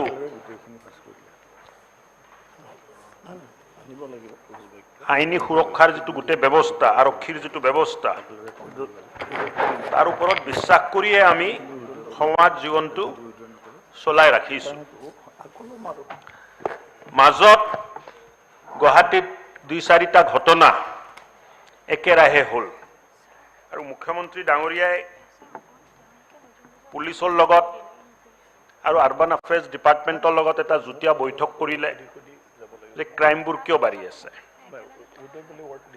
আৰু চবৰ পৰা ছাজেশ্যন ল'লে যে জইণ্টলি আমি কি কৰিব পাৰোঁ। আৰু তাত মুখ্যমন্ত্ৰী ডাঙৰীয়াই মিটিঙৰ শেষত 3টা সিদ্ধান্ত দিলে। প্ৰথম সিদ্ধান্ত আছিল যে 200 কোটি টকা অসম চৰকাৰে ব্যয় কৰি গুৱাহাটীৰ ভিতৰত গোটেই মহানগৰত CCTV কেমেৰা লগোৱা হ'ব, চৰকাৰী খৰচত লগোৱা হ'ব, য'ত নেকি আমি গোটেই অনাৰেবল মিনিষ্টাৰ আমি টাইমটো বঢ়াই লৈছোঁ কোৱাৰ কাৰণে। ঠিক, গোটেই অসমত গোটেই গুৱাহাটীত CCTV কেমেৰাবোৰ লগোৱা হ'ব আৰু পুলিচে এই CCTV কেমেৰা থাকিলে ক'ৰবাত যদি অপৰাধ হয়, অপৰাধীক চিনাক্তকৰণ কৰা, এই অপৰাধত ব্যৱহাৰ হোৱা গাড়ী বা মটৰচাইকেলক চিনাক্তকৰণ কৰা, ইয়াত সুবিধা হ'ব। লগতে আৰু এটা প্ৰস্তাৱ আহিলে যে বহু ষ্টেটত গভৰ্ণমেণ্টে মেণ্ডেটৰী কৰিছে যে ব্যক্তিগত অনুষ্ঠান আৰু আৱাস গৃহতো CCTV কেমেৰা লগাব লাগে। ডাঙৰ এপাৰ্টমেণ্ট হ'লে CCTV কেমেৰা লগায়। এপাৰ্টমেণ্ট যদি থাকে এপাৰ্টমেণ্টৰ ছ'চাইটিয়ে নিজৰ চিকিউৰিটিৰ কাৰণে CCTV কেমেৰা লগায়। তেতিয়া সিদ্ধান্ত হ'ল যে G+2 তাৰ পৰা আমি আৰম্ভ কৰোঁ আৰু মাননীয় সদস্য ৰকিবুল হুছেইন ডাঙৰীয়াই যেনেকৈ ক'লে যে G+1ত কিয় নহয়, আৰম্ভণি G+2 দি কৰোঁ আৰু তাত যদি আমি দেখোঁ যে ভাল ফলাফল ওলাই আছে, ক্ৰাইম ৰেটছবোৰ কমি আহিছে, পুলিচে ইয়াত এটা হেল্পিং হেণ্ড পাই আছে, তেতিয়া আমি G+1লৈও যাব পাৰিম। ব্যৱসায়িক অনুষ্ঠান, প্ৰতিষ্ঠান, residential apartment, residential houses above G+2 তাত CCTV কেমেৰা লগাব লাগে। ক'ত ক'ত লগাব লাগে? এন্ট্ৰি আৰু এক্সিটত লগাব লাগে। আৰু 4টা কৰ্ণাৰ যিটো আছে বিল্ডিঙৰ, 4টা কৰ্ণাৰত 4টা এংগলত লগাব পাৰে যে কোনোবাই পিছফালৰ পৰা যদি কিবা অঘটন ঘটাব উঠিছে তাৰ চেহেৰাবিলাক তাত ৰেকৰ্ডিং হয়। আৰু মই ভাবোঁ যে মানুহে যেতিয়া গম পায় যে CCTV কেমেৰা ছাৰ্ভিলেঞ্চ আছে, আমি নিজে অলপ সাৱধান হৈ যাওঁ আৰু CCTVৰ জৰিয়তে বহুত ঘটনাৰ অভিযুক্তক ধৰাৰ প্ৰমাণ আমাৰ হাতত আছে। সো মই ভাবো যে সময়ৰ পৰিৱৰ্তন হৈছে, টেকনলজিত পৰিৱৰ্তন হৈছে, পুলিচক অসম চৰকাৰে হোম ডিপাৰ্টমেণ্টৰ তৰফৰ পৰা বিভিন্ন ধৰণৰ ভাল ভাল ইকুইপমেণ্ট দি আছে, য'ত পুলিচে ভালকে কাম কৰিব পাৰে। আৰু মই ভাবো যে আমি এটা চিভিলাইজড সোসাইটিত থাকো, আৰু এই চিভিলাইজ সোসাইটিত ক্ৰাইম যিমান কমিব সমাজৰ কাৰণে মংগল। আৰু ইয়াৰ কাৰণে এই পলিচিটো আনা গ'ল। বহুতে কৈছে যে 5,000 টকা বেছি হৈছে প্ৰথম মাহত, দ্বিতীয় মাহত 10,000 টকা বেছি হৈছে। 5,000 10,000 টকা চৰকাৰে ল'ব খোজা নাই। ইণ্টেনশ্যনটো হ'ল যে সবে CCTV কেমেৰা ইনষ্টল কৰিব লাগে। উদ্দেশ্য CCTV কেমেৰা ইনষ্টল কৰা, উদ্দেশ্যটো মানে 5,000 টকা কালেকশ্যন কৰা, 10,000 টকা কালেকশ্যন কৰা, এইটো উদ্দেশ্য নহয় অধ্যক্ষ মহোদয়। কিন্তু কোনোবাই যদি নামানে তেতিয়া কিবাটো এটা ব্যৱস্থা থাকিব লাগিব। আৰু এই ব্যৱস্থাটো ডিটাৰেণ্ট হিচাপে থাকিব লাগে যে এই কামটো নকৰিলে ফাইন দিব লাগিব। কিন্তু সময়মতে যদি কাম কৰে ফাইন দিবই নালাগে। 5,000 দিব লাগিব, 10,000 দিব লাগিব। প্ৰস্তাৱ আহিছে যে 2,500 কৰিব লাগে, 5,000 কৰিব লাগে। যিসকলে আইন নামানে, সভ্য সমাজক মানে নিজক মানে চিনাকি দিব নোৱাৰে, তেখেতসকলৰ ওপৰত ৰেহাই কৰাৰ কাৰণে আমি কিয় প্ৰস্তাৱ আনিম? 5,000 বেছি হোৱা নাই, 10,000ও বেছি হোৱা নাই, 20,000ও বেছি হোৱা নাই। কাৰণ এইটোতো কোনো নহয় মই ক্ৰাইম এটা কৰিছো। ক্ৰাইম মানে কেনেকুৱা ক্ৰাইম? যে মোৰ ঘৰত যদি কোনোবা এজন মানুহে CCTV কেমেৰা লগাব লাগিছিল, এজন মানুহে যদি CCTV কেমেৰা লগোৱা নাই, অঘটন এটা ঘটি গ'ল, এই ফুটেজটো ক'ৰ পৰা পাব? ফুটেজটোতো নাপাব। অসমত গুৱাহাটীত আজিকালি দেখা যায় যে ল'ৰা ছোৱালী সব বাহিৰত, কোনোবাই চাকৰি কৰিব গৈছে, কোনোবাই পঢ়িব গৈছে, ঘৰত বুঢ়া মা বুঢ়া দেউতাজন অকলে থাকে। মাজত দুই এটা ঘটনা ঘটিছে। তেনেকুৱা ক্ষেত্ৰত আমি গ্ৰাউণ্ড ফ্ল'ৰতো লগাবৰ কাৰণে প্ৰস্তাৱ হয়তো এটা সময়ত আনিম বা ৰুলছত আনিম যে ঘৰত যদি এজিং পেৰেণ্টছ আছে তেখেতসকলে লগাব লাগে। And this should work as a deterrent to the মানে ক্ৰিমিনেল এক্টিভিটিজ। ক্ৰাইম কৰা মানুহে জানিব লাগে যে এইবিলাক থকাৰ পিছতো যদি আমি কৰোঁ পুলিচে আমাক ধৰিব, আৰু পুলিচেও সক্ৰিয় ভূমিকা ল'ব লাগিব। বহুতে কৈছে যে পুলিচক অনাধিকৃত অধিকাৰ দিয়া হৈছে যে পুলিচ য'তে ত'তে সোমাব, যেতিয়া তেতিয়া সোমাব। ক্ৰাইম এটা হৈ গ'ল, মাৰ্ডাৰ এটা হৈ গ'ল, তো পুলিচটোতো সোমাব লাগিব। পুলিচে কি আবেদন দিব নেকি যে আপোনাৰ ঘৰত মাৰ্ডাৰ হৈছে, মই সোমাম নে নোসোমাম? ক'ৰবাত গোলাগুলি হৈ গ'ল, পুলিচে কি আবেদন দিব নেকি যে মই আবেদন দিছোঁ আপোনাৰ ঘৰত গুলি হৈছে, মই সোমাম নে নোসোমাম? আৰু আবেদন দিয়ে যদি পুলিচে সোমাব লাগে, তেতিয়াতো আবেদন দিয়াৰ পিছত যদি অনুমতি নিদিয়ে পুলিচ সোমাব নালাগে।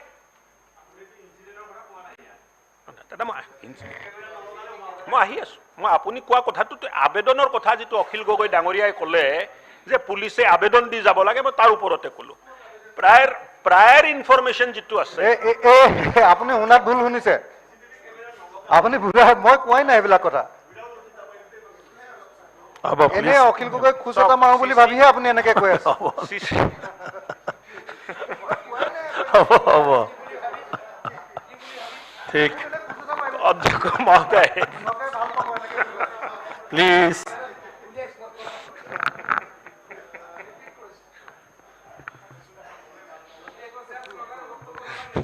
Honorable Minister.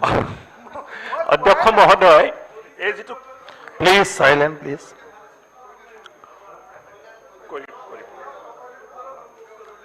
অধ্যক্ষ মহোদয়, ভাল প্ৰস্তাৱ আহিলে গ্ৰহণ কৰাত কোনো আপত্তি নাই। অধ্যক্ষ মহোদয়, আমাৰ সন্মানীয় সদস্য হুছেইন ডাঙৰীয়াই যিটো ক'লে যে সদনত এটা প্ৰস্তাৱ আহিলে আমি চবে মিলি আলোচনা কৰিম, আৰু আটাইতকৈ ভাল প্ৰস্তাৱ মই মন্ত্ৰী আছো বুলি মই দিব পাৰোঁ, এই অহংকাৰ মই কোনোদিন নকৰোঁ।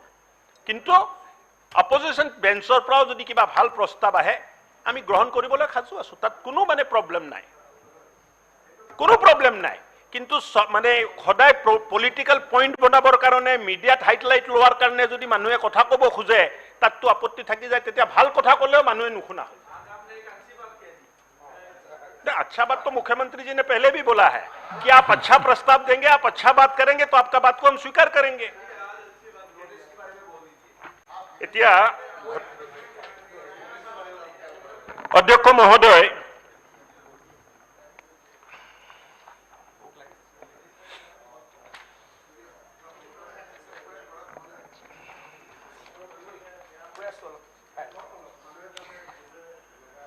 failure to provide public safety measures. Yet likhise Adhyaksh Mahoday, the Assistant Commissioner of Police, ACP or DCP or SDPO of the concerned area cell, on the receipt of report from concerned Inspector of Police having jurisdiction over the area under Section 5, shall issue a so cause notice to the owner or manager or persons who are running any such establishment, giving 15 days time for compliance. Tar ortho hol যে inspector যিজন আছে থানার inspector জনে প্রথম SDPO DCP বা DSP বা এসিপিক জনাব লাগিব যে মোর থানা এলাকাত 10 ঘর মানুহ বা 10 ঘর এস্টাবলিশমেন্টে সিসিটিভি ক্যামেরা লগোৱা নাই। তার অর্থটো হল যে তেখেতে প্রথম হয়তো ইয়ে খবর লইছে, কোনবাই গৈছে লগাইছে নে নাই খবর লইছে, তার ফার্স্ট নোটিসটো তাতে হৈ গল, ভার্বাল নোটিস তাতে হৈ গল যে পুলিশৰ পৰা মানুহ আহি চাই গৈছে যে ঘৰত লগাব লগা বা এস্টাবলিশমেন্টত লগাব লগা সিসিটিভি ক্যামেরা লগাইছে নে নাই। That is the first notice, not written but a verbal notice. It will be followed by a written notice from SDPO DSP or ACP আর 15 দিন টাইম দিয়া হব কমপ্লায়েন্সৰ কাৰণে। আৰু কমপ্লায়েন্স যদি নকৰে এক মাহ মানে 15 দিনৰ পিছত যদি এক মাহ হৈ যায় তেতিয়া 5000 আৰু 2 মাহ যদি হৈ যায় 10000। সন্মানীয় সদস্য ৰকিবুল হুছেইন ডাঙৰীয়াই কৈছে যে সময়টো কম হৈছে, তেখেতে 30 দিনৰ সময় বিচাৰিছে, আমি 3 সপ্তাহ কৰি ল'ব পাৰো ইয়াক। আৰু এটা কথা ওলোৱা হৈছে যে সিসিটিভি ক্যামেৰাৰ যেটো ভিজুয়াল আছে মানুহ জেনাৰেলি বেডৰুমত ৰাখে, বেডৰুমত ৰাখিব পাৰে, তাত কোনো আপত্তি নাই, তাৰ কাৰণে বেডৰুমত যাব নালাগে। সিসিটিভি ক্যামেৰাৰ ৰেকৰ্ডিং যেটো হয় সাৰ্ভাৰত হয়, আৰু সাৰ্ভাৰ জেনাৰেলি বেডৰুমত নাৰাখে, সাৰ্ভাৰ জেনাৰেলি বেলেগ জায়গাত থাকে, তাৰ পৰা টানি লৈ যায় টিভিটো তাত চলায়। আৰু সাৰ্ভাৰ যদি বেডৰুমতে আছে সাৰ্ভাৰটো ওলাই দিলে হ'ল, তাতে তাৰ পৰা সাৰ্ভাৰৰ পৰা ৰেকৰ্ডিংটো পুলিচে লৈ ল'ব বা যিজন টেকনিক্যাল মানুহ আছে লৈ ল'ব। আৰু বেডৰুমতো যদি আছে, বেডৰুম কোনো মই নাভাবো যে এনেকুৱা এটা জায়গা কোনোবা শুই আছে বেডৰুমত যাব নালাগে, কিন্তু উঠাইতো বেডৰুমত যাব পাৰে, পুলিচ কি প্ৰব্লেম আছে, প্ৰায়ৰ ইনফৰমেশ্যন দিহে যাব। চাওক বিশেষকৈ আমি এটা মই 3টা মানে সামৰিক কথাটো কৈ দিব খুজিছো। 1 নম্বৰ, আমি প্ৰথম চিন্তা কৰিব লাগিব যে এটা আমি সভ্য সমাজত থাকো, we live in a civilized society, number 1। Number 2, আৰক্ষীৰ ওপৰত আমাৰ বিশ্বাস থাকিব লাগিব, উই মাষ্ট ৰেসপেক্ট দি পুলিচ ফোৰ্সেস, তেখেতলোকে দিনে ৰাতি কষ্ট কৰি আমাৰ স্বাৰ্থত কাম কৰি থাকে। আৰু 3 নম্বৰ, বিল এখন আনা হৈছে, এক নতুন এক্সপেৰিমেন্ট আমি গুৱাহাটীত প্ৰথমবাৰৰ বাবে কৰিবলৈ গৈ আছো। কিবা যদি ইয়ে থাকে যে নহয় পৰিৱৰ্তন কৰিব লাগিব আৰু ৰাইজৰ স্বাৰ্থত হ'ব, আমি আকৌ বিধানসভাত আহিম, আকৌ আপোনালোকৰ অনুমতি লৈ সংশোধন কৰিম। কিন্তু মই ভাবো যে এই এমেন্ডমেন্টৰ বাহিৰে যে 15 দিনক আমি 3 সপ্তাহ কৰিলো, তাৰ বাহিৰে মই ভাবো যে যেটো প্ৰস্তাৱ আহিছে প্ৰস্তাৱটো গ্ৰহণ কৰিব লাগে বুলি মই আগ্ৰহ কৰিছো। ধন্যবাদ। এতিয়া সকলোৱে উঠাই ল'ব। মহোদয়, সভ্য সমাজত থাকো কাৰণে ইন প্ৰিন্সিপল আমিও এগ্ৰি কৰিছো, এই কথাটোত আমি ইন প্ৰিন্সিপল এগ্ৰি কৰিছো আৰু ক্ৰাইমটো কমিবৰ কাৰণে কৈছো। কেৱল কৈছো যে আমি সব পুলিচ ভাল, আমি পুলিচক দিয়াটো আপত্তি কৰা নাই, কিন্তু কৈছো যে আপুনি যেটো সাৰ্ভাৰ কথা ক'লে সেইটো কিন্তু টিভিটোৰ লগতে থাকে, সাৰ্ভাৰটো আমাৰ ইয়াত বেলেগে নাথাকে যদি আপুনি ভাবে। গতিকে সেইটো বেডৰুমত আপুনি যোৱাৰ আগত অন্তত যাতে ইন্টিমেশনটো দিয়ে সেই কথাটোকে আমি কৈছো। সেই কথাটোকে আপোনাক কৈছো, সেইখিনিত আছে যে আপোনাৰ প্ৰায় পাৰমিশন বা প্ৰায় কিবা এটা কৰি আপোনালোকে কেমেৰা কেইটা চাওক, কিন্তু সেইটো যাওঁতে যদি অকণমান নকৰে, ক'ৰবাত ভালৰ মাজত ক'ৰবাত অকণমান বেয়া হৈ গ'লে সেই কথাটোকে অকণমান ষ্ট্ৰিক্টলি থাকিলে ভাল। বাকীখিনি আমি আপোনালোকক সমৰ্থন। ঠিক আছে, ধন্যবাদ। অধ্যক্ষ মহোদয়, গোটেই ব্যৱস্থাটো এটা ভাল পৰিৱেশ ৰচনা কৰাৰ কাৰণে হৈছে। আৰু ক'ৰবাত যদি ই আহে যে কোনোবাই যদি এই আইনৰ আওতাত কিবা এটা বেয়া কাম কৰাৰ চেষ্টা কৰিছে বা সুযোগ লৈ কিবা মানে ঘৰৰ গৰাকীজনৰ সন্মান নষ্ট কৰাৰ চেষ্টা কৰিছে তাৰ ওপৰতো ব্যৱস্থা ল'বৰ কাৰণে IPC CRPC আছে আৰু মই ভাবোঁ যে এবাৰ আৰম্ভ হওক আমি চাম আৰু গুৱাহাটীত ক্ৰাইম কমিলে খুব ভাল মেছেজ এটা যাব যে অসমত ক্ৰাইম ৰেট আটাইতকৈ কম আছে বুলি এটা মেছেজ যাব আৰু মই ভাবোঁ যে মুখ্যমন্ত্ৰী ডাঙৰীয়া এটা ব্যতিক্ৰমিক সিদ্ধান্তবোৰ লৈ আছে এবাৰ আমি চেষ্টা কৰি চাওঁ মই ভাবোঁ যে ভাল হ'ব ধন্যবাদ এতিয়া সকলোৱে উঠাই ল'ব ছাৰ আমিতো আগতেই কৈছোঁ সমৰ্থন কৰিছোঁ বুলি কিন্তু আপুনি এক্টটো ইমপ্লিমেণ্ট কৰোঁতে যিটো আমাৰ ডেপুটি লিডাৰে কৈছে যে আমাৰ যিটো প্ৰাইভেচিৰ লগত যাতে কম্প্ৰমাইজ কৰা নহয় কাৰণ যদি আমাৰ প্ৰাইভেচিটো যদি আপুনি কম্প্ৰমাইজ কৰে তেতিয়া এইটো মানে প্ৰিন্সিপাল অফ নেচাৰেল জাষ্টিছক ভায়লেশ্যন কৰা হ'ব সেইকাৰণে এইটো আপুনি চাব লাগিব ছাৰ এটা বস্তু ছাৰ মই বন্ধু বান্ধৱক মই এটা অনুৰোধ কৰিম বাৰু গুৱাহাটী মহানগৰীত 200 কোটি টকাৰ CCTV কেমেৰা লগোৱা হ'ব গুৱাহাটীত টাইম কৰিব ঠিক আছে ভালে কথা গুড ভাল কথা কিন্তু এইটোৰ লগে লগে যাতে অসমৰ প্ৰত্যেকটা মিউনিচিপালিটি যদি লগোৱা হয় ফেচবুকত লগোৱা হয় এইটো মই অনুৰোধ জনাইছোঁ ধন্যবাদ এতিয়া সন্মানীয় সদন অধ্যক্ষ মহোদয় গুৱাহাটীৰ বাহিৰেও বেলেগ বেলেগ নগৰ আৰু চহৰ অঞ্চলত এই ব্যৱস্থাটো কৰাৰ প্ৰস্তাৱ মাননীয় সদস্য কমলক্ষ দে পুৰকাষ্ঠৰ পৰা আহিছে একবাৰ গুৱাহাটীত আমি আৰম্ভ কৰোঁ আৰু গুৱাহাটীত সফলতাৰে ৰূপায়ণ হোৱাৰ পিছত প্ৰয়োজন সাপেক্ষে আমি বিভিন্ন নগৰ আৰু চহৰত এই মানে লৈ যোৱাৰ CCTV কেমেৰা লগোৱাৰ ব্যৱস্থাটো লৈ যোৱাৰ আমি ব্যৱস্থা কৰিম ধন্যবাদ এতিয়া মই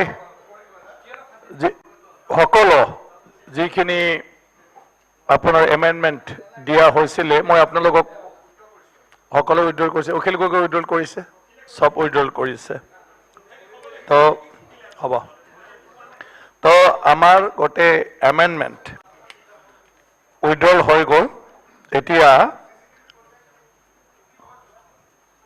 2ৰ পৰা 11 নং দফালৈকে মন্ত্ৰীৰ ডাঙৰীয়াৰ সংশোধনীয় সহ বিধেয়কখনৰ অংশ হ'ব যিসকল মাননীয় সদস্য সপক্ষে আছে তেখেতসকলে কওক হয় যিসকল বিপক্ষে আছে তেখেতসকলে কওক নহয় মই ভাবোঁ হয়ৰ সপক্ষে 2ৰ পৰা 11 নং দফাটো সংশোধন সহ বিধেয়কখনৰ অংশ হ'ল 1 নং দফা পৰিসৰ আৰু আৰম্ভণৰ কোনো সংশোধনী প্ৰস্তাৱ নাই এতিয়া প্ৰশ্নটো হ'ল 1 নং দফা পৰিসৰ আৰু আৰম্ভণ বিধেয়কখনৰ অংশ হ'ব যিসকল মাননীয় সদস্য সপক্ষে আছে তেখেতসকলে কওক হয় যিসকল বিপক্ষে আছে তেখেতসকলে কওক নহয় মই ভাবোঁ হয়ৰ সপক্ষে 1 নং দফা পৰিসৰ আৰু আৰম্ভণ বিধেয়কখনৰ অংশ হ'ল মাননীয় মন্ত্ৰী বিল পাছ হ'ল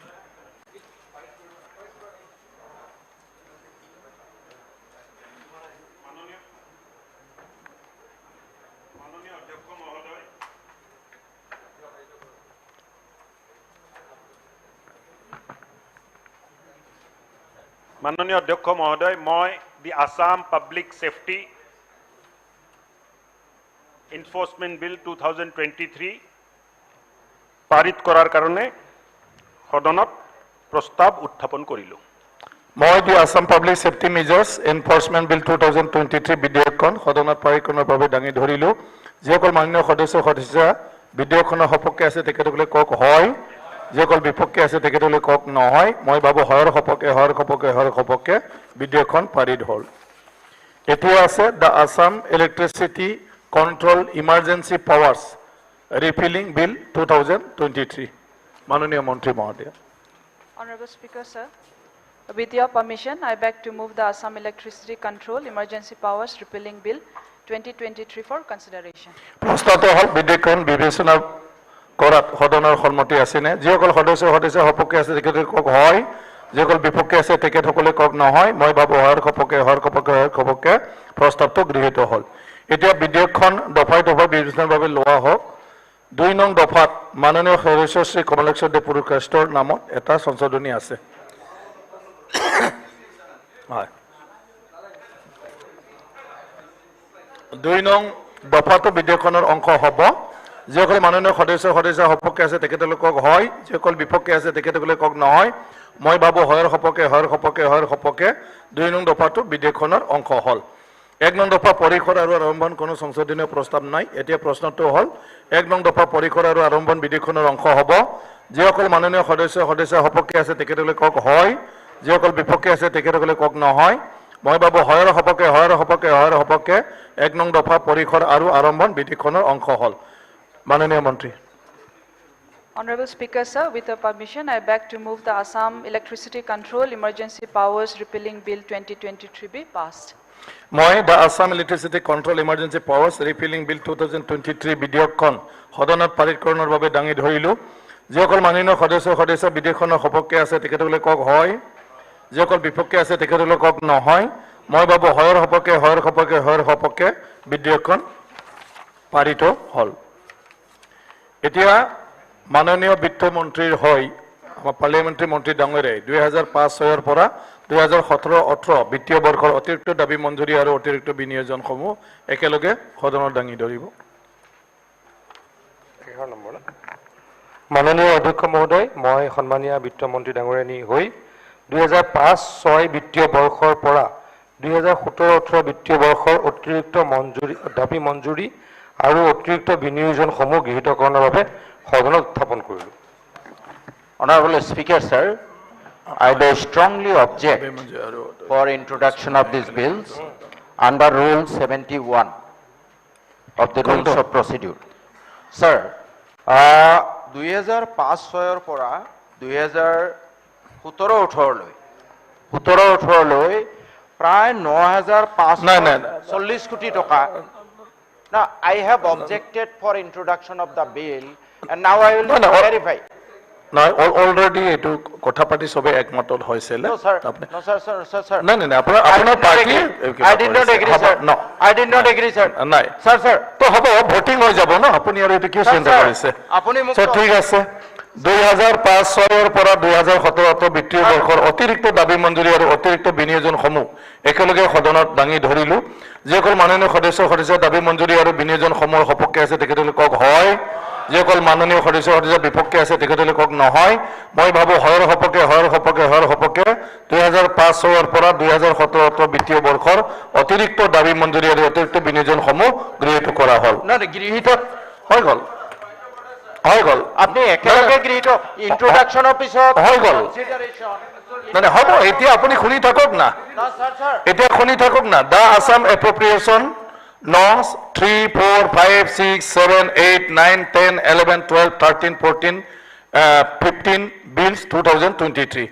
Rajbhavanor পৰা এটা বাণী আছে বাণীটো হ'ল under the provision of article 2071 of the Constitution of India, I Shri Gulab Chand Kataria, Governor of Assam, recommend the introduction of the Assam appropriation Nong 3, 4, 5, 6, 7, 8, 9, 10, 11, 12, 13, 14 and 15 bills 2023 in the Assam Legislative Assembly. এতিয়া মাননীয় মন্ত্ৰী ডাঙৰীয়াক মই বিধেয়কখন উত্থাপন কৰি অনুৰোধ জনালো অধ্যক্ষ মহোদয় আপোনাৰ অনুমতি সাপেক্ষে মই বিত্তমন্ত্ৰী ডাঙৰীয়ানী হৈ দি আসাম এপ্ৰোপ্ৰিয়েশ্যন নং 3, 4, 5, 6, 7, 8, 9, 10, 11, 12, 13, 14, 15 2023 কেইখন বিল কেইখন উত্থাপনৰ বাবে প্ৰস্তাৱ কৰিলো প্ৰশ্নটো হ'ল বিধেয়কখন উত্থাপন কৰা সদনৰ সন্মতি আছেনে যিসকল সদস্য সপক্ষে আছে তেখেতলোকক হয় যিসকল বিপক্ষে আছে তেখেতলোকক নহয় মই ভাবো হয়ৰ সপক্ষে বিধেয়কখন উত্থাপন হ'ল ৰাজভৱনৰ পৰা এটা বাণী আছে বাণীটো হ'ল under the provision of article 2073 of the constitution of India I Shri Gulab Chand Kataria, Governor of Assam, recommend that the Assam appropriation Norm 3, 4, 5, 6, 7, 8, 9, 10, 11, 12, 13, 14, 15 bills 2023 be taken into consideration by the Assam Legislative Assembly. Honorable Minister, please, apuni vote dile hol na, apuni negative vote dile hol. Ejoner karone hito nasole nohoy. Apuni vote nidile hol. Please, Honorable Minister. অধ্যক্ষ মহোদয় মই আপোনাৰ অনুমতি সাপেক্ষে মাননীয় বিত্তমন্ত্ৰী ডাঙৰীয়ানী হৈ দি Assam এপ্ৰোপ্ৰিয়েশ্যন number 3, 4, 5, 6, 7, 8, 9, 10, 11, 12, 13, 14, 15 bills 2023 কেইখন বিবেচনাৰ বাবে প্ৰস্তাৱ কৰিলোঁ। মই এতিয়া বিধেয়ক কেইখন সদনৰ বিবেচনাৰ বাবে প্ৰস্তাৱ দাঙি ধৰিলোঁ। প্ৰশ্নটো হ'ল বিধেয়ক কেইখন বিবেচনা কৰাত সদনৰ সন্মতি আছেনে? যিসকল সদস্য সপক্ষে আছে তেখেতলোকক হয়, যিসকল বিপক্ষে আছে তেখেতলোকক নহয়। মই ভাবোঁ হয়ৰ সপক্ষে প্ৰস্তাৱটো গৃহীত হ'ল। এতিয়া বিধেয়কখন দফাই দফাই বিবেচনাৰ বাবে লোৱা হ'ল। বিধেয়ক কেইখন 2 আৰু 3 নং দফাৰ লগতে অনুসূচী কেইখনৰ বিধেয়কখনৰ অংশ হ'ব। যিসকল মাননীয় সদস্য দফা কেইটাৰ লগতে অনুসূচী কেইখনৰ সপক্ষে আছে তেখেতলোকক হয়, যিসকল বিপক্ষে আছে তেখেতলোকক নহয়। মই ভাবোঁ হয়ৰ সপক্ষে বিধেয়ক কেইখনৰ 2 আৰু 3 নং দফা কেইটা লগতে অনুসূচী কেইখন বিধেয়কখনৰ অংশ হ'ল। 1 নং দফা পৰিসৰ আৰু আৰম্ভণ বিধেয়ক কেইখনৰ অংশ হ'ব। যিসকল মাননীয় সদস্য সপক্ষে আছে তেখেতলোকক হয়, যিসকল বিপক্ষে আছে তেখেতলোকক নহয়। মই ভাবোঁ হয়ৰ সপক্ষে 1 নং দফা পৰিসৰ আৰু আৰম্ভণ বিধেয়ক কেইখনৰ অংশ হ'ল। মাননীয় বিত্তমন্ত্ৰীয়ে বিধেয়ক কেইখন পাৰিত কৰাৰ বাবে অনুৰোধ জনাব। মাননীয় অধ্যক্ষ মহোদয়, মই বিত্তমন্ত্ৰী সন্মানীয় অজন্তা নেওগ ডাঙৰীয়ানীৰ হৈ দি আছাম এপ্ৰপ্ৰিয়েশ্যন নং 3, 4, 5, 6, 7, 8, 9, 10, 11, 12, 13, 14, 15 বিলছ 2023 কেইখন পাৰিত কৰাৰ বাবে প্ৰস্তাৱ কৰিলোঁ। এতিয়া মই প্ৰস্তাৱটো অনুমোদনৰ বাবে সদনত দাঙি ধৰিলোঁ। প্ৰস্তাৱটো হ'ল দ্য আছাম এপ্ৰপ্ৰিয়েশ্যন নং 3, 4, 5, 6, 7, 8, 9, 10, 11, 12, 13, 14 and 15 বিলছ 2023 পাৰিত কৰা হওক। যিসকল মাননীয় সদস্য প্ৰস্তাৱটো সপক্ষে আছে তেখেতলোকক হয়, যিসকল বিপক্ষে আছে তেখেতলোকক নহয়। মই ভাবোঁ হয়ৰ সপক্ষে প্ৰস্তাৱটো পাৰিত কৰা হ'ল, বিধেয়কখনক পাৰিত কৰা হ'ল।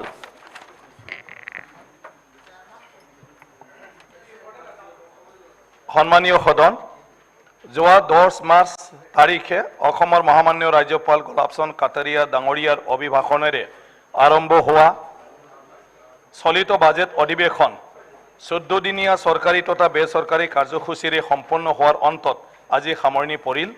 এই অধিৱেশনৰ কালছোৱাত 2খন নতুন বিধেয়ককে ধৰি সৰ্বমুঠ 6খন গুৰুত্বপূৰ্ণ বিধেয়ক পাৰিত কৰা হয়। লগতে 3খনকৈ বেচৰকাৰী বিধেয়ক সদনত উত্থাপন কৰি বিবেচনা কৰা হয়।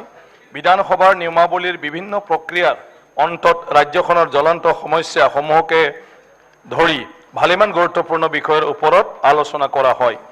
অধিৱেশনৰ কালছোৱাত বিশ্ব মহিলা বক্সিং চেম্পিয়নশ্বিপত স্বৰ্ণ পদক বিজয়ীৰে দেশলৈ সুনাম কঢ়িয়াই অনা লাভলীনা বৰগোহাঁই ডাঙৰীয়ানীক সদনে অভিনন্দন জ্ঞাপন কৰে। বড়ো জনগোষ্ঠীৰ প্ৰবাদপূৰক বডফা উপেন্দ্ৰনাথ ব্ৰহ্মক সন্মান প্ৰদৰ্শন কৰি অসম চৰকাৰে পালন কৰা ছাত্ৰ দিৱসৰ লগত সংগতি ৰাখি বিধানসভাই সুযোগ্য অসম সন্তানগৰাকীক তেখেতৰ জন্ম দিৱসত স্মৰণ কৰে আৰু দল মত নিৰ্বিশেষে সকলো পক্ষৰ বিধায়কে ব্ৰহ্ম ডাঙৰীয়াৰ জীৱন আৰু কৰ্মৰাজিৰ ওপৰত গভীৰ আলোকপাত কৰে। এইবাৰ অধিৱেশনত বৰ্তমান সময়ৰ অতিকৈ প্ৰাসংগিক বিষয় G20 সন্দৰ্ভত সকলো পক্ষৰ অংশগ্ৰহণেৰে এক বিস্তৃত আলোচনা হয়। তাৰোপৰি অধ্যক্ষৰ উদ্যোগ শিতানত অসমত মাদক দ্ৰব্য সেৱন আৰু শিশু সৰবৰাহ নিবাৰণ শিৰোনামেৰে সমাজ জীৱনৰ ভাবুকি স্বৰূপ হৈ পৰা গুৰুত্বপূৰ্ণ বিষয়টো বহুলভাৱে নিৰ্মল আলোচনা কৰা হয়। মই সদনত অৱগত কৰিব বিচাৰিছোঁ যে বিধানপালিকাৰ কাৰ্যপ্ৰণালী তথা দায়বদ্ধতা সম্পৰ্কে জনগণক অধিক সচেতন কৰাৰ লগতে জনসাধাৰণক আৰু অধিক ওচৰ চপাই অনাৰ উদ্দেশ্যে অসম বিধানসভাৰ অধিৱেশন গুৱাহাটীৰ বাহিৰেও ৰাজ্যখনৰ অইন প্ৰান্তত অনুষ্ঠিত কৰাৰ বাবে চিন্তা চৰ্চা কৰা হৈছে। এই ক্ষেত্ৰত অসমৰ মাননীয় মুখ্যমন্ত্ৰীও পৰামৰ্শ আগবঢ়াইছে। সেই অনুসৰি অসম বিধানসভাৰ এক অধিৱেশন বা বিশেষ অধিৱেশন কোকৰাঝাৰত অনুষ্ঠিত কৰা হ'ব। চৰাইঘাট ৰণ জিকি অসমক মোগলৰ অধীনলৈ যোৱাৰ পৰা ৰক্ষা কৰা জাতীয় বীৰ লাচিত বৰফুকনৰ 400 বছৰীয়া জন্ম জয়ন্তী পালনৰ জৰিয়তে গিনিজ ৱৰ্ল্ড ৰেকৰ্ডছৰ স্বীকৃতি লাভ কৰাৰ বাবে অসম চৰকাৰ আৰু ইয়াৰ লগত জড়িত সকলোকে অভিনন্দন জনাইছোঁ। অসম চৰকাৰৰ উদ্যোগত অহা 14 এপ্ৰিল তাৰিখে ভাৰতৰ প্ৰধানমন্ত্ৰীৰ উপস্থিতিত 11,000 বিহুৱা বিহুৱতীৰ দ্বাৰা গিনিজ ৰেকৰ্ডৰ বাবে বিহু প্ৰদৰ্শন কৰিব লোৱাটো প্ৰশংসাৰ বিষয়। এই অনুষ্ঠানৰ লগত জড়িত সকলোলৈ শুভেচ্ছা জনাইছোঁ। এই অধিৱেশন সমাপনৰ মুহূৰ্তত সদনৰ কাম কাজ সুকলমে পৰিচালনা কৰাৰ ক্ষেত্ৰত আগবঢ়োৱা সহযোগিতাৰ বাবে মাননীয় মুখ্যমন্ত্ৰীকে প্ৰমুখ কৰি মন্ত্ৰী পৰিষদৰ সকলো মাননীয় সদস্য, বিধানসভাৰ মাননীয় উপাধ্যক্ষ, বিৰোধী দলৰ দলপতিকে ধৰি সদনৰ সকলো মাননীয় সদস্যলৈ মোৰ আন্তৰিক ধন্যবাদ জ্ঞাপন কৰিলোঁ। সদৌ শেষত বিধানসভাৰ অধিৱেশনৰ লগত জড়িত প্ৰচাৰ মাধ্যমৰ বন্ধুসকল, বিধানসভাৰ বিষয়া কৰ্মচাৰীকে ধৰি চৰকাৰী বিষয়া কৰ্মচাৰীকে আদি কৰি সকলো পক্ষলৈকে মই ধন্যবাদ জ্ঞাপন কৰি অসমীয়া নৱবৰ্ষ আৰু ৰঙালী বিহুৰ লগতে আগন্তুক ঈদ উল ফিতৰৰ আন্তৰিক শুভেচ্ছা জ্ঞাপন কৰি মোৰ বক্তব্যৰ সামৰণি মাৰিলোঁ। অধ্যক্ষ মহোদয়, অকণমান মই এটা কথা স্পষ্টীকৰণ বিচাৰিছোঁ। অধ্যক্ষ মহোদয়, আপুনিও আমি এই ৰুলছৰ মতে আমি বিধানসভা চলাওঁ, rules of procedure conduct of business in Assam legislative assembly, সেইখনৰ মতে আপুনি চলাব লাগে। সেইকাৰণে আপুনি আমাৰ বাজেট অধিৱেশনতে হওক, বিভিন্ন কাটমোচনতে হওক, আমাক বিজনেছ এডভাইজৰী কমিটি মাতি লৈ যায় আৰু আমি সকলো এটা সৌহাৰ্দ্যপূৰ্ণ পৰিৱেশত কাৰ কিমান সময় সেইখিনি আপুনি নিৰ্ধাৰিত কৰে আৰু সেইখিনি আপুনি ইয়াত আহি এপ্ৰুভ কৰায়। মই কেৱল এটা ৰেকৰ্ডৰ কাৰণে কৈছোঁ যে আপুনি আমাক 1 মিনিটো নিদিয়ে এক্সট্ৰাকৈ, কাৰণ আমাৰ দলে যিমান পায় সিমানেই। মাননীয় সদস্য চেয়াৰমেন আলী আহমেদক আপুনি কোন দলৰ পৰা আপোনাৰ বাজেট অধিৱেশনতো তেওঁ আপোনাৰ প্ৰপ'জ কৰে, তেওঁ কাটমোচনতো কয়, কোন দলৰ পৰা কৰিছে জাষ্ট ৰেকৰ্ড এটা পিছত লাগিব। বিজেপি দলৰ সদস্য কিবা এটা ক'লে সমৰ্থন কৰে, ইডিঅ' কৰে, তেওঁ কোনে আপুনি কাৰ পৰা দিছে সেই কথাখিনি ৰেকৰ্ডৰ কাৰণে আমাক লাগে, সেই কথাখিনি এটা উপস্থাপন কৰিলোঁ অধ্যক্ষ মহোদয়। নাম লৈছে সন্মানীয় সদস্য, আপুনি কিয় দিব? আপুনি বহকচোন, নাম লৈছেতো ছাৰ, আপুনিওতো গণ্ডগোলৰ মূল মানুহৰ, কওকচোন ছাৰ, মনে মনে থাকক। সন্মানীয় সদস্য, আমি যিকোনো ডিছকাশ্যনৰ ক্ষেত্ৰত BSCত সময় এটা ঠিক কৰি লয় আৰু সদনৰ সকলোৱে সমান, আৰু সকলোৱে সমানৰ কাৰণে সদস্য হিচাপে সময় আমি ভাগ কৰোঁ। যিসকল দল আছে, দলে নিজৰ মাজত নিজৰ দলৰ চবতকৈ ভাল বুলি ভবা, ভালকৈ ক'ব পৰা বুলি ভবা ব্যক্তিক তেওঁলোকৰ টাইম বাকীবিলাকৰ পৰা লৈ ফালে একেলগে 10 মিনিট, 15 মিনিট, 20 মিনিট ক'বলৈ দিয়া হয়। এইটো হ'ল দলবিলাকৰ এই অধিকাৰটো আছে।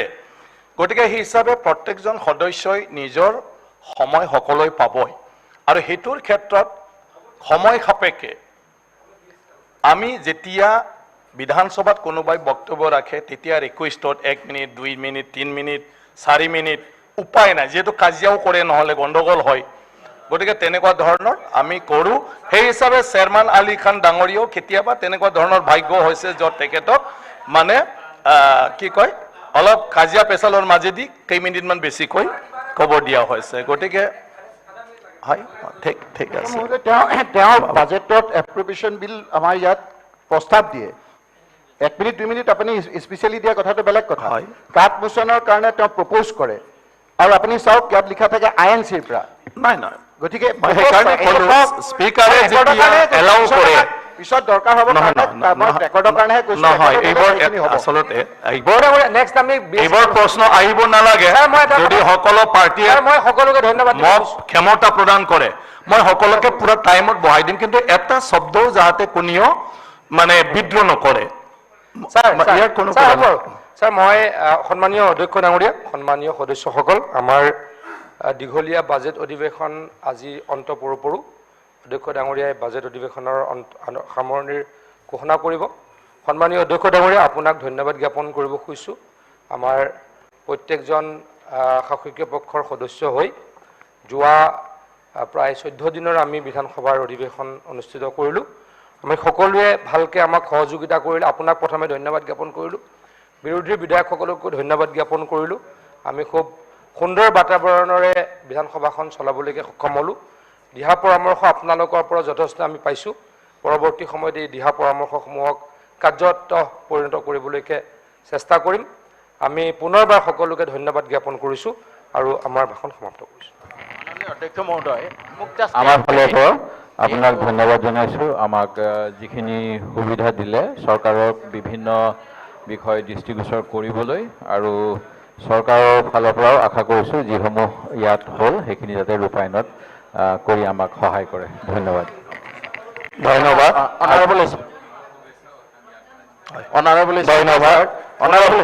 পুনৰ সকলোলৈ ধন্যবাদ জনাই সদন অনিৰ্দিষ্ট কাললৈ স্থগিত ৰখা হয়। কি ক'লে বংগ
दानिया देंखो आरो मोसानाय हाबाफारि बे हाबाफारियाव दं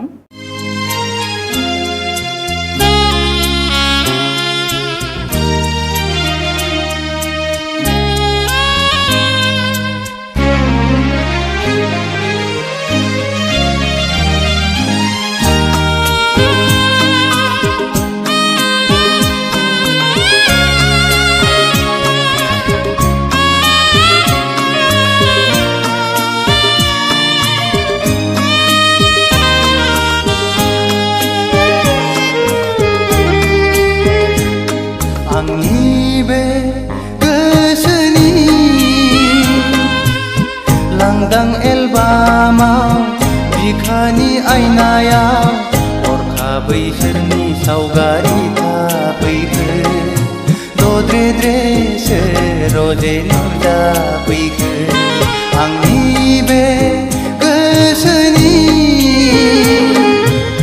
लांदां एलबामाव बिखानि आयनायाव हरखाबै सोरनि सावगारि थाफैखो दद्रे रजे नुजाफैखो आंनि बे गोसोनि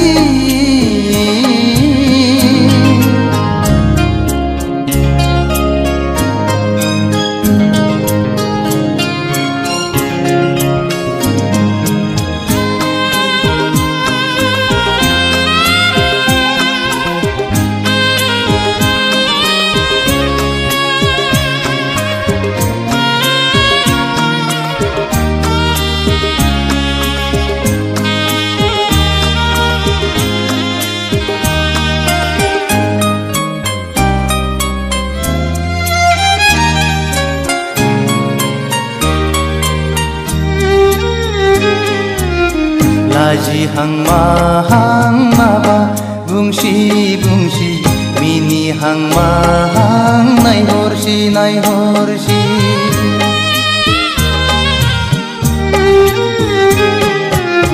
गाबहां माहां मोदै गसि थाबायहां माहां आंजों फैसि बारजों बिरदों खानाय बिलाइ फासोरा रुबै फोलाव हरदों आंनि फारसे आखाइ थाइनै माबोरै हमथाहरनो हाबावनो नोंखौ रजे गोसोआ आंनि जावलिया जासै रजे गोसोआ आंनि पागला जासै आंनि बे गोसोनि लांदां एलबामाव बिखानि आयनायाव हरखाबै सोरनि सावगारि थाफैखो दद्रे रोजे नुजाफैखो आंनि बे गोसोनि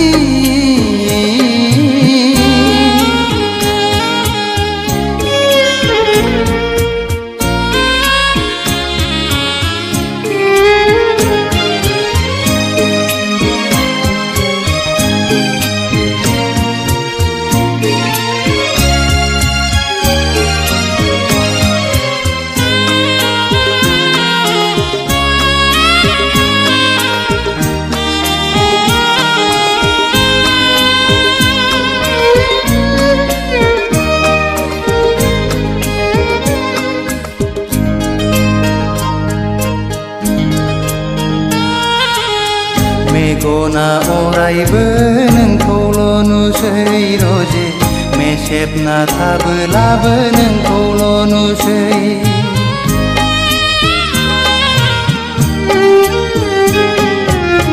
जानो लोंनोबो बावलाय लांसै रोजे मावनो दांनोबो बालाय लांसै गोसोआ आंनि नोंखौल' हास्थायबायसै सिमाङाव सानैजों गेलेबायसै मोखाङाव सानैजों आन्दायबायसै रोजे गोसोआ आंनि जावलिया जासै रोजे गोसोआ आंनि पागला जासै आंनि बे गोसोनि लांदां एलबामाव बिखानि आयनायाव हरखाबै सोरनि सावगारि थाफैखो दद्रे रोजे नुजाफैखो आंनि बे गोसोनि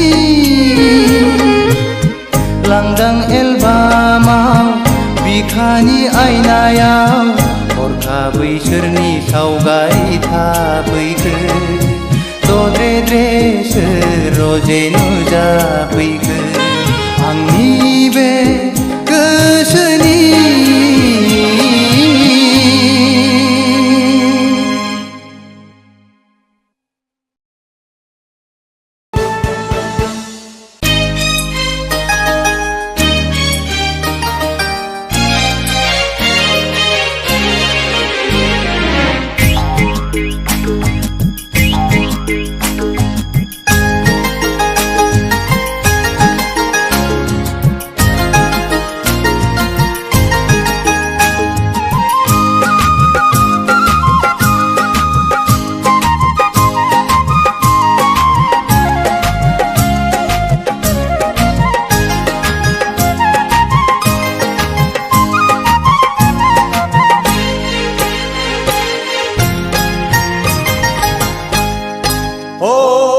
गाम्बारि बिलोनि समायना सिखोला नोंहालाय आंखौनो आसा नामा नोंहालाय आंखौनो आसा नामा जाहोनो हाया गारा फिसिनो हाया गारा माबोरै नोंखौ आं गोसो थोनो माबोरै नोंखौ आं हाबा लानो सिखिरि सुबुंनि जरायदाव जरायदाव जरायदाव आंहाबो नोंखौनो जरा अरलांबाय हायाना नोंखौनो गोसो थोबाय गाम्बारि बिलोनि समायना सिखोला नोंहालाय आंखौनो आसा नामा नोंहालाय आंखौनो आसा नामा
जेरावबो उदाय रोङा साख्रि गैया बाख्रि गैया गावनि आथिङाव गसंनो हाया अ माबोरै नोंखौ आं हाबा लानो माबोरै नोंजों आं रायजो जानो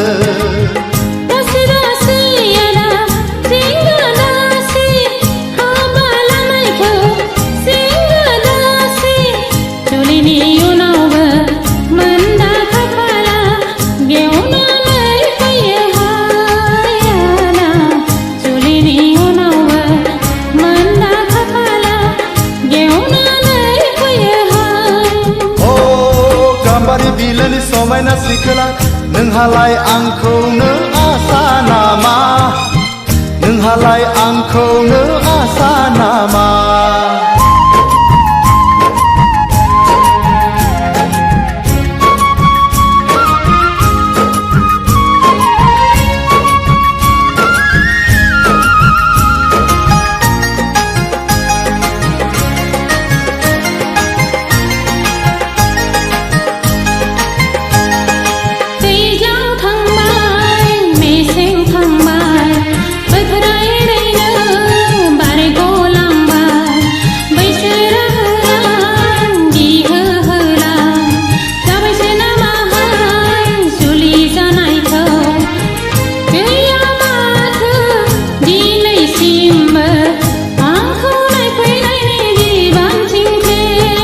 खान्थाल जागोन आथा नांगोन हिन्जाव लागोन जारला जागोन दिनै संख्रि गाबोन बानलु गस्ला लंपेन्ट दख'ना जोमग्रा अ सानै सानै आं नाना बाना गोखा जालांबाय गोसोनि बोलो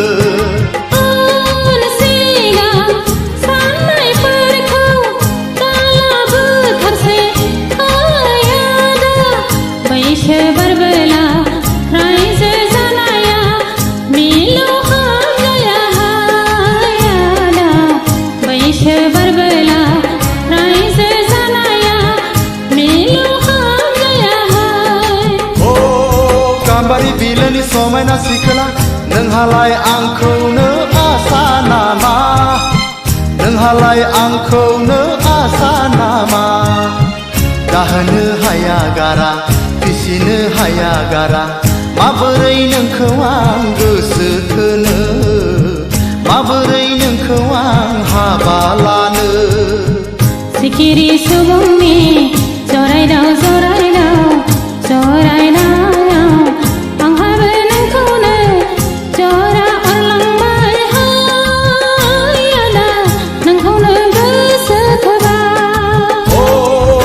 गाम्बारि बिलोनि समायना सिखोला नोंहालाय आंखौनो आसा नामा नोंहालाय आंखौनो आसा नामा नोंहालाय आंखौनो आसा नामा नोंहालाय आंखौनो आसा नामा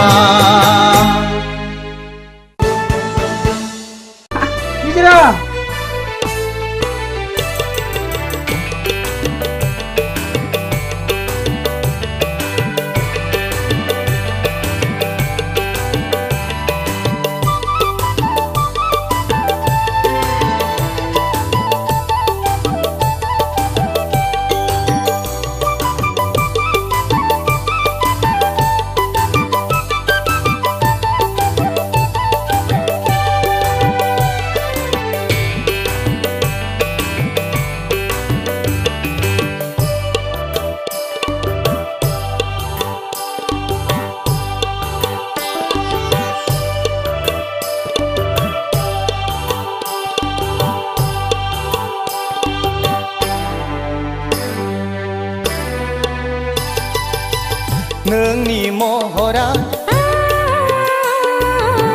गेवलांफु गलाप बिबार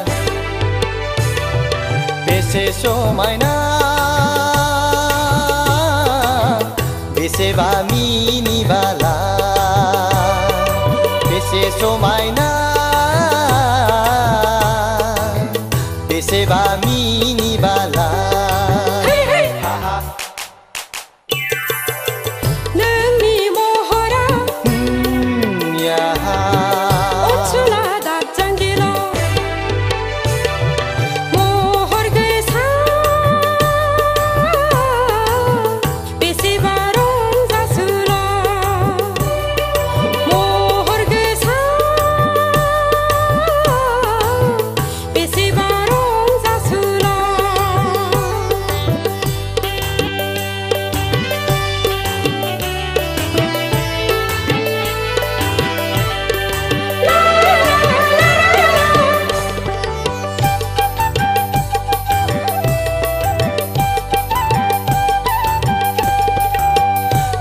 हाजो हाला हायनारि सिखोला बेसे दिरै रुबु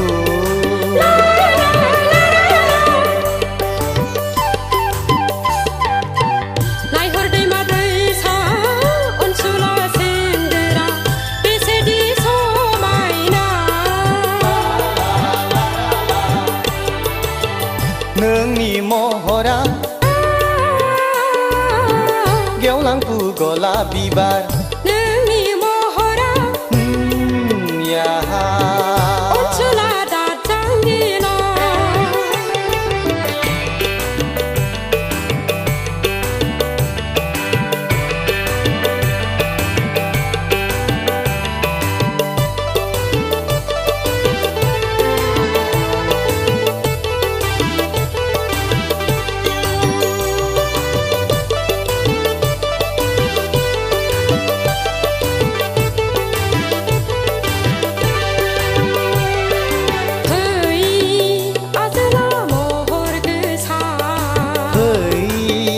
आजलि हायनारि फै अनसुलि महर गोसा फै आजोला महर गोसा नोंनो आंनि तिलतमा नोंनो आंनि सानदो बावदिया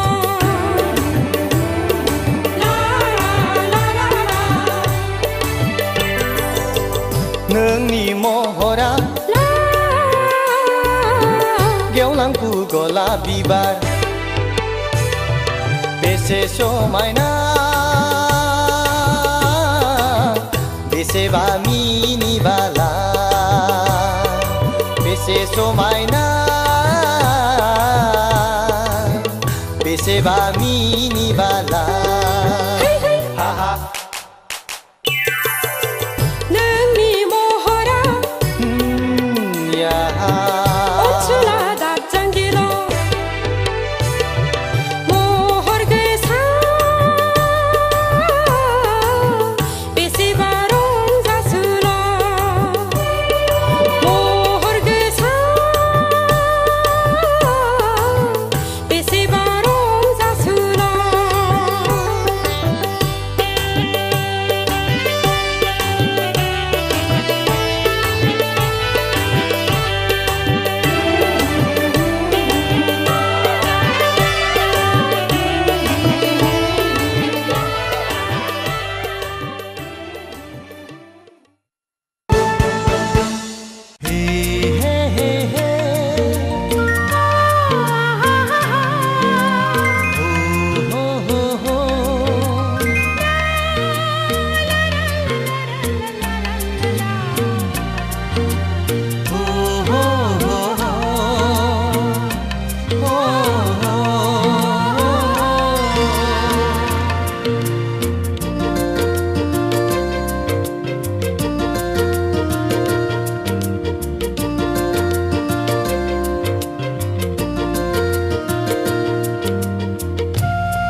जायखौ आं मोजां मोनो जायनि अननाय मोनदों आं बिनिफ्राय आंहा सोर थानो नोंनो सिगां नोंनो जोबथा जायखौ आं गोसो थोयो जायनि गोसो मोनदों आं बिनिफ्राय आंहा मा थानो नोंनो गोदान नोंनो गोजाम जायखौ आं मोजां मोनो जायखौ आं गोसो थोयो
हाथरखि हाला मिथिखागौ रोखा रोखा जेराव दं बयबो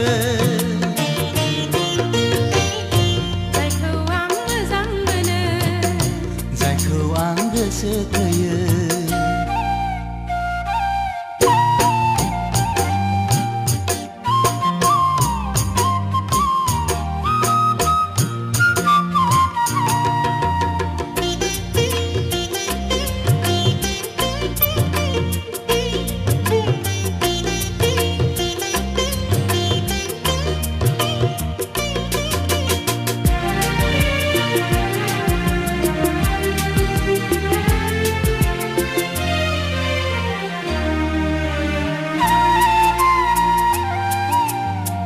बावनो नाजाब्लाबो बावनो हाया खाफालनि लिरनाया नोंजोंनो खोमा जानो हागौ बेखायनो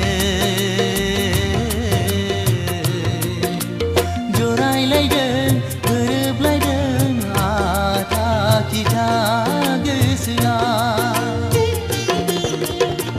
नोंनो मोदाय नोंनो सुबुं सुखु दुखु गाबनाय मिनिनायनि थार बियो अराय सैथो जोंनायानो दं जायखौ आं मोजां मोनो जायनि अननाय मोनदों आं बिनिफ्राय आंहा सोर थानो नोंनो सिगां नोंनो जोबथा जायखौ आं गोसो थोयो जायनि गोसो मोनदों आं बिनिफ्राय आंहा मा थानो नोंनो गोदान नोंनो गोजाम हे हे हे हे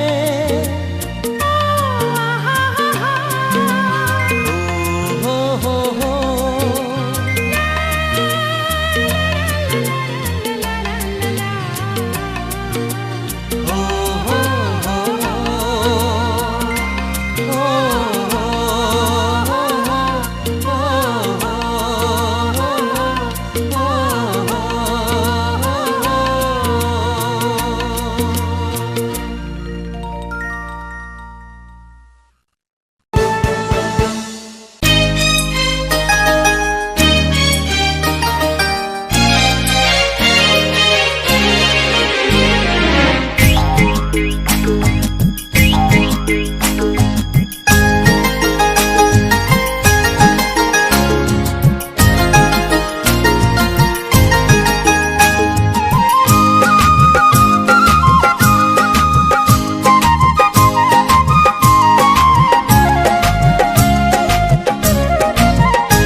गाम्बारि बिलोनि समायना सिखोला नोंहालाय आंखौनो आसा नामा नोंहालाय आंखौनो आसा नामा जाहोनो हाया गारा फिसिनो हाया गारा माबोरै नोंखौ आं गोसो थोनो माबोरै नोंखौ आं हाबा लानो सिखिरि सुबुंनि जरायदाव जरायदाव जरायनायाव आंहाबो नोंखौनो जरा अरलांबाय हाय आदा नोंखौनो गोसो थोबाय ओ गाम्बारि बिलोनि समायना सिखोला नोंहालाय आंखौनो आसा नामा नोंहालाय आंखौनो आसा नामा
साख्रि गैया गावनि आथिङाव गसंनो हाया अ माबोरै नोंखौ आं हाबा लानो माबोरै नोंजों आं रायजो जानो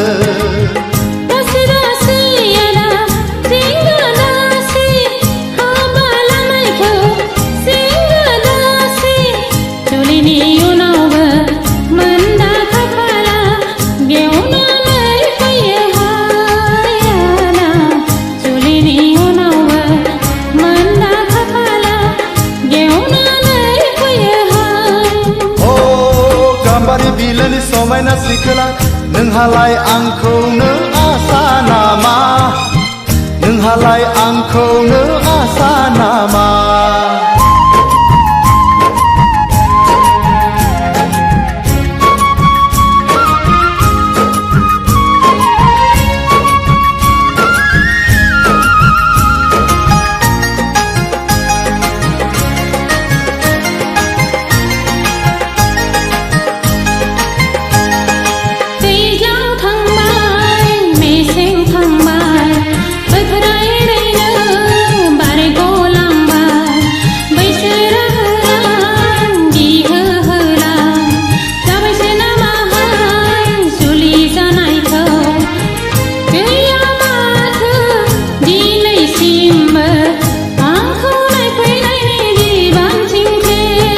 खान्थाल जागोन आथा नांगोन हिन्जाव लागोन जारला जागोन दिनै संख्रि गाबोन बानलु गस्ला लंपेन्ट दख'ना जोमग्रा अ सानै सानै आं नाना बाना गोखा जालांबाय गोसोनि बोलो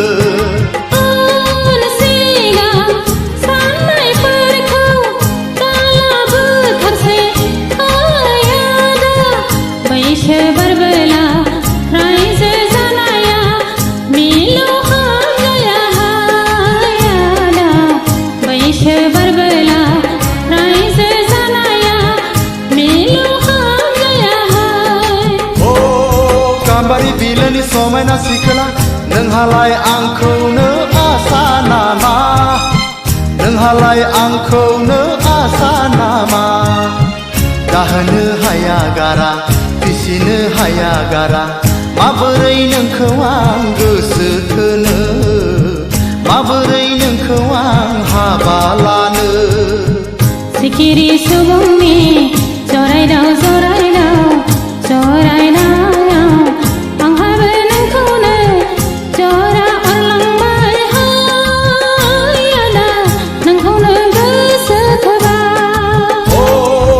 गाम्बारि बिलोनि समायना सिखोला नोंहालाय आंखौनो आसा नामा नोंहालाय आंखौनो आसा नामा नोंहालाय आंखौनो आसा नामा नोंहालाय आंखौनो आसा नामा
नोंखौनो मोजां मोनो दाबोनो नोंखौनो गोसो थोयो सिरि सिरि जेब्लाबो नोंखौ नाजानाया सिखावो जेब्लाबो नोंखौ हास्थायनाया जाफुंथों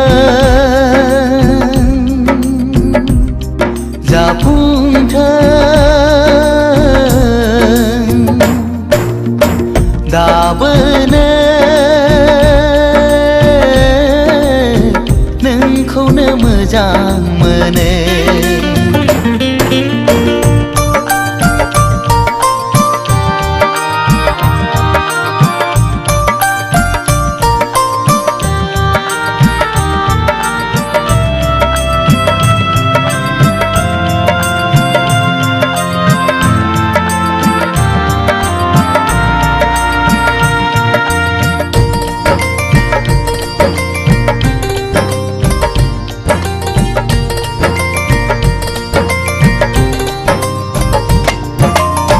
जेब्लाबो खालामो नों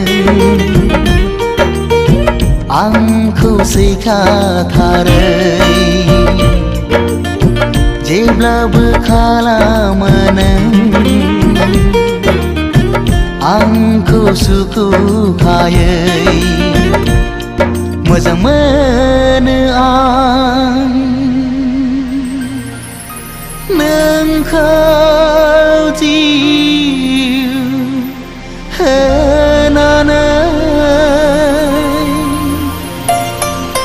नोंखौ मोनाब्ला मा जागोन नों जेबो बुजिनाय नङा नोंखौ मोनाब्ला मा जागोन नों जेबो हमदांनो हाया नोंखौ नङाब्ला आंनि जिउआ थांना थानो हानाय नङा दाबोनो नोंखौनो मोजां मोनो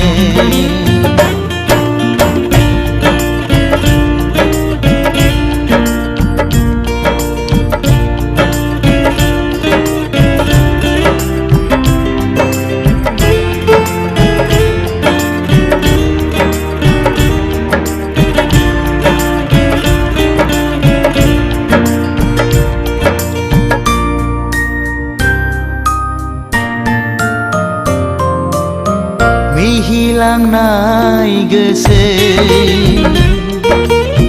जेब्लाबो बावनो हाया नोजोर नांनाय मेगन जेब्लाबो नागार हाया सिमा गैयै नोंखौ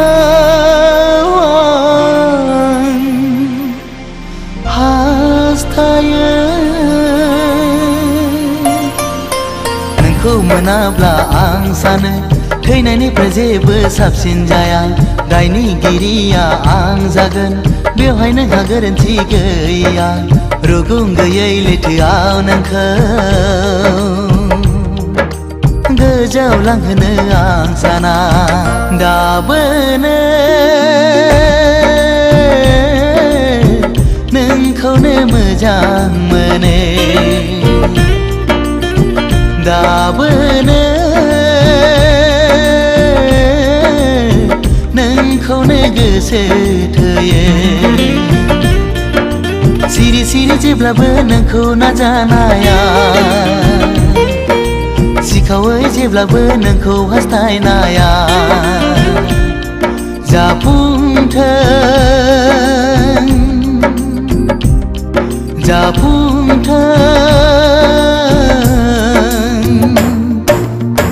दाबोनो नोंखौनो मोजां मोनो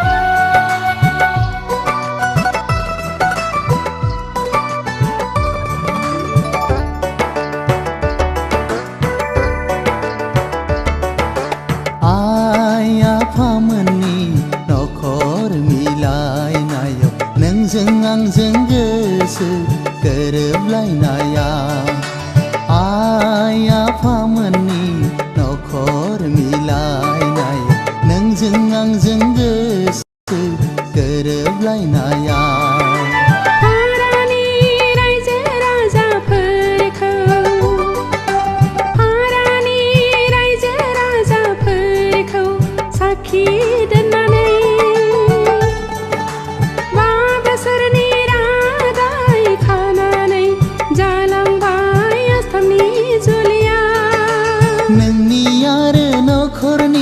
गासैनिबो थुलुंगायाव जाबाय आंनि मास्टार डिग्री फरायफुंहैनाय नोंनि आरो नखरनि गासैनिबो थुलुंगायाव जाबाय आंनि मास्टार डिग्री फरायफुंहैनाय आइ आफामोननि नखर मिलायनायाव नोंजों आंजों गोसो गोरोबलायनाया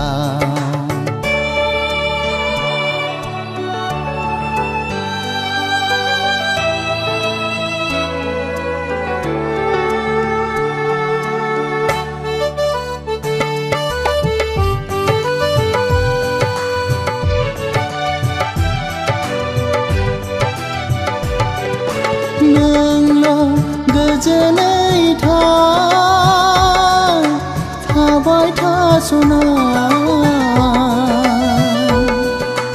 दानफायाव खेफा खौरां बिलाइ हरगोन आं